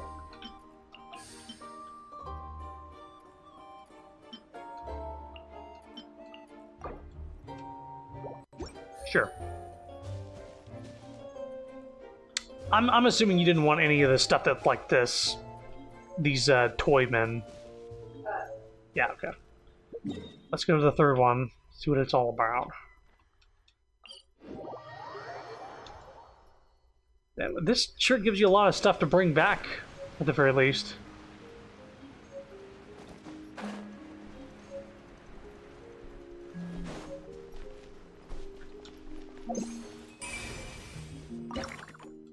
Here we go. Swing set. Oh, it's like the toy train. Okay. Oh, we got a little Kiwi man. I'll remember him forever. Little pickaxe man. And we also got the sword. Ooh. The dragon sword. We got a little lazy pickaxe man. Why, you got a little statue, mate? Oh, you shouldn't have.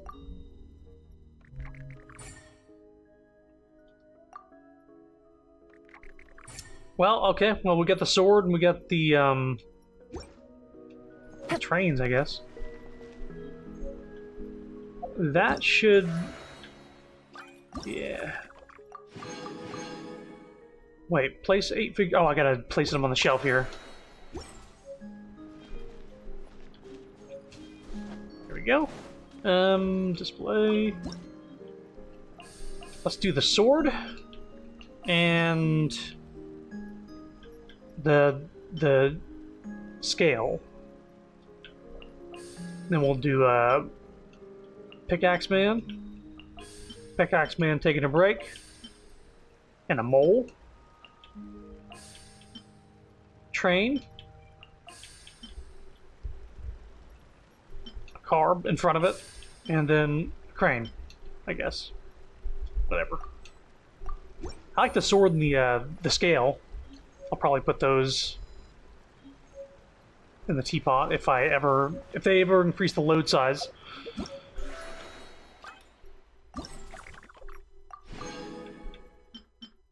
Jeez. And then this one. Summer gifts. And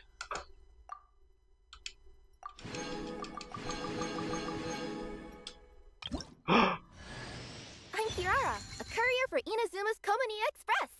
Rest assured, there's no destination I can't deliver to. We got her. Uh-huh. My tails? Oh, I have them because I'm a yokai. Nekomata, to be specific.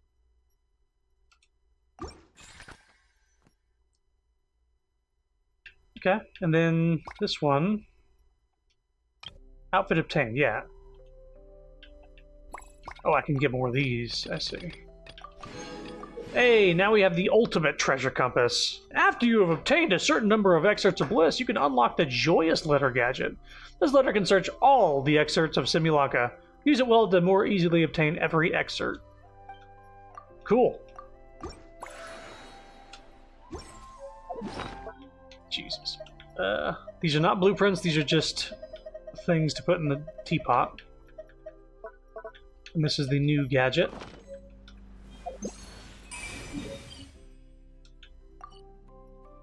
Yeah, it just unlocks all of them on the map. We missed 1, 2, 3, 4, 5, 6, 7, 8, 9, 10, 11, 12. Alright, we can go check out these, that one chest we missed over here. See if we can figure it out. Or if it's just fixed now.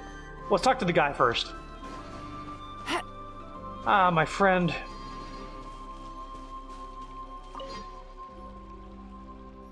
Just what is Shavine thinking?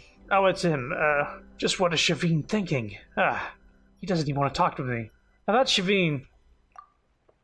Oh, hello there. I'm really sorry, but it's Shavine. He's still angry at me and refuses to come out and speak with me. But the wind and sunlight can't reach him down there. What if he withers? What then? Since we're talking about that potted flower, we can just scoop him up. I've tried, but as long as Shavine's upset, I can't even get close. He's in such a stormy mood that I nearly got blown away. Wait, how could being angry blow someone away? That's pretty stormy, all right. That would make it pretty hard to get close, yeah. Maybe the reason he's so furious with me is because I refused to venture out with him before. Please, dear guest, can I trouble you to check on Shavine? Perhaps you might be able to reason with him. No problem, we'll give it a try. Yeah, we've traveled to so many places and seen so many people, we'll probably be able to convince him. That's wonderful. You can find him in the cavern below this island. Please, if you'll head that way. Shavine is the fucking flower that's blowing at us constantly. I must tidy up this place and find a good place for Shavine to soak up the sun. Oh, we got a crown! From some of this shit. Mein Gott.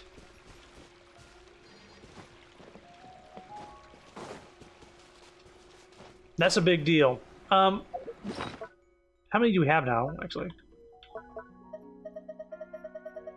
Wouldn't be there. Wouldn't be there. It'd be in here. We have the four crowns. Ah! The wind's so strong! So that's what he meant by a stormy mood. Calm down, we have something to tell you! Penwell sent us here!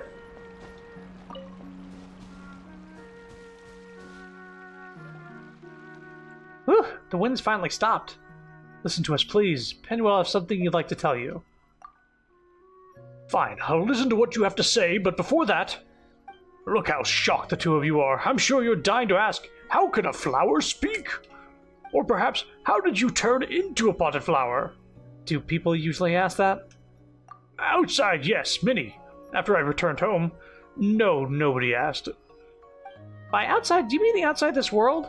I've heard that you only became like this after venturing. Well, well, look who's so well informed. I suppose Penwell must have told you. That's correct, I became like this while I was venturing. To borrow a phrase from that Roselle, this was the change I chose to make. Paimon gets changed, but why get changed into a potted flower? Could it be because you really, really, really like plants? Your dream is to become a botanist? You really like plants? No, I just wanted to find my place. I met many people outside this world. Some were chefs, others florists, others teachers. Almost everyone had found a place that made them feel at ease. That was how they'd all managed to establish themselves in life. And me, all I could do was venture. I had never thought of finding a stable place for myself. This flower pot is your place? Exactly, you catch on quick. As a flower in a pot, I'll always have a place that puts me at ease. But, since I've already got myself a pot and a place that belongs to me, why do I still want to go out venturing? I'm a venturer, after all. Without venturing, is there anything else of value I can do? I don't get it. The more of the outside world I see, the less I understand. Between having a place and venturing, which is more important? The more I think about it, the more my head hurts. And when I talked with Penwell, I always duck his questions.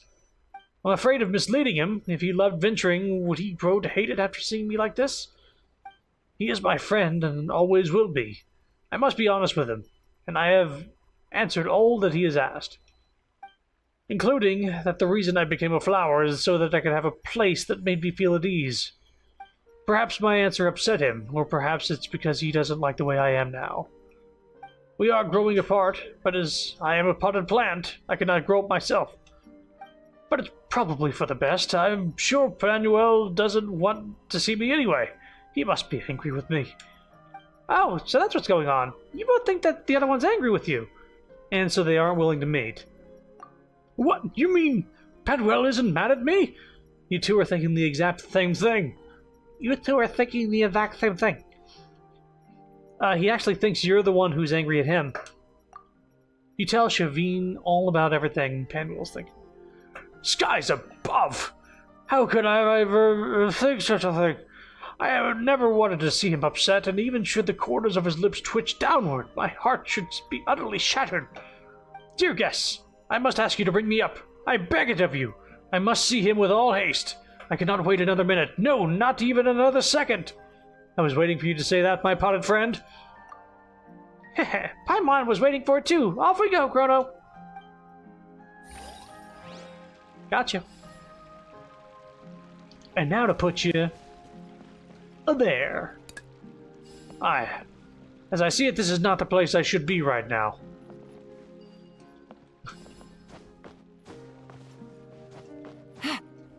Yeah.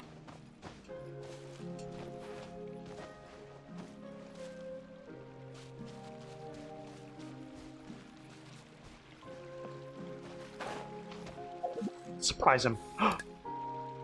Boom. Shavine! You've come! Please listen to me. I've never been mad at you and never wanted to leave you. I was only worried that you didn't want to be friends with me. I know that some venturers change, and I was worried you had too. I prayed to the goddess, but I couldn't find enough gift to offer, so she naturally ignored me. No, Penwell, such a thing could never happen. I will always, always be your friend. I must apologize to you.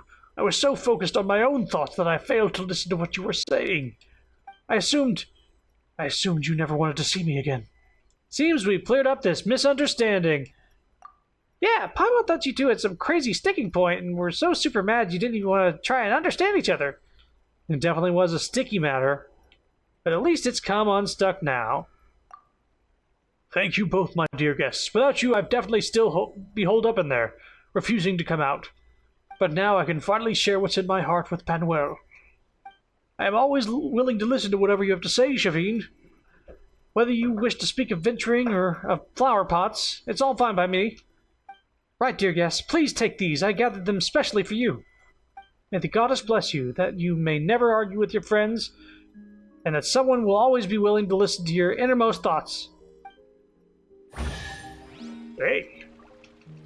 These are my true thoughts. A chest full I'm of listening. valuables I've been listening. and a trove of potential clues. Well. Wait, there's another chest. Take it easy. Brr.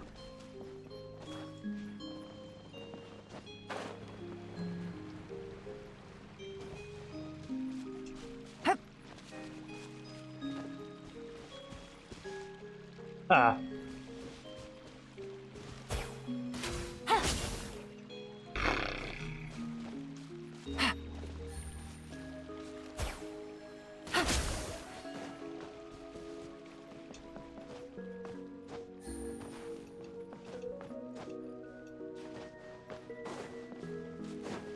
Hey guys, you know something about there being a treasure chest down on the map?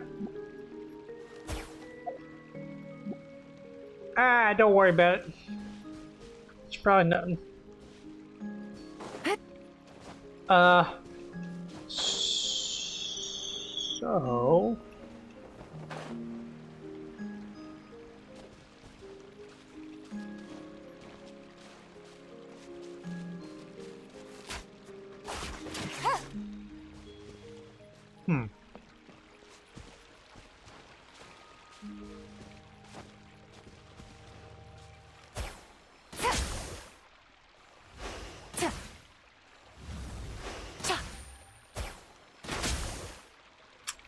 Nope.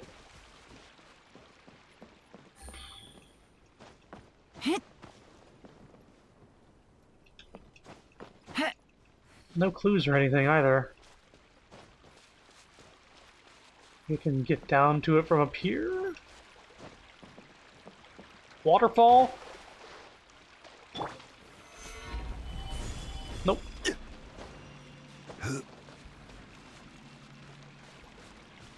Huh. Maybe it's more below. Hello?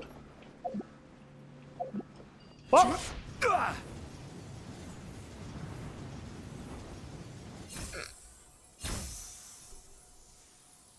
Boy, they sure let me fall a long way before picking me back up. Wanted me to suffer there.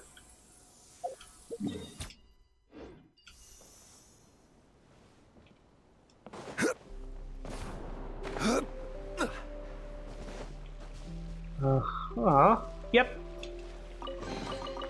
Certainly worth the extra mile. There it is. Why am I doing that on accident now?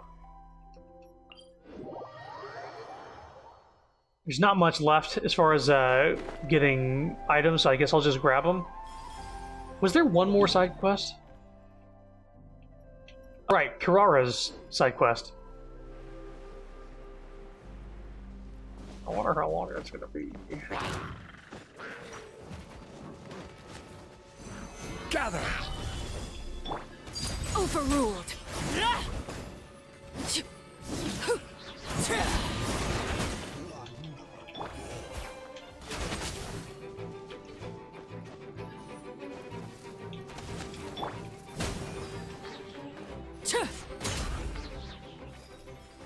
The chest. What greater pleasure is there than the unexpected?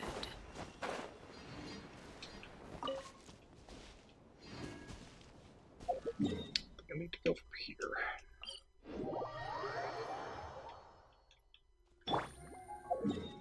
Okay, I need to head north.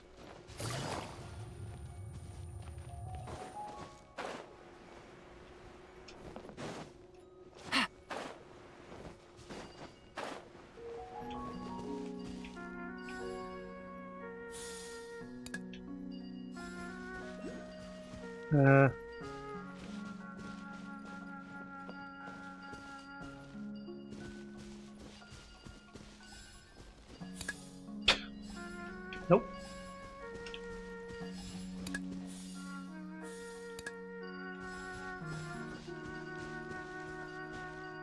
I need another one of these things, I think.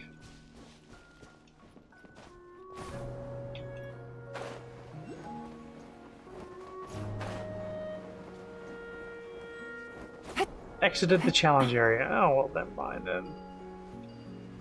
Can I turn around now? Oh, my hand won't stop shaking.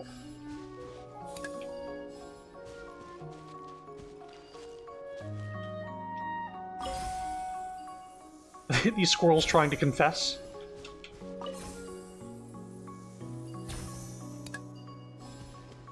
I pieced it together for you. All right, I'll go get her. Please turn around. What is it? Whoa!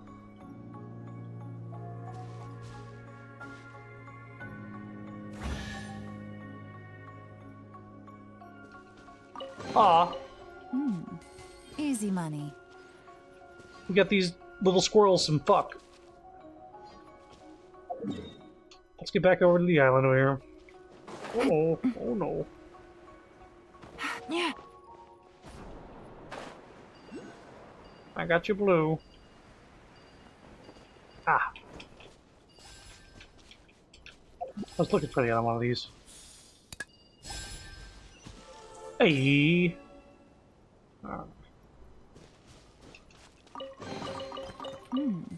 Easy money.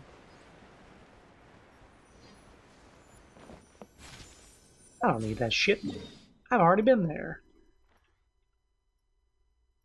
But I do need to go to the left.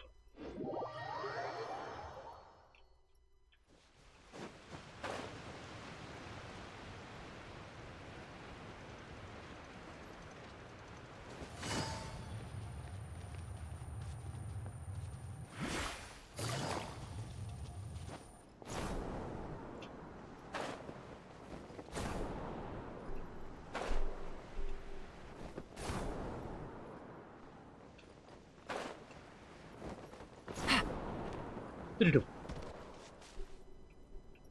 Ah, it's way back up.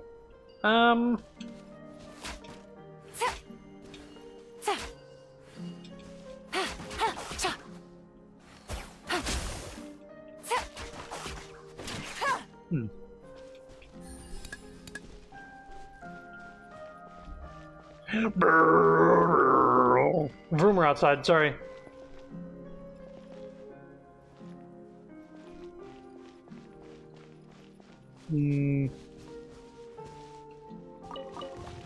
Uh-oh. Why can't I? Oh, gotcha. It turned off my elemental skills while I had that thing on me. I was like, what happened? You took away my powers!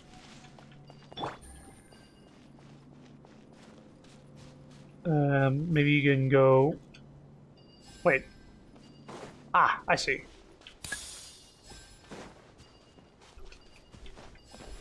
I see what's going on there.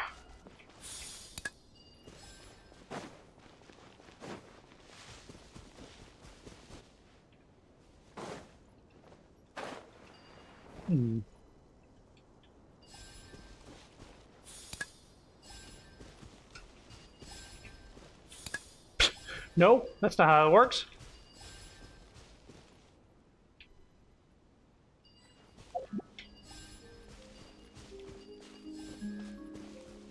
There we go. Treasure. One way to draw your target out of hiding. Hey. Oops. Also, yeah, these wings that I've been using, they're, I finally maxed out Fontaine reputation. So it's like at the Farina, like, dark and light eyes for the wings.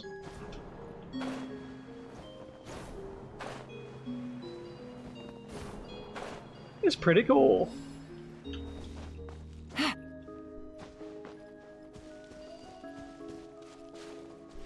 Okay, I'm looking for one more flower now.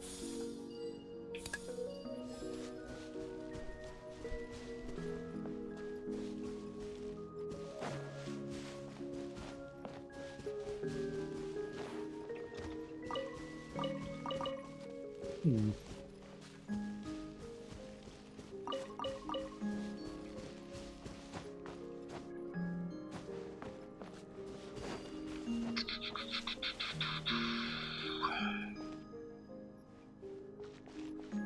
How do we get to the titanium mines? 4 flowers shall open your way.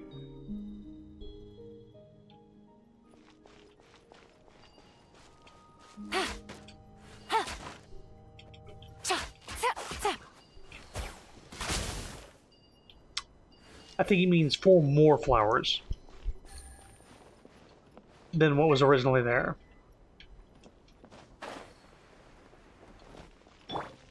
Rise!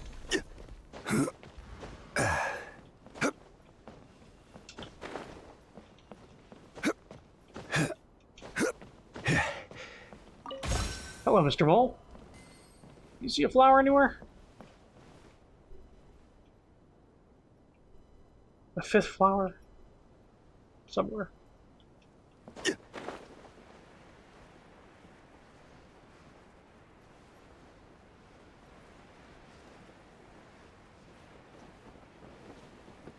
Hmm.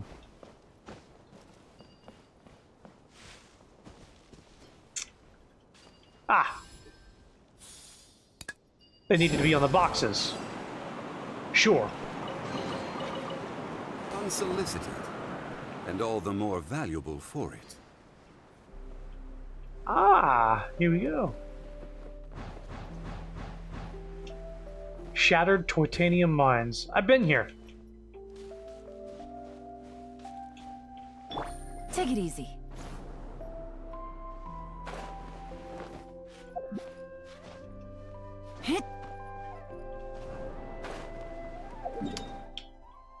Okay, so that's all the ones here.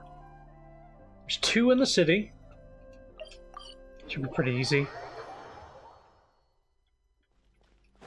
There's one right underneath me. Somehow it appeared for some reason. Treasure. One way to draw your target out of hiding. It literally just fucking appeared for no reason. We gotta go this way. Oh, there was an area of the city that I couldn't get to. It was off stream, but there's like a section of the city where these guards just keep fucking kicking me out. I think that's got to be what the Curara quest is. They kept gently putting me out. Like, hey, no. Don't come over here. Crumble!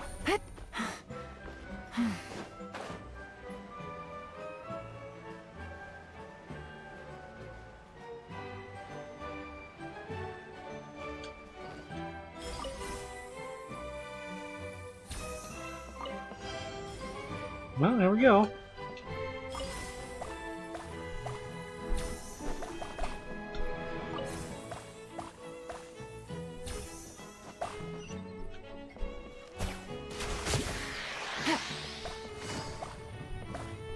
Take it easy.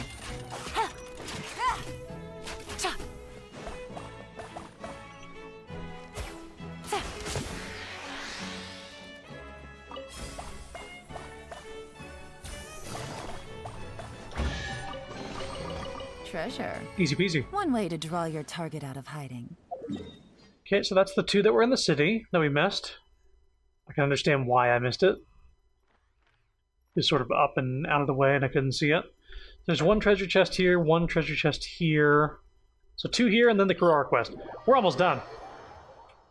In what, in my opinion, would be the closest to 100%, Looks like other the situation than... has changed again. Wait a minute. There was actually something going on here. I'm just going to put a marker there so I don't forget. Just going to put a boss marker there. But off stream, there was like some sort of like frog hopping competition that I got a cutscene for, and I was like, oh shit. But it was too late. It was an unvoice acted one, I guarantee.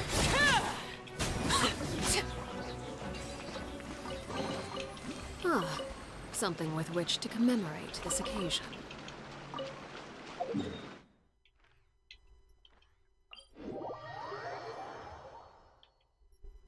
God, if only we got like an ultimate treasure compass after getting a certain amount in regular overworld of Genshin. That'd be so cute.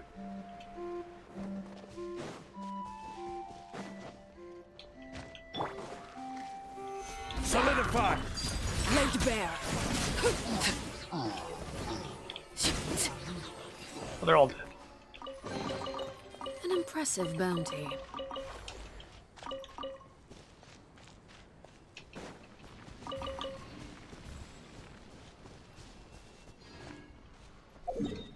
Is it a broken house?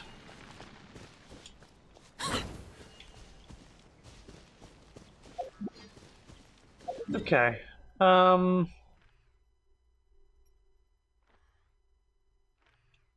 let me look at the quest real quick here. An odd textual mystery. Kale tells you that Sumeru has been quite lively lately. As such, you and Paimon resolve to see what's going on. Goal? Are you kidding me? This event sends me to Sumeru? Alright. Let's check on the girl.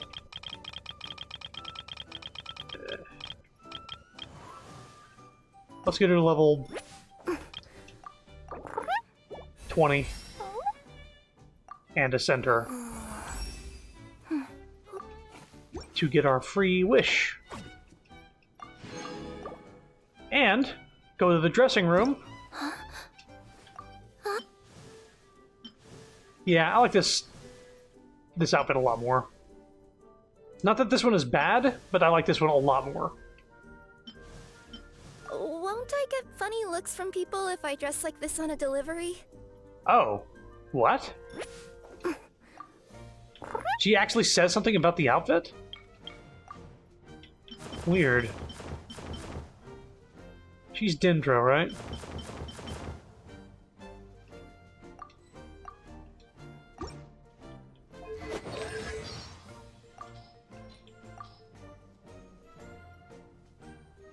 Wait, I don't need to do that. So wait, do other people react to outfit changes now?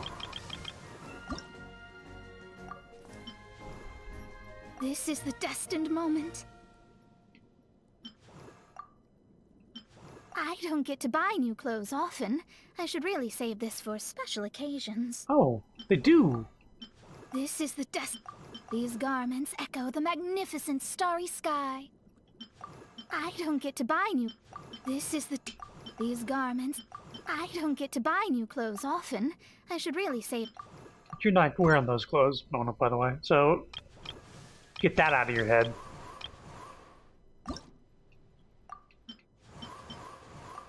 In the name of the Gunhilder clan. Uh-huh. Mother's teachings are with me always. Well, I got the gnat. Yeah. Protecting Mondstadt above all. Mother's teachings are with me always. In the name of the Gun... Okay. Who else has an outfit that I have access to?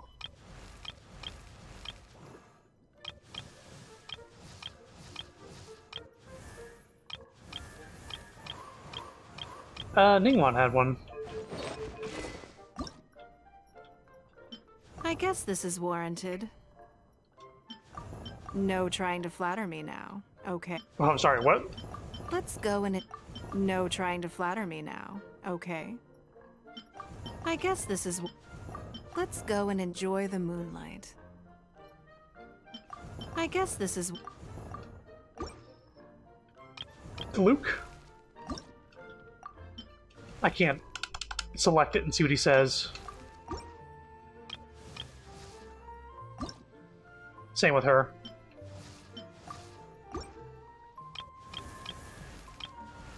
Barbara, I can't do it. I wasn't playing the summertime event at that time, unfortunately. I did get this one though. Bow before the true majesty of the Prinzessin. My flesh is robed in the very tapestry of the heavens. Yes, a garment fit for a Prinzessin. bow before the Mine Ogd of Ertelung reveals unto me the fates of worlds too numerous to count. Yeah, I don't know when they added this. If they've had it all along, I just never knew. Time to go. Make sure you keep up with me. Let's train together. Outrider Amber, raring to go. I think they only get 3 per. Kaya? He's got the swashbuckling. Watch out. There's a thief about. Hey, I've got the treasure map. Take a peek while no one's watching. Psst, come on. Let's sneak off on an adventure. You know what? Maybe they... But nobody... Maybe they have. Because I do remember him saying, watch out, there's a thief about. Hey, I've got the treasure map. Take a peek while no one's watching. Psst, come on. Let's sneak off on an adventure. But nobody else can know. Yeah, maybe I just don't remember. I don't have his. Okay. That's cool. So we got all that. There's this thing here, and then there's... I want to see what this is about. This can't be anything too huge.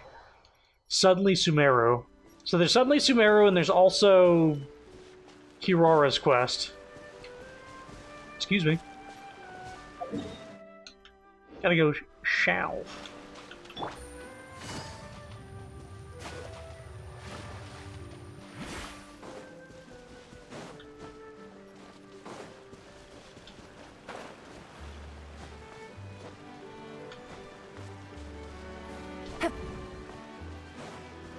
Okay.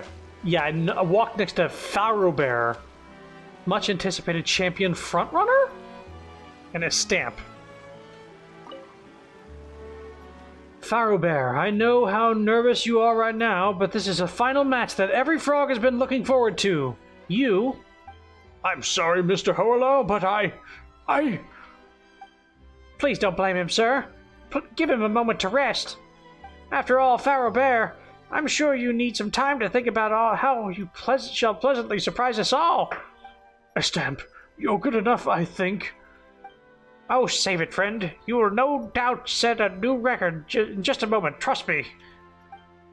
For now, just rest. You need time. Alright, you're right, my friend. I need some time. Uh-huh.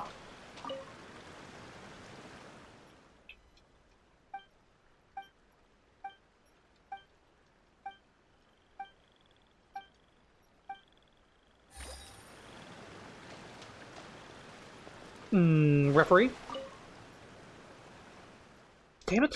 It's the same fucking dialogue. Okay. Alright. So what is this?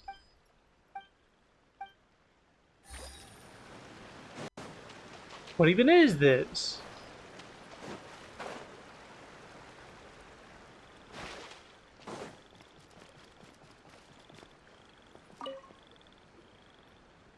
Welcome, dear guests. I presume you are here to also watch the competition? Welcome in any case, to Rain Song Pond. You've come at the right time, but also perhaps the wrong one. The competition is coming to a close with only the final, the result of which is already beyond doubt, left to take place. I'm sure you've heard of Farobear and Estampe. They are both leading exponents in the art of jumping, but in my experience, Farobear is sure to win. Farobear is far better at this than all the other paper frogs, and has won countless championships as a result. He is therefore the undisputed favorite. He has the strongest legs, the most agile mind, and the most resolute spirit. Most importantly, he constantly seeks to share his know-how with all other frogs. Estampe is, like me, one of the paper frogs you learn by watching him. We respect, trust, and believe that he will once again achieve great success. Before the final begins, I'd like to stay and practice a little longer to prepare for the next round of competitions. If you do not mind, we could practice together. Perhaps you might even come up with some good ideas to help me jump a little better. So, after choosing the paper frog who will save the princess, will you still organize these contests? Of course, this is not just about rescuing the princess. Oh! This is that fucking squirrel quest that doesn't even appear on the map as a fucking quest. Most important is the contest itself and what it teaches us. Self-belief, resolve, bravery. Only a paper frog who understands and embodies such virtues will emerge as our champion. Come then, dear guests. Let's see if you can feel the virtue inherent in our contest.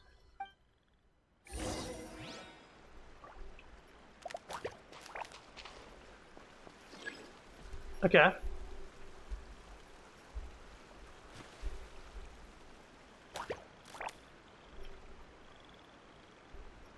Oh dear, what a terrible collision. Come on, chin up, buddy. I've come to aid you.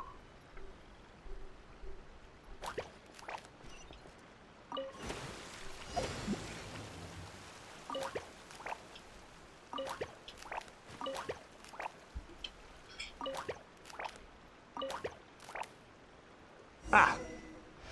Got it. Easy. So fucking pumped. Not bad. You're quite good at this. If you have time, I'd be willing to recommend you to the organizing committee. The next time we hold this competition, we'll be able to measure ourselves one against another. Still, I shan't take up more of your time until then. The final is about to begin. I guess we'll just have to see how good this fire bearer guy is. He'll blow your socks off for sure. Still, he did seem a bit nervous when I saw him recently. He was constantly practicing the most basic moves, and then getting annoyed at how he was performing them. But these are the finals. It's normal to get nervous, right? Yeah, these are the finals. A bit of nerves are to be expected. That's what I thought, but... No, I still believe in him. He's not the type to give in so easily. I've got to keep practicing myself. If you'd like, dear guest, please feel free to have a look around. Finals are about to begin, though, so be sure you don't miss them. Alright, can we go back and talk to... Oh, now he's on the map.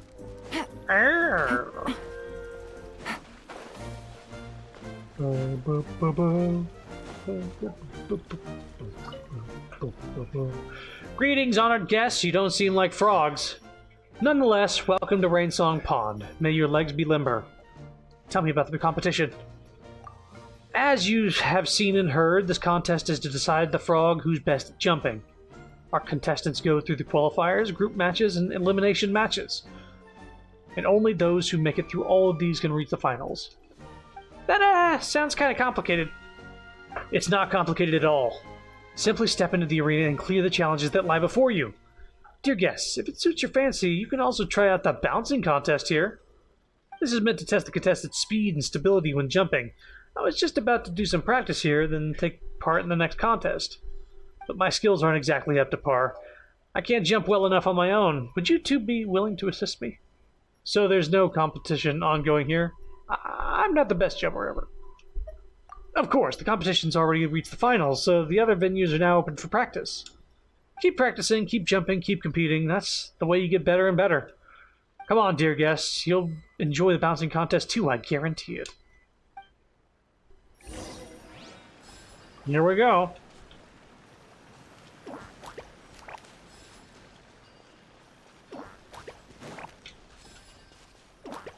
Whoops. We're almost there.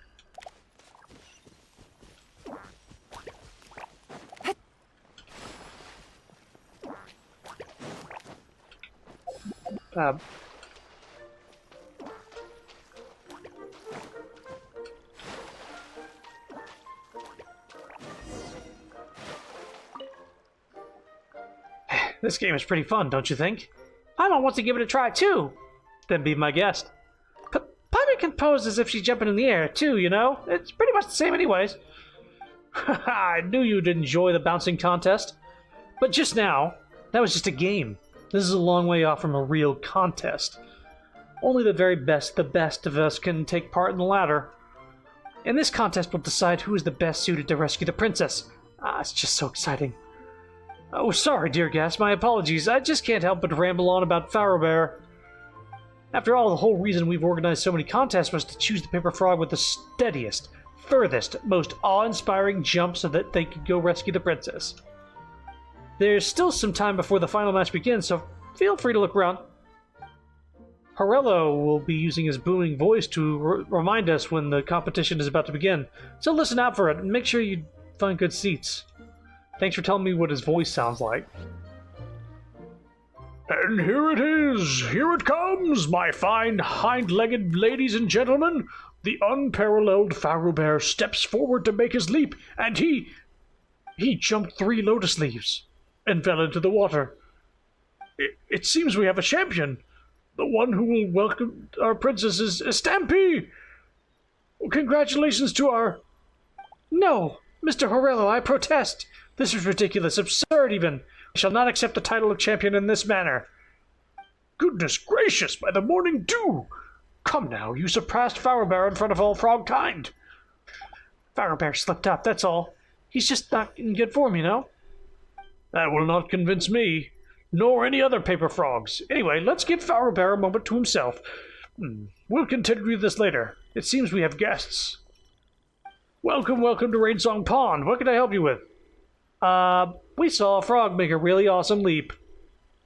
Ah, then you must have caught sight of Pharaoh Bear. He is one of the participants in this contest, and the finest jumper in all pond. Or so he once was. A contest? Ooh, Paimon gets it. This must be that sort of competition who can see who can jump the best.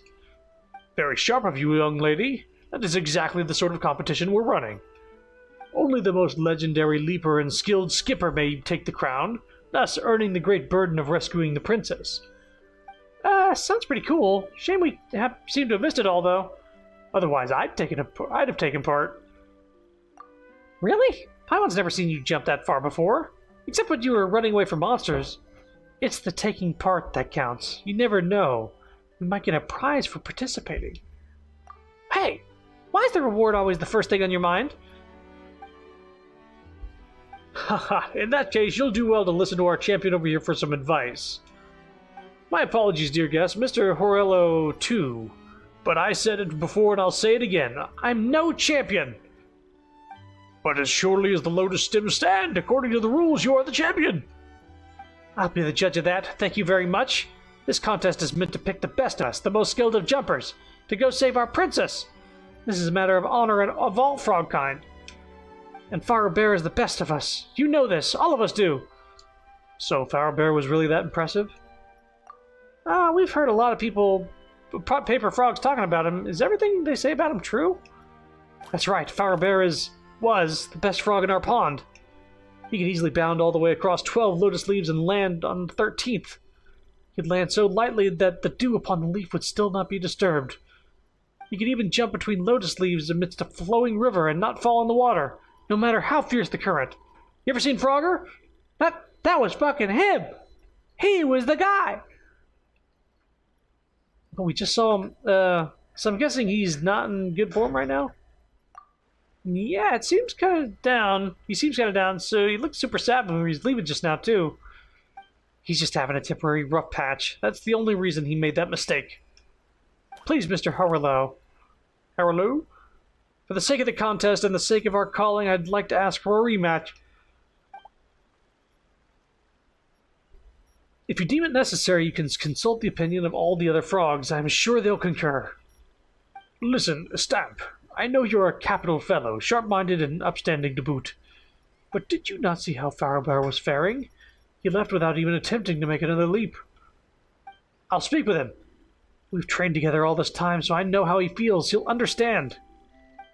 For the love of lotus leaves and lucent dew. All right, I'll go with you to meet Pharaoh Bear. We'll come along too. We're really good at encouraging people. And we're great jumpers too. Have you been secretly training behind Paimon's back or something? I'm just good at making others jump. A long way away.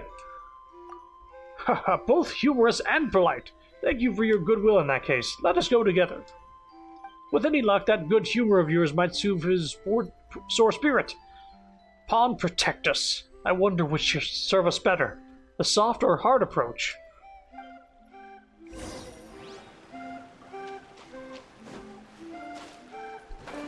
Now, I wasn't expecting a full-blown thing from this, but I'm just gonna go straight to it.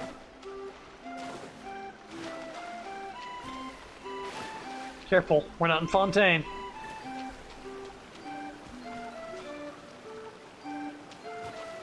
How the son of a bitch. Is there a quick way up there?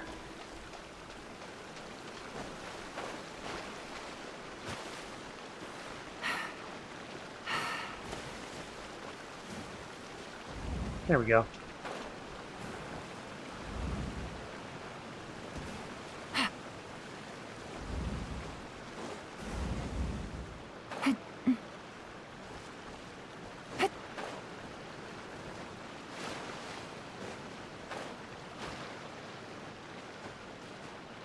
Well, he made it all the way up here, so he must be at least somewhat good at jumping. He's here! Ah, there you are. The award ceremony is over then? Just the opposite, in fact. Both Mr. Horlow and I are of the opinion that things are far from over. Indeed, I hereby announce in my capacity as referee that you, Mr. Fowlbear, have one more chance to jump. To maintain the fairness of this competition and to fulfill our duty to the calling, you must do a re-jump. Dear Mr. Horlow, I, as a contestant, cite the competition rules pertaining to competitive behavior and may bring harm to oneself and one's tribe. I forfeit my second jump attempt.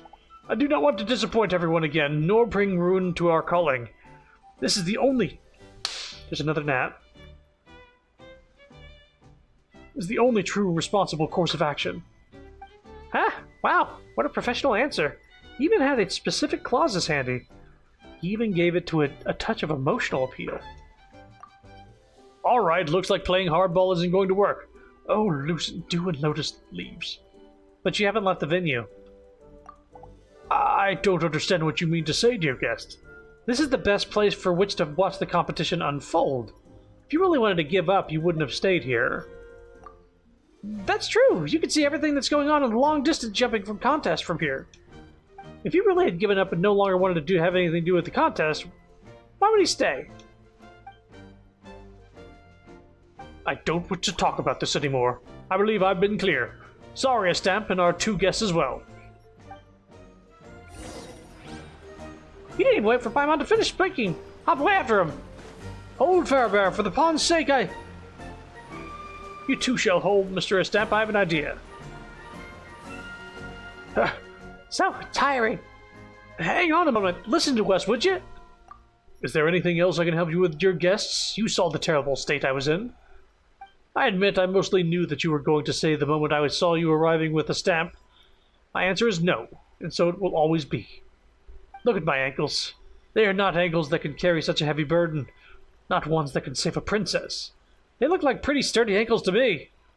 A finer pair of ankles I have never seen. Yeah, Paimon hasn't either. But I made a mistake. No, I've been making mistakes all along. I'm sorry, you two, but I cannot continue competing. There he goes again. Hey! You think you can outrun me? Hey, don't go. We just want to tell you one thing. One last thing. All frogs make mistakes. They just need to learn from them, that's all. Good guest, you do not understand. I initially believed that mistakes were mere drops of dew that fall upon our heads. Nothing that could truly knock a froggy down. But I was wrong. Perhaps there were never mere drops, but rather more akin to rocks at the bottom of a pond, withered wood stuck into the waterbed, or a vent hidden within the muck. We can overlook them, bury them, step over them, or pretend they don't exist. But they will not rest, my friend. They will await their opportunity, for a chance to come back and bite you. That's where the bee came from. Please go, and let me go too. I am nothing but a mere lotus head that has all its seeds removed.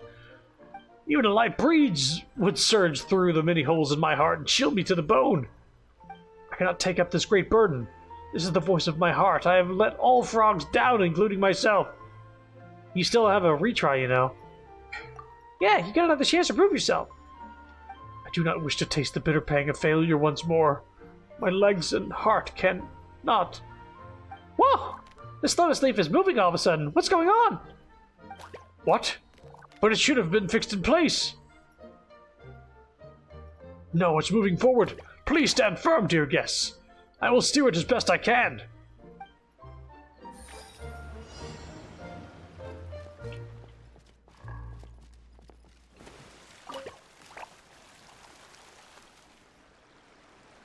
Watch out for the water pillars. Lotus Leaf won't withstand the impact.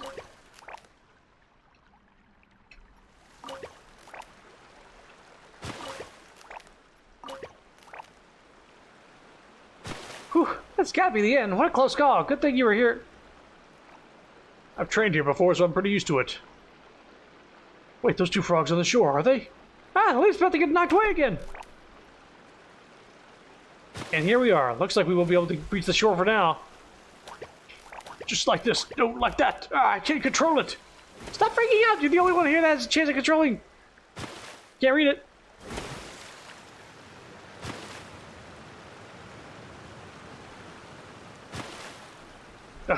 I can't do... I can do this. I can do this. Current feels like it's getting faster. Looks like I'm the only one who can control it. Leave it to me. Everyone hold on tight. I'm gonna go over the cliff. I'm gonna jump.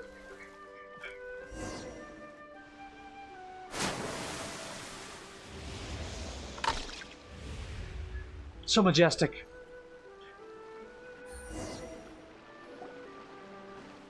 Would you look at that? Pharaoh Bear the Unyielding. Pharaoh Bear the Bold. He seized the opportunity for a retry and... a spectacular leap. Spectacular indeed. This is a miracle without precedent. He is the only paper frog ever to leap across this precipice. I knew you had it in you, Pharaoh Bear. I believed in you. The Lotus Leaf suddenly started moving. That was your doing, wasn't it? It was something that Mr. Horlow and I came up with together. I apologize, dear guest, for hiding this from you. Well, it was certainly exciting. I'd do it all over again. A bit of advance notice would have been appreciated, though. All right, then, Pharaoh Bear. Now that everyone's witnessed your great leap, you no longer have any reason to reject the victor's crown. But it was coincidence, a miracle born of circumstances. Just one fluke leap. It was only with the aid of these two guests that I was able to do it at all. I'll be honest, we were just having fun drifting alongside you. Exactly, we were just watching from the sidelines. That big jump was all you. Still, our work wasn't in vain. Right? It would have been a waste to stand by and just watch such a brilliant frog give up like that. You love it so much and you trained so hard for so long. It would have been awful if you'd just given up.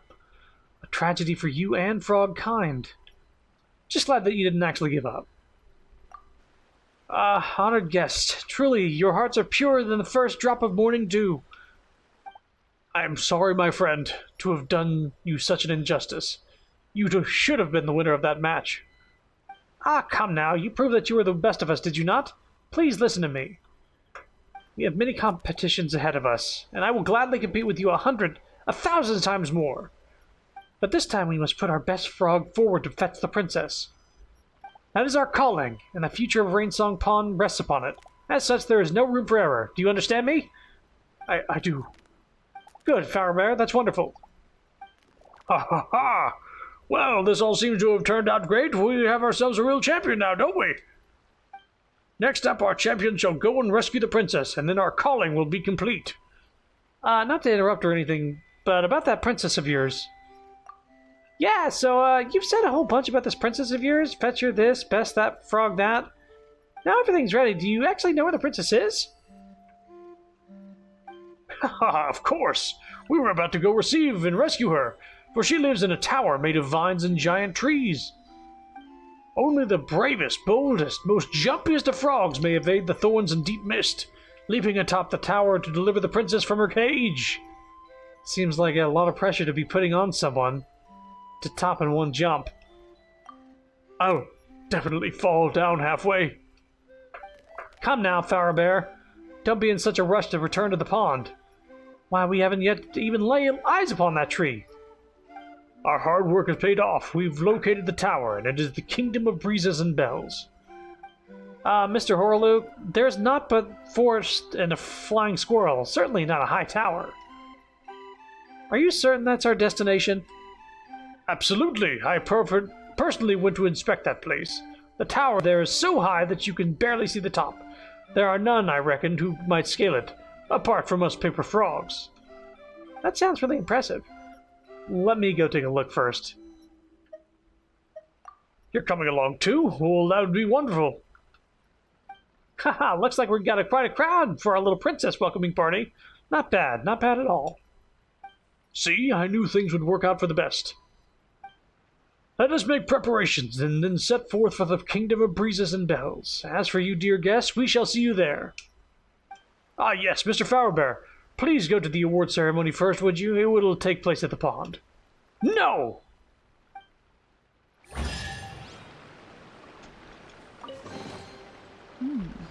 Easy money. Is there an award ceremony?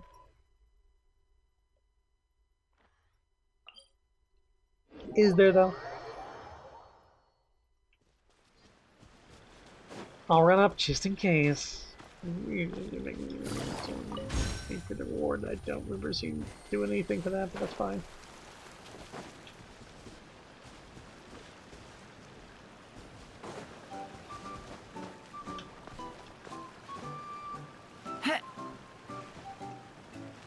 Yeah.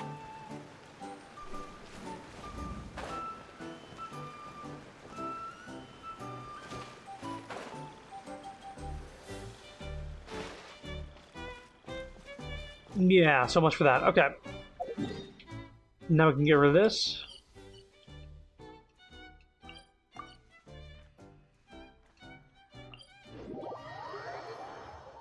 What terrifying footprints.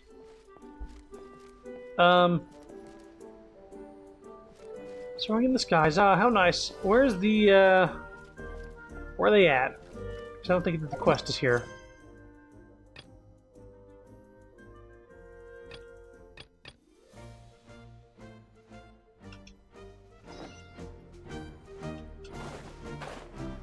Talk to Princess Simist. Is this a different quest?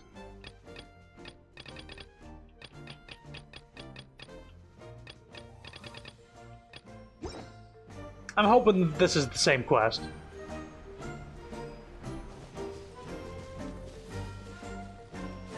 This is the squirrel we talked to in the last stream. The princess went out on her own. Please wait here a moment. I will introduce the trial for you, as well as a few things that you'll need to watch out for.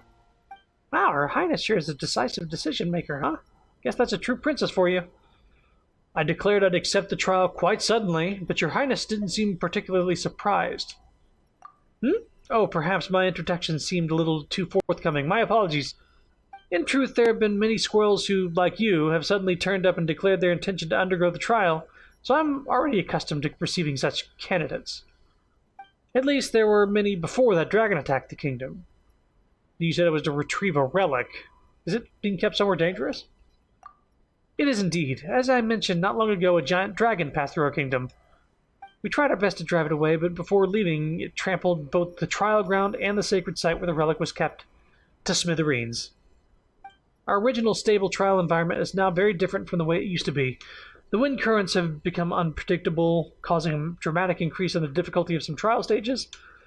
After the environment changed so drastically, some candidates who could have easily passed the first few stages before now find even the very first stage too challenging. But from another perspective, the current trial is actually a better test of a candidate's true strength, so it should better help us choose a strong guardian of the kingdom. I'm pretty strong! Paimon 2! Paimon 2! Well, if that truly is the case, then let us get straight to it. Allow me to introduce the trial for you. Simply put, in this trial, the candidate must help their squirrel companion fly in the right direction by guiding them along the wind currents. Don't worry, it isn't complicated. All you have to do is observe the direction of the currents and make decisions accordingly. Of course, you need not worry about the issue of direction. In this kingdom, no wind can stop me from flying wherever I will. Alright, let us begin. Please make sure you're both ready.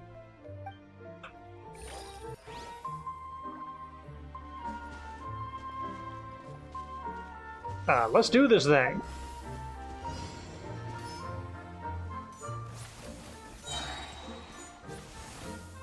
Looks like we'll work well together. Your judgments are most precise.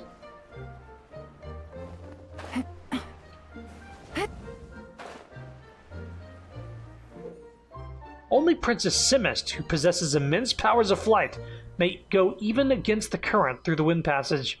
Ordinary flying squirrels would be scared off by a flurry of floral fury unleashed.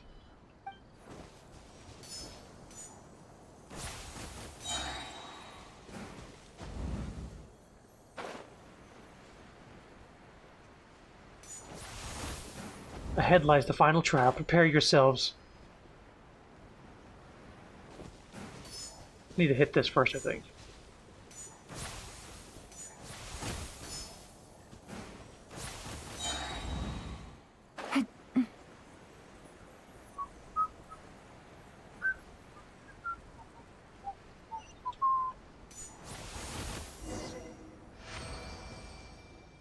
That was easy. Your Highness, you're amazing! You flew past so easily! Your ability to judge the wind's currents was also remarkable. It seems you are worthy to undergo the trial after all. Let us make haste to the site where the relic is being kept. Hopefully we won't have to have another run-in with that dragon.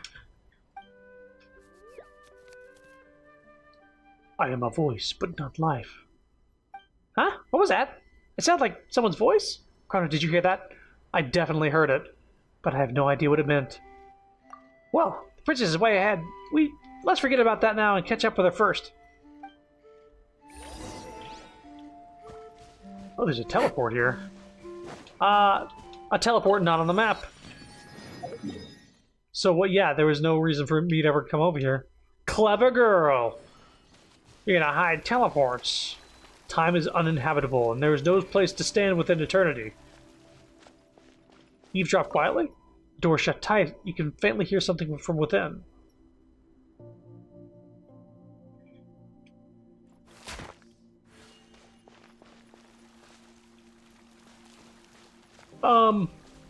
Hello?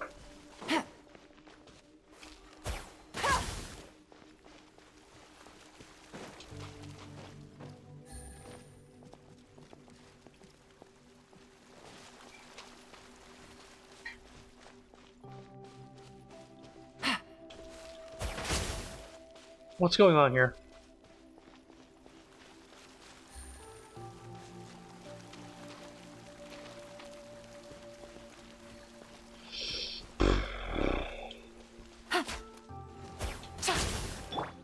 Let's light it up!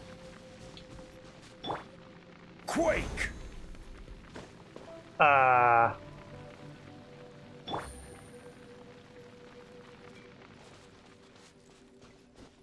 Maybe leave and come back.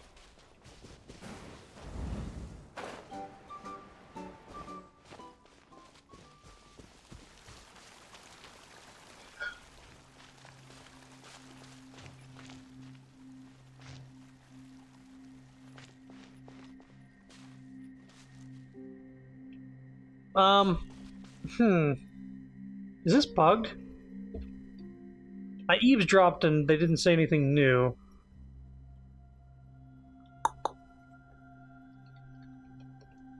What's it say? Undergo the trial with Princess.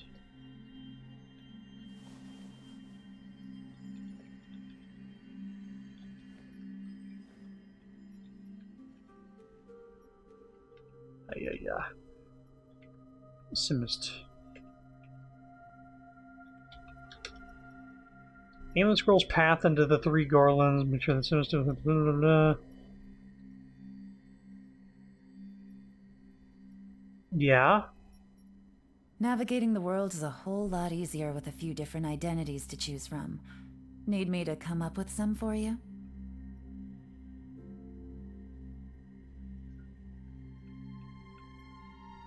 You witness the footprints of a big creature, where Simist also locates the relic. Oh, we don't need to be here. It's leading me somewhere else entirely. So that... weird. She led us there, but that was just like, listen to the door. Okay, we don't go in. Okay. I was like fully... So this is where that relic is being kept? These footprints are massive. That dragon must be huge. Dragon's huge! Perhaps in driving the dragon away, we also drove it into a rage. The dragon is actually... You tell the story of the dragon to Princess Simist in its entirety, sparing no detail. Can such a thing be? Truly unexpected. At the time, I was too panicked, so I just gave the order to drive him away. Had we the chance to calmly speak to with another, perhaps... Never mind. What's done is done. We must focus on the problem at hand. As for that dragon, once all our problems have been resolved, I shall visit him personally. Now, let us focus on the relic. The relic is down there. Pass the trial and you may claim it. I thought that the relic would be protected by some kind of seal or guard or something. But it looks like it's just lying there, and it doesn't seem like anything's stopping anyone from just taking it. Just a hop and a step away. Why don't we just dump it down and take it? Let's say what you say is correct. This relic does indeed have a seal, namely the trial that you've seen. According to the kingdom's records, one must pass the trial in order to retrieve the relic. Conversely, if it is taken by someone who has not yet passed the trial, it will lose its meaning as a relic. Thus, even I must pass the entire trial to receive the true relic. There must be both a trial and a challenger to do so. Without satisfying these two conditions, the best case scenario is that we'd be walking away with a useless lump of stone. The best case scenario? Does that mean something worse could happen too? Those who act in defiance of the rules shall be cursed. Cursed? In that case, let's just go ahead and accept the trial.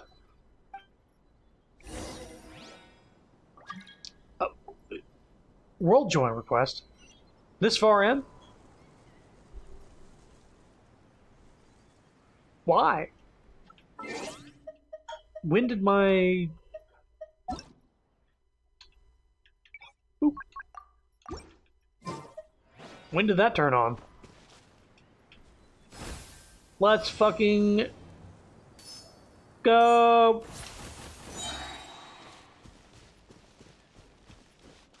Whoa. I'm gonna do that instead.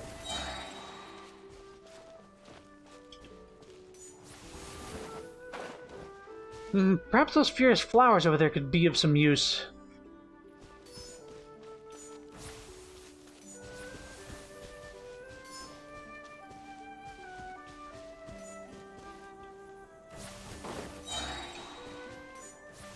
Nice.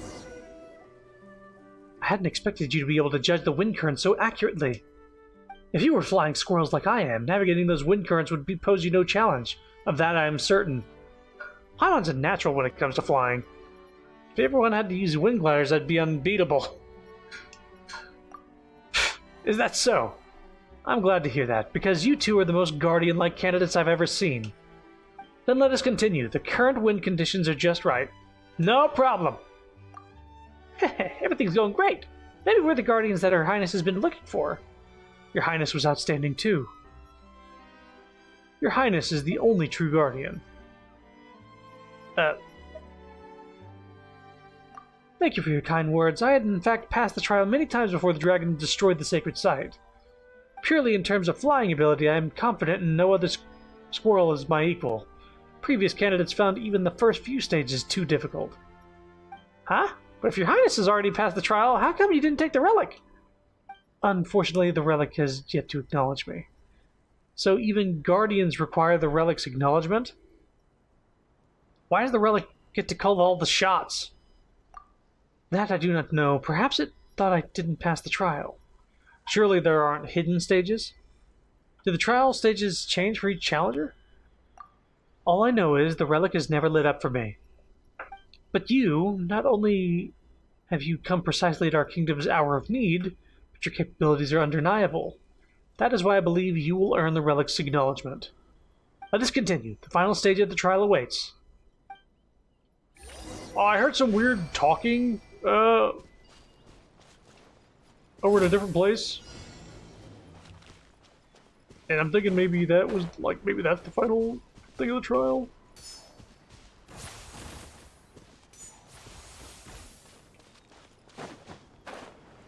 I don't know, maybe.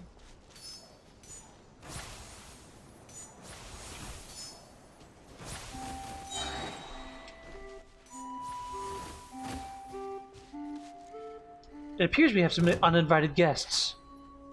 Might have troubled you two to kindly remove them from the premises. Take it easy. I was gonna say, like, you gonna give me control back? Transfixed.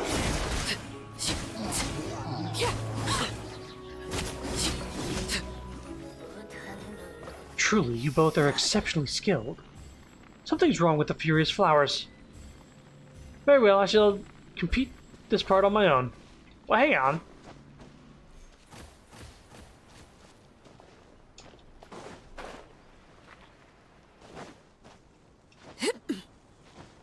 Please stay vigilant. Oh, there you are.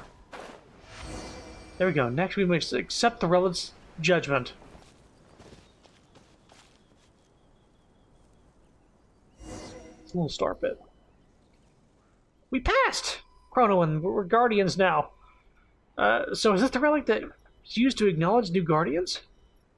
Huh, there's something carved onto it. Like a line of text, maybe? Let Paimon take a closer look.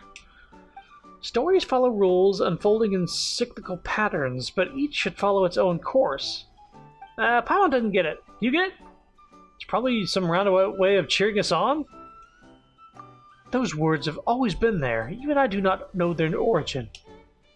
I sense that they may hold some great significance for our kingdom, but I have yet to grasp their meaning. Whatever the case, given your performance in the trial, you are undoubtedly the most suitable candidate for the title of Guardian that I've ever met. Your abilities and judgment are beyond question. Meeting you at a time like this is truly a blessing for our kingdom. Now that we have retrieved the relic, we may hold the ceremony right away. I am fully confident that your courage and abilities will have won you the relic's respect.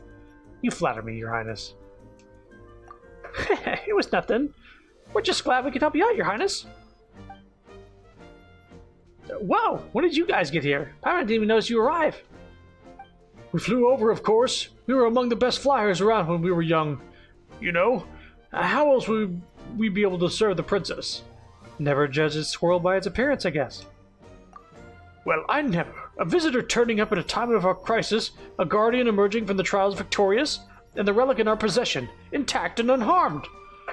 Your Highness, everything is exactly as the legend said. It seems our kingdom finally has a future to look forward to. We shall find out soon enough. Now place your hand upon the relic.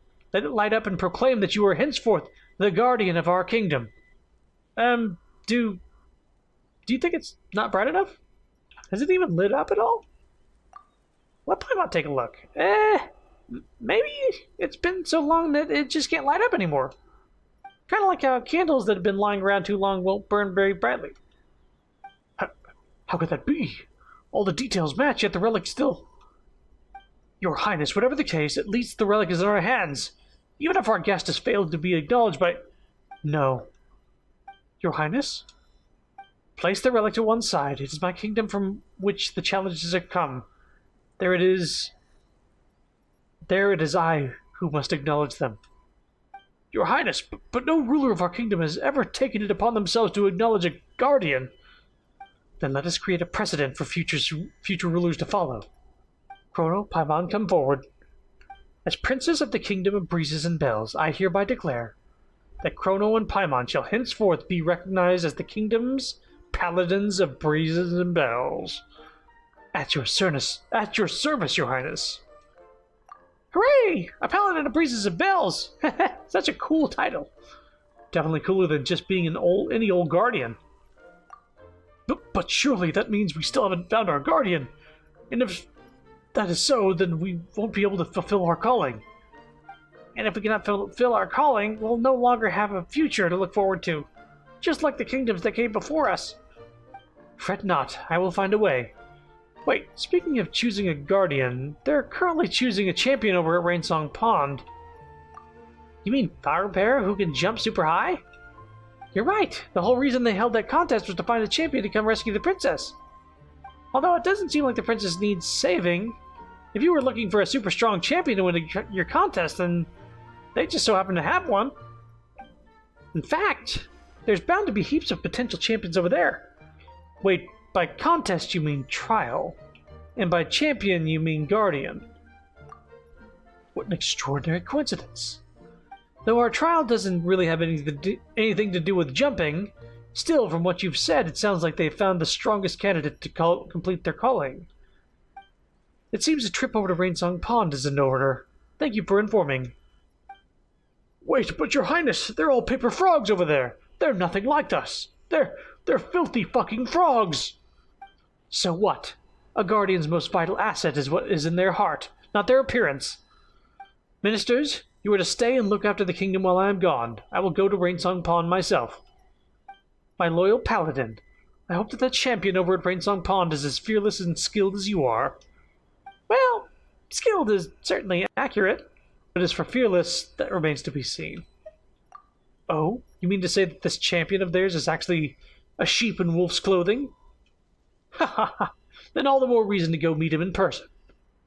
Alright, that's settled then. Oh, and if I'm going over to Rainsong Pond, perhaps I'd better bring some gifts. Oh. An impressive bounty. I think we're almost done here with Frog Quest. Better to glide down from here, I think.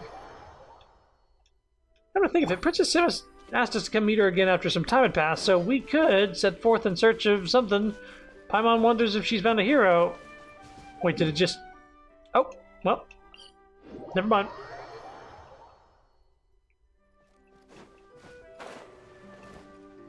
They're at the tree, talking to the princess.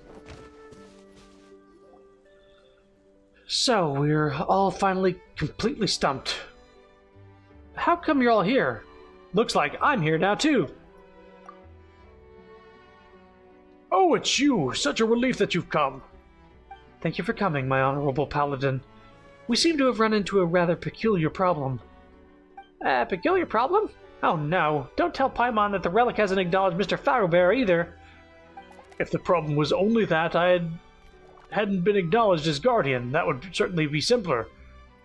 How to put this? Mr. Farrowbear is indeed the champion jumper. That much is indisputable. But the trial he passed was Rainsong Pond's jumping contest. And when he was acknowledged as champion, it was a committee that declared him so. It is true that Her Highness resides in a tall tower, and this kingdom does indeed have its own series of arduous trials. But she clearly isn't trapped, much less needs me to jump up and rescue her. And those trials, no matter how good I was at jumping, I'd never be able to pass them. They just aren't designed for paper frogs. On paper, you seem like the perfect candidate, but the details just didn't work out. What are we to do if we can't complete our calling? You keep talking about this calling of yours, and Mr. Farrowbear mentioned it too. What exactly is it? If you haven't found the guardian and princess you're looking for, why don't you just keep looking? Even if you don't find them right this instant, it's not like this place is going to vanish into thin air in 4 days. Our kingdom exists for its calling. It is also the only way we can save it. Likewise, the residents of Rainsong Pond have sacrificed so much and are continuing to sacrifice for that princess who's nowhere to be found. Generation after generation of champions have quietly aged away, all memory of their deeds fading into oblivion. Mr. Horaloo has spoken of these brave ones before, weighed down by the burden of unrealized ambition. They are left with no other choice but to end their days in obscurity. Such a fate is crueler than the fall of a kingdom. Farrowbear, we talked about this before. You said you were going to reconsider? And now? We must have faith in our champion. Our champion will not back down. If I were perched on a lotus leaf and suddenly found myself drifting away with the current, I would do my best to make sure it didn't capsize in the middle of the river. Now that I carry the lotus head bangle, I cannot shirk my duty. This has nothing to do with courage, Mr. Horaloo. Just duty. Romeo and Juliet, but no love. Spoken like a true champion. Paimon knew our lotus leaf rafting experience wasn't a complete waste of time. But if I do end up going on overboard, you'll have to call for a stamp. He'd definitely be better at this than I am. He's the real champion when it comes down to it. So why have I ended up being the one on the lotus leaf? Looks like we still have to go rafting a few more times. You sure are one unique champion. No matter how hard you try, you are always convinced that you're going to fail. You really needn't worry. After all, not only did you come here entirely of your own accord, but you had the courage to shoulder a great responsibility. You were brave enough to make a choice you boldly followed through with it. At least in my eyes, you're no less than any flying squirrel. Your Highness, thank you for your praise and for your trust. Besides, I'm already on this lotus leaf, so I can't get off now anyway. Haha. Well, anyway, now that we have the backing of so many strong fighters, I think it's high time we headed to the Cave of Eerie Murmurs to see what lurks in its depths. Saborn, Safash, there's no use trying to stop me after all. When have you ever succeeded in holding me back? Come on, lighten up. This is the last clue we need to save the kingdom. But not a single princess that's gone into the Cave of Eerie Murmurs has ever come back out again. If there's nothing in the Cave of Eerie Murmurs, what does it matter whether I return or not? But on the other hand, if there really is a clue to the salvation of the kingdom in there, then even if I were to be trapped inside, that wouldn't be such a bad thing, would it? What kind of place is the Cave of Eerie Murmurs, anyway? And why does your highness sound so serious? Oh, it's nothing out of the ordinary. Simply put, it's where those princesses of past kingdoms search for the answer. But even until the day their kingdoms vanished utterly, those princesses were never seen again. Huh? By never seen again, surely you don't mean the cave swallowed them alive? They disappeared too? There isn't a single flying squirrel that knows, but we'll find out soon enough. To be safe, I'll bring the relic along with us. Who knows, it might just come in handy. Alright everyone, let's go. Given that one of you is an expert flyer and the other a champion jumper, I trust you'll both be able to keep up with me. I'm an expert teleporter. Wow, Her Highness has flown off already. Let's catch up, Chrono. Dun, dun, dun. Ba, ba, da, ba, da. Frog, squirrel. Did the princess take us to the Cave of Eerie Murmurs before? I'm not sure she heard a strange voice while we were there. Why am I speaking as if I'm Paimon? Just to let you guys know, us paper frogs aren't very good at jumping in caves. Don't worry, Mr. Farabear. Paimon might have just been hearing things. I am a voice, but a voice is not life. Interaction is only born of contradictions, and only interaction is dialogue. There it is again! Do not fear, these voices will not harm us. They are simply lamenting their own past. Lamenting the past? Lamenting the past? Are these the princesses' voices? To be precise, both princesses and princes. What they have in common is they are all voices from fallen kingdoms. They came in search of answers, but found nothing. All they could do was stay and lament their fate in vain. Oh, I didn't read that. You show great intuition, as one would expect of a paladin. That is correct. I have come here often since my accession. Yeah, I must have said something along those lines. After all, compared to all those princesses and princes from the past, there's nothing special about me at all. It was wishful thinking indeed for me to have imagined that a miracle might suddenly happen, and I'd find our true guardian just like that. Fallen kingdom, you say? But for the sake of my kingdom, I had to keep searching for a way to fulfill my calling. I could not simply stand by and watch it fade away. So I looked everywhere, but found nothing. Finally, though, I narrowed down my search to the Cave of Eerie Murmurs. But because this cave has never been thoroughly investigated, and so as not to drive Saborn and Safash sick with worry or cause, their voices go hoarse. Speaking of which, I've been going for a while. I have never entered the Cave of Eerie Murmurs itself. Now for the future of the kingdom, and all our aged champions. I have no choice but to go in. Don't be afraid, Your Highness. Not only do you have the super strong Chrono and the champion jumper of Mr. Farabear to back you up, but also the, seasoned floater Paimon, too. No matter what happens, we'll make sure that you stay safe. Right, Chrono? Mr. Farabear? At your service, Your Highness. We, got your back, I think. I mean, we've hopefully got your back. Seriously, caves aren't designed for jumping in. It's alright, Mr. Champion. We'll still have plenty of time to prepare. After all, we need to figure out how to get into this cave first.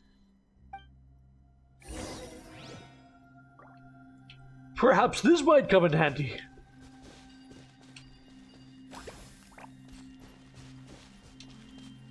I see.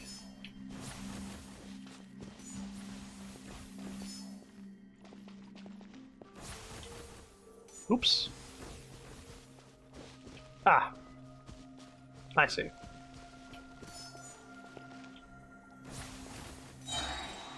There it is. The door opened? Come, everyone, let us enter.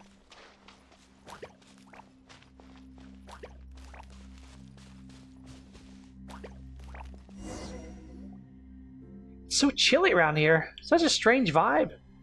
Paimon's just glad we haven't seen anything weird. Oh no! Something weird! Wait a sec. What's that carved on the wall over there? It looks like a story. What's it about? After setting up the trial herself, the princess awaited her guardian within the kingdom. I think I recall this story from the kingdom's records. In the legend, it is said that despite the passing of much time, still there came no sign of a guardian, and it seemed that the kingdom's resources would soon run dry. The princess, whose name was Celia, therefore made a decision. She let the kingdom's people fall into a deep slumber and sealed off all its land except the tower, where she alone remained to await the coming of the guardian. What came of the princess? The guardian that she awaited never came. In the end, she is said to have come to the Cave of Eerie Memories alone, then vanished from the world without a trace. It is true that this princess showed great courage, but I cannot say that I agree with her approach. As I see it, by deciding to simply wait here while her people slept in blissful ignorance, she consigned her kingdom to an unknown fate. Instead, she should have taken the initiative by calling upon her people to unite as one, seeking out this guardian together. If she had done this, even if all her efforts had turned out to be in vain, at least she would have known that she had done all she could. Heh. It's just as the last line of the story says. Stories follow rules, unfolding in cyclical patterns, but each should follow its own course. Your Highness, it hasn't come to that yet. Yeah, come on, there's still hope. And who knows, there might be some important clues left for us to find. Forgive me, I seem to have gotten a little carried away. Anyway, let's keep searching. Looking around, it seems that we haven't completed the trials in the Cave of Eerie Murmurs yet. Chatty bunch, huh? Being in the Cave of Eerie Murmurs feels completely different from how Paimon imagined it. Stand your guard, everyone. Let's proceed slowly. But let's talk quickly.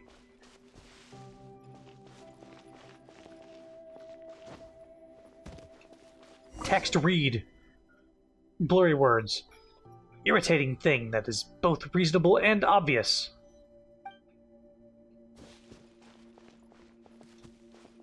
Blurry words. A system for saying goodbye. It's so glaringly obvious.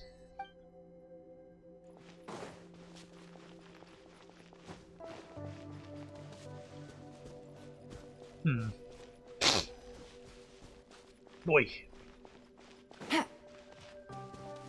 More text. Noticed leaves and dewdrops. What the? Why has this story been carved on the wall?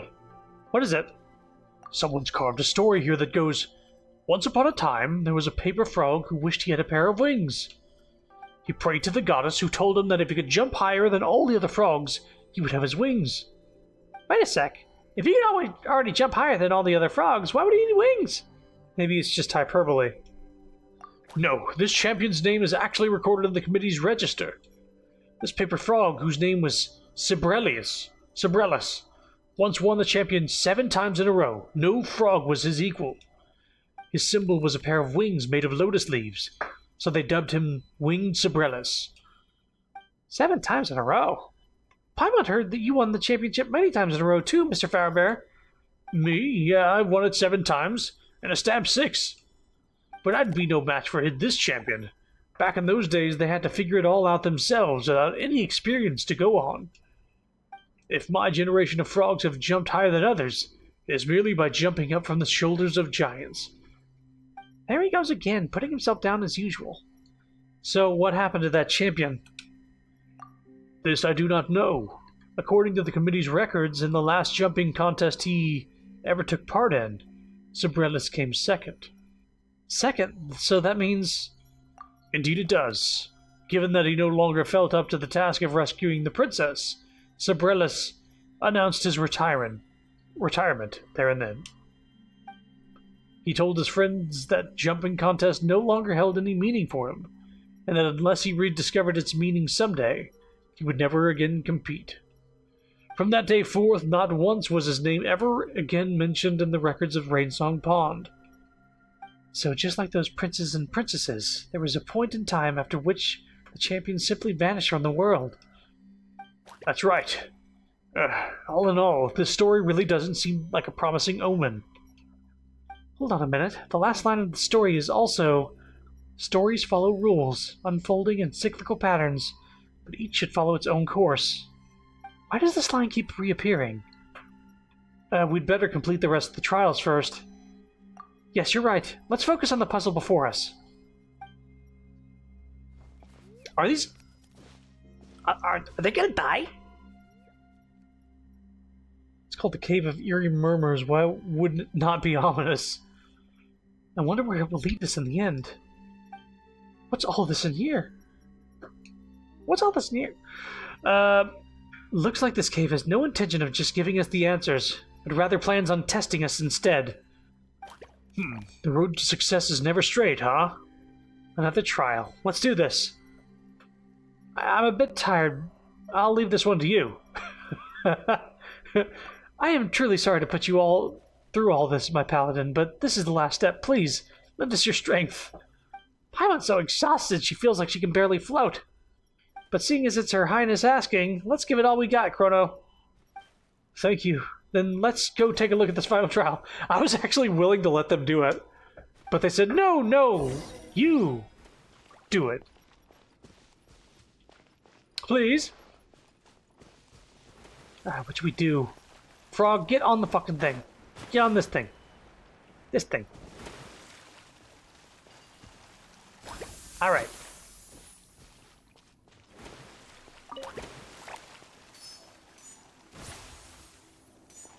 Okay. Oops, that does nothing. Whoops.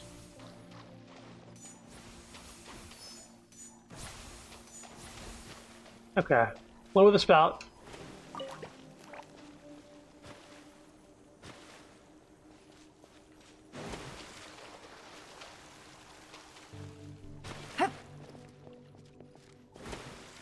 Ah.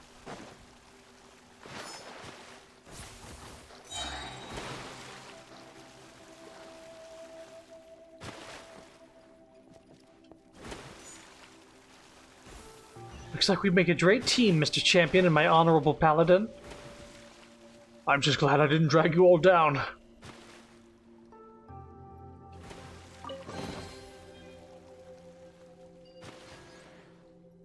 Huh? When did those candles light up? Weird. Yay! That must mean we passed the trial, huh?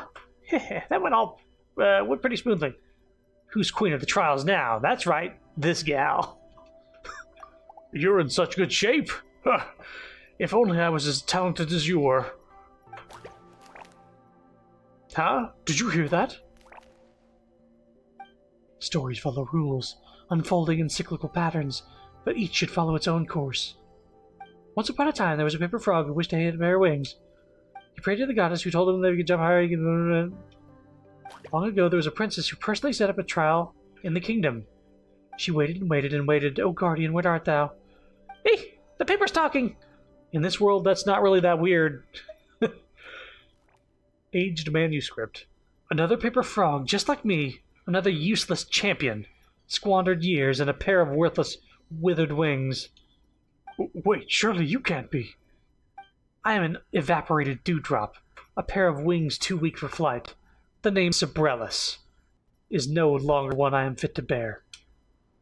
It is a great honor to meet you, Your Highness, Princess Sia. It is an honor to meet you too, Your Highness. Yet another stranger, another princess. So, Paimon's guessing they're the champion and princess mentioned in the story on the wall? They just look like two manuscripts. It is an honor to meet you both. You have resided in this cave for a long time now, so you should know why we are here. Your Highness, have you found the answers you were looking for? Where is the guardian we are looking for? Great champion! Where is the princess that us paper frogs are supposed to save? You should go back. There are no answers here. Only question after question. No river awaits. and the lotus leaves do not exist for us. The pond has never seen Victory's laurel, nor a princess. Stories follow rules, unfolding in cyclical patterns. Such a futile expectation. When will the cycle end? Keep waiting, keep waiting. There are no answers here, only question after question. The pen that wrote these words has not alighted back upon the page, yet the ink of fate has long dried up. Neither the guardian nor the period that marks the end shall appear. Thus it has always been. Until now. But each should follow its own course. This is Destiny's inexplicable hope. When will the path ahead reveal itself? What are they talking about? Paimon doesn't get it. Whatever it is doesn't sound too promising. They might as well have said nothing. Huh? But why? No river awaits, and the lotus leaves do not exist for us. That makes it sound like Rainsong Pond is already... Neither the guardian nor the period that marks the end shall disappear. Anyway, we shouldn't jump to conclusions too soon. We haven't even completed the trial yet. Alright, giving up before the contest has even ended. Seems like bad etiquette indeed. Yes, let's take care of the trials first. Yeah, let's stay positive. Maybe there'll be a pleasant surprise waiting for us.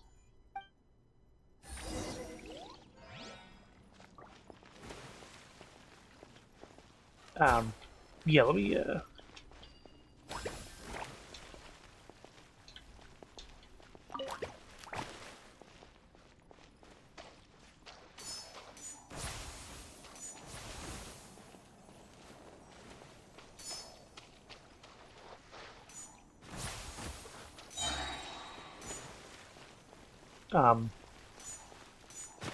give me a second, Your Highness.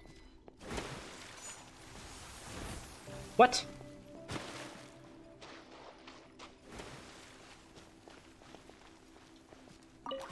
Ah.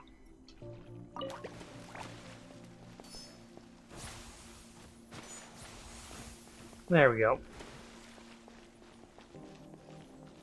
Now we'll do this.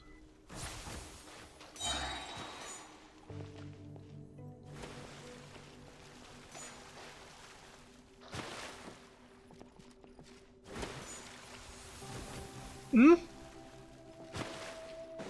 Oh, there's another one here. Whoops.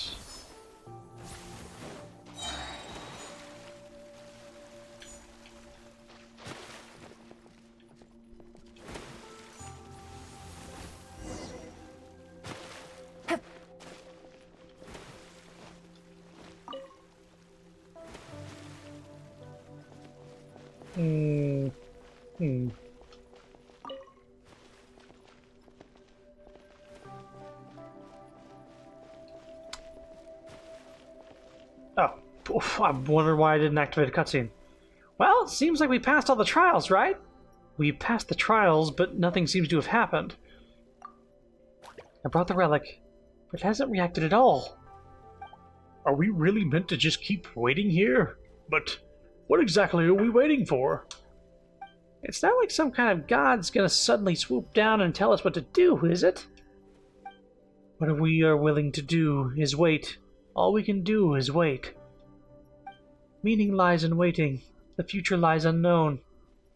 When did they appear? And insisting that we wait for like that, what are we waiting for? Perhaps they don't know either, which is why they've been waiting all this time, so long that they turned into manuscripts. We are echoes with no return, existences that do not exist, unfinished chapters of blank paper, as are you. Together, let us go back to where we belong. Stories follow rules, unfolding in cyclical patterns, each following its own course.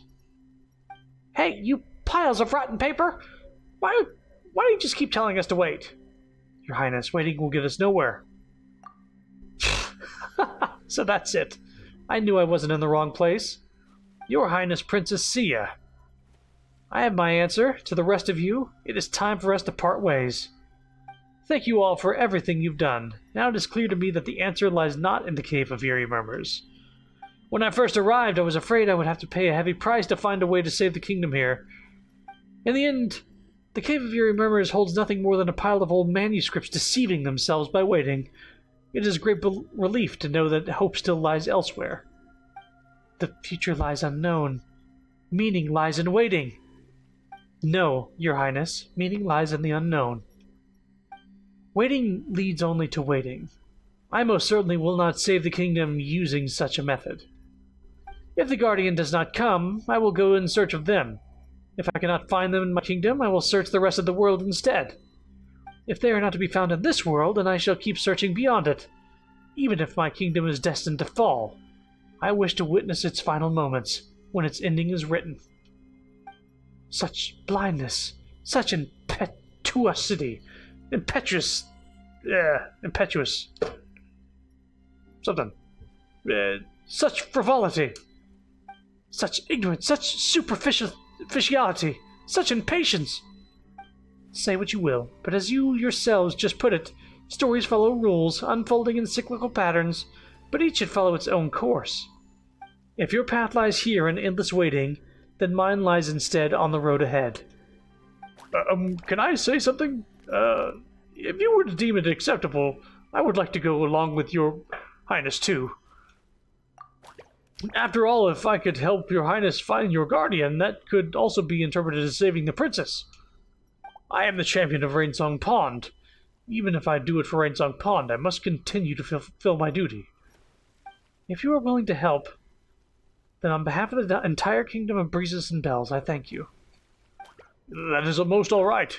I will, of course, still have to ask the committee's opinion, especially Horlo and the Stamp. As you know, I always seem to cause trouble. We believe in you! Our champion of champions! Great, so what's that? Huh? Your Highness? The relic next to you. It's lighting up! Oh, Paimon poofed.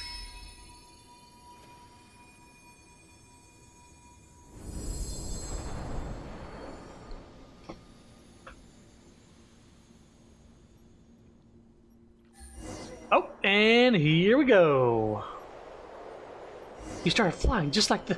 How? How come the relic suddenly lit up? So that's what each should follow its own course meant. Her Highness seems to have figured something out that Paimon hasn't. It sounds to me like we're going to need to find a lotus leaf on our own. But would the owner of the relic ever consider what would happen if we fell into the water en route? We'll just have to climb back out again and prove our courage by overcoming adversity. Did I? Thank you for your kindness, thank you, Your Highness, but I believed all I proved was something. Her Highness! It's Her Highness! Hello! Look, Her Highness is flying along with a bunch of people. And frogs! Do you think she's found the Guardian? Look, our relic is shining up ahead. Our Guardian is coming! That's wonderful news. We can finally fly around without having to worry.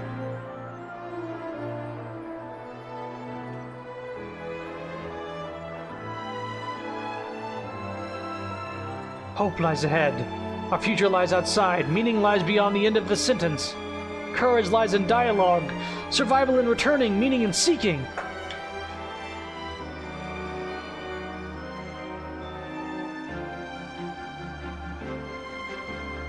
Hey, isn't that our champion? Hey, Pharaoh Bear! Pharaoh Bear is flying! He's incredible! Look over here, Mr. Champion! Give us a wave with your champion feet!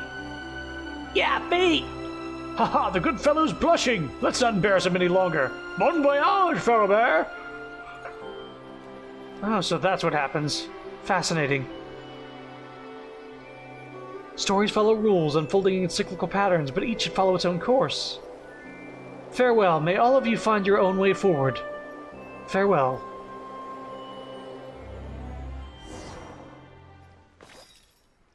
And that's when you shut up. It's Peter Pan! Hey, Leaps. Today's the birthday of Paimon's VA? No shit. Okay. Happy birthday! I forget their name off the top of my head. Sorry. All 4 of your feet are still firmly on the ground, Mr. Champion. Oh, my leg! Is it still on the ground? I can barely feel it anymore. Those princesses from the past, they seem to have left too. I hope they'll never return to the Cave of Eerie Murmurs. Seems like our trip to the Cave of Eerie Murmurs wasn't for nothing after all. With the relic lit up, there's hope for your Highness's kingdom again. That is indeed so. The fact that the relic is lit up means that it's found a guardian worthy of acknowledgement. It seems the guardian was the relic was looking for was not a valiant warrior in the usual sense. A true guardian who is worthy of acknowledgement is one who always follows their heart, someone who pushes forward relentlessly, in spite of their fear. Turns out that this relic, which we'd been treating like the problem, was actually the answer all along. Those manuscripts that were waiting in the cave, they've been waiting for their path to appear, waiting all this time. But waiting leads only to more waiting. No one can find the solution to a problem simply by searching within the problem itself. Like, you wouldn't believe, or you wouldn't be able to pick a leaf from a tree if you were standing on the leaf itself. Sounds complicated. Paimon's feeling dizzy now. Blech.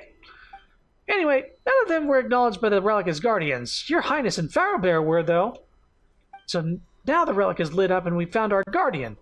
Doesn't that mean that the problem's solved, Your Highness? Well, you could say that, but I still haven't managed to figure out exactly why it lit up. Looks like Saborn and Savash will be doing more research with me. Oh, and now that the Guardian's been chosen, doesn't that mean that the Relic's trial has lost its meaning, too? Be a shame to tear it all down. I'd still like to have another go or two. No, I will keep the trial in place, but it will now be used to train Guardians rather than to choose them. If every flying squirrel were to become a Guardian someday, then no matter what difficulties the Kingdom of Breezes and Bells faced, we could overcome them together. I've been wanting to do this for so long. For a long, long time. Just a pity that the relic refused to light up sooner, and that Saborn and Safash stood in my way. Now that I've been acknowledged by the relic, I shall do whatever I wish. That's why you're the princess, Your Highness. No. Her Highness title should now be Guardian Princess of the Kingdom of Breezes and Bells. Your Highness, would it be alright if I, took part in the training in your kingdom? But you're already the champion. You're really up for anything now, huh? No. Didn't you hear that sound just now? That voice that was speaking. This is a trial that you must face to serve Princess Semest and fulfill your calling. Nope. It was the same as the voice of the manuscripts that claimed to be Sobrellis in the Cave of Eerie Murmurs.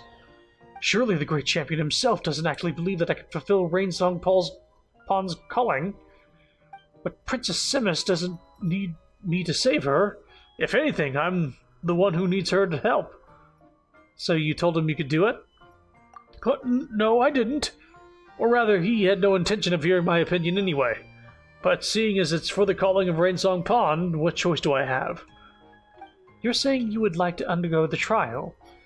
Then of course you're welcome to. I couldn't be more delighted to hear that the champion of Rainsong Pond is willing to serve in my kingdom. Besides, I had plans to travel far away in the future, and I was actually just about to invite you to come along with me.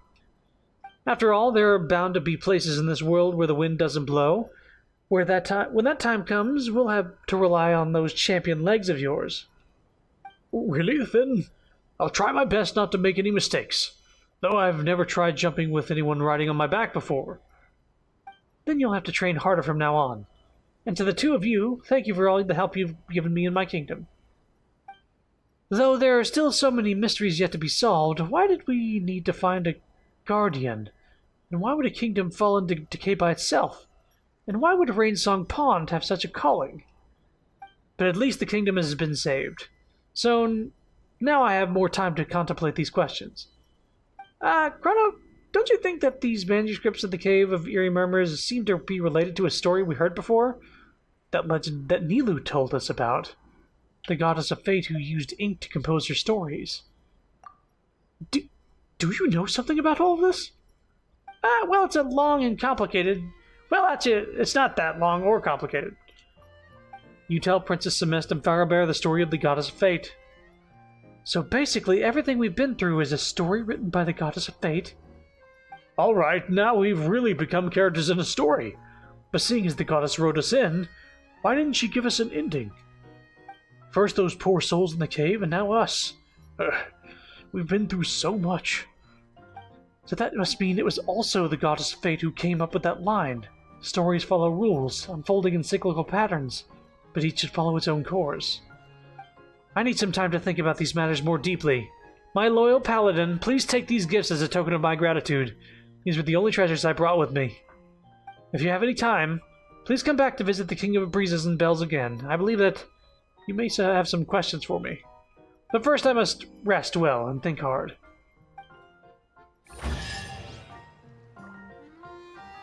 They voiced a character in Love Wars anime about a bunch of club members who failed to express their feelings. Treasure. One way to draw your target out of hiding. Let me warp to that tree. See if I can talk to her. Or are we done?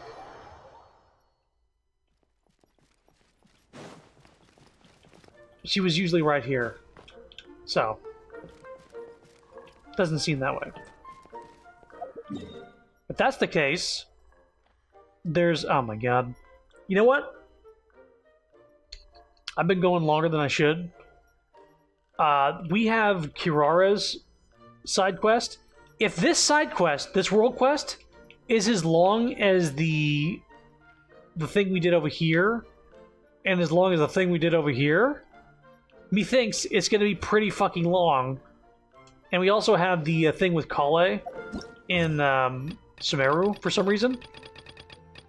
I think this is going to be one more stream. Letter from an informant. Looks like the situation has changed. I thought I was going to finish this night, and I technically did. I did the main story thing. We got Kirara in her costume. But there's still those side quests to do, and I'd like to finish them. I'm interested in what Kirara's side quest is. I believe it's going to be related to this section of the city right here, where anytime you try to enter it, they kick you out. And since she's a cat burglar, maybe it's about sneaking in stealth-wise. Anyway, I'm hoping that there's going to be voice acting, because Kirara is a fucking character with a voice. It's voice acted? Oh, good. It should be definitely another stream. Good. Good.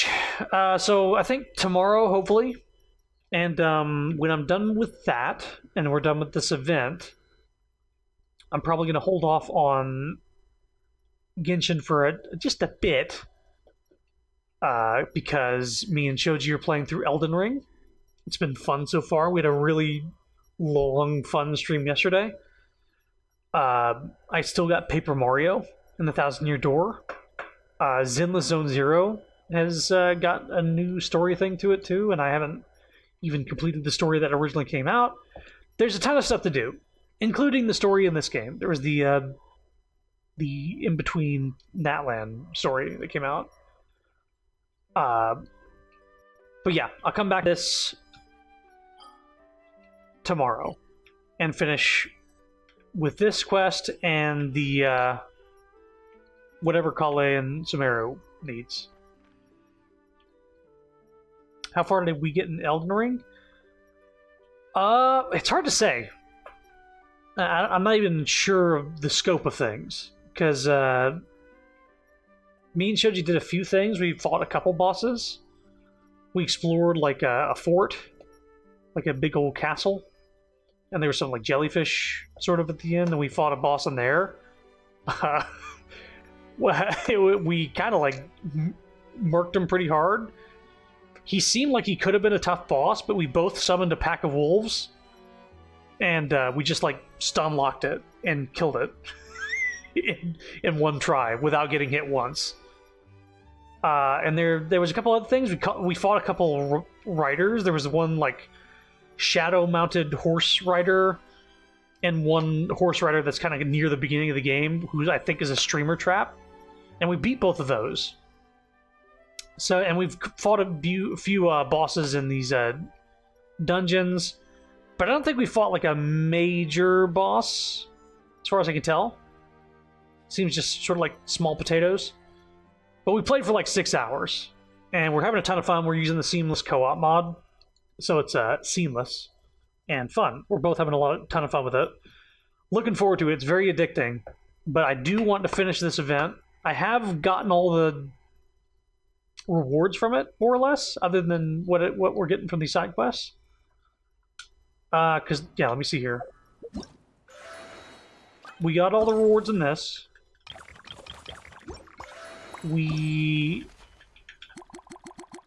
This is the Kale thing, this is the Kirara thing. Wow. We literally did all the bullshit, me voice acting things in one go. My throat is raw. I think I'll be fine. But it definitely is, not sore, but I can just sort of feel a numb pain. We got all these. Yeah, we got every single award this event has, other than just doing these two things. So we got 70 Primo Gems in our future. It's gonna be pretty cool. If you ever do get the chance, I'd delve into the lore. The story is rich with stuff, even if it's just Elden Ring lore vids. Yeah, I'm completely blind on it. I'm, like, completely blind on that game, so I'm gonna play through it with Shoji. And then if the lore, you know, if it seems interesting, I'll look into it. Maybe I'll do a solo run. Maybe we'll do like a 4-player co-op seamless run and pop the difficulty up. My throat is so raw, Gordon Ramsay's gonna have a fit. Raw! And to top it all off, the throat is fucking raw! Alright. I'm done. This was fun. Thanks for coming, guys. Thanks for coming, Nid and Leaps. Hope y'all had fun. Again, we're going to stream this one more time. It's going to be Kirara's World Quest, whatever the Kale thing is.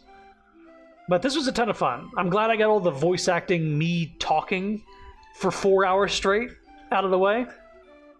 I'm glad that's done. I can't wait to play Paper Mario and do the exact same thing. Woo! Yeah! More talking. Hope you enjoy my dumb voices, especially that Kiwi accent that went out of control. Anyway, at this point, you should just put VA in your resume. Yeah, just link him to where I started doing that one character, and he was just talking like this. Yeah, he's just somebody got 7 tides, scales, and tails. Yeah, he's just talking like this the entire time. Yeah, it was horrible. I eased up on it a bit because I was dying, but all right. I'll see y'all guys later. Thanks for coming. I'll stream this tomorrow. If you don't stop by then, I got many more streams in the future, including Elden Ring, including Lethal Company, including Paper Mario, including Genshin, including Zenless. Tons of stuff. Thanks for coming. Bye-bye. Night-night.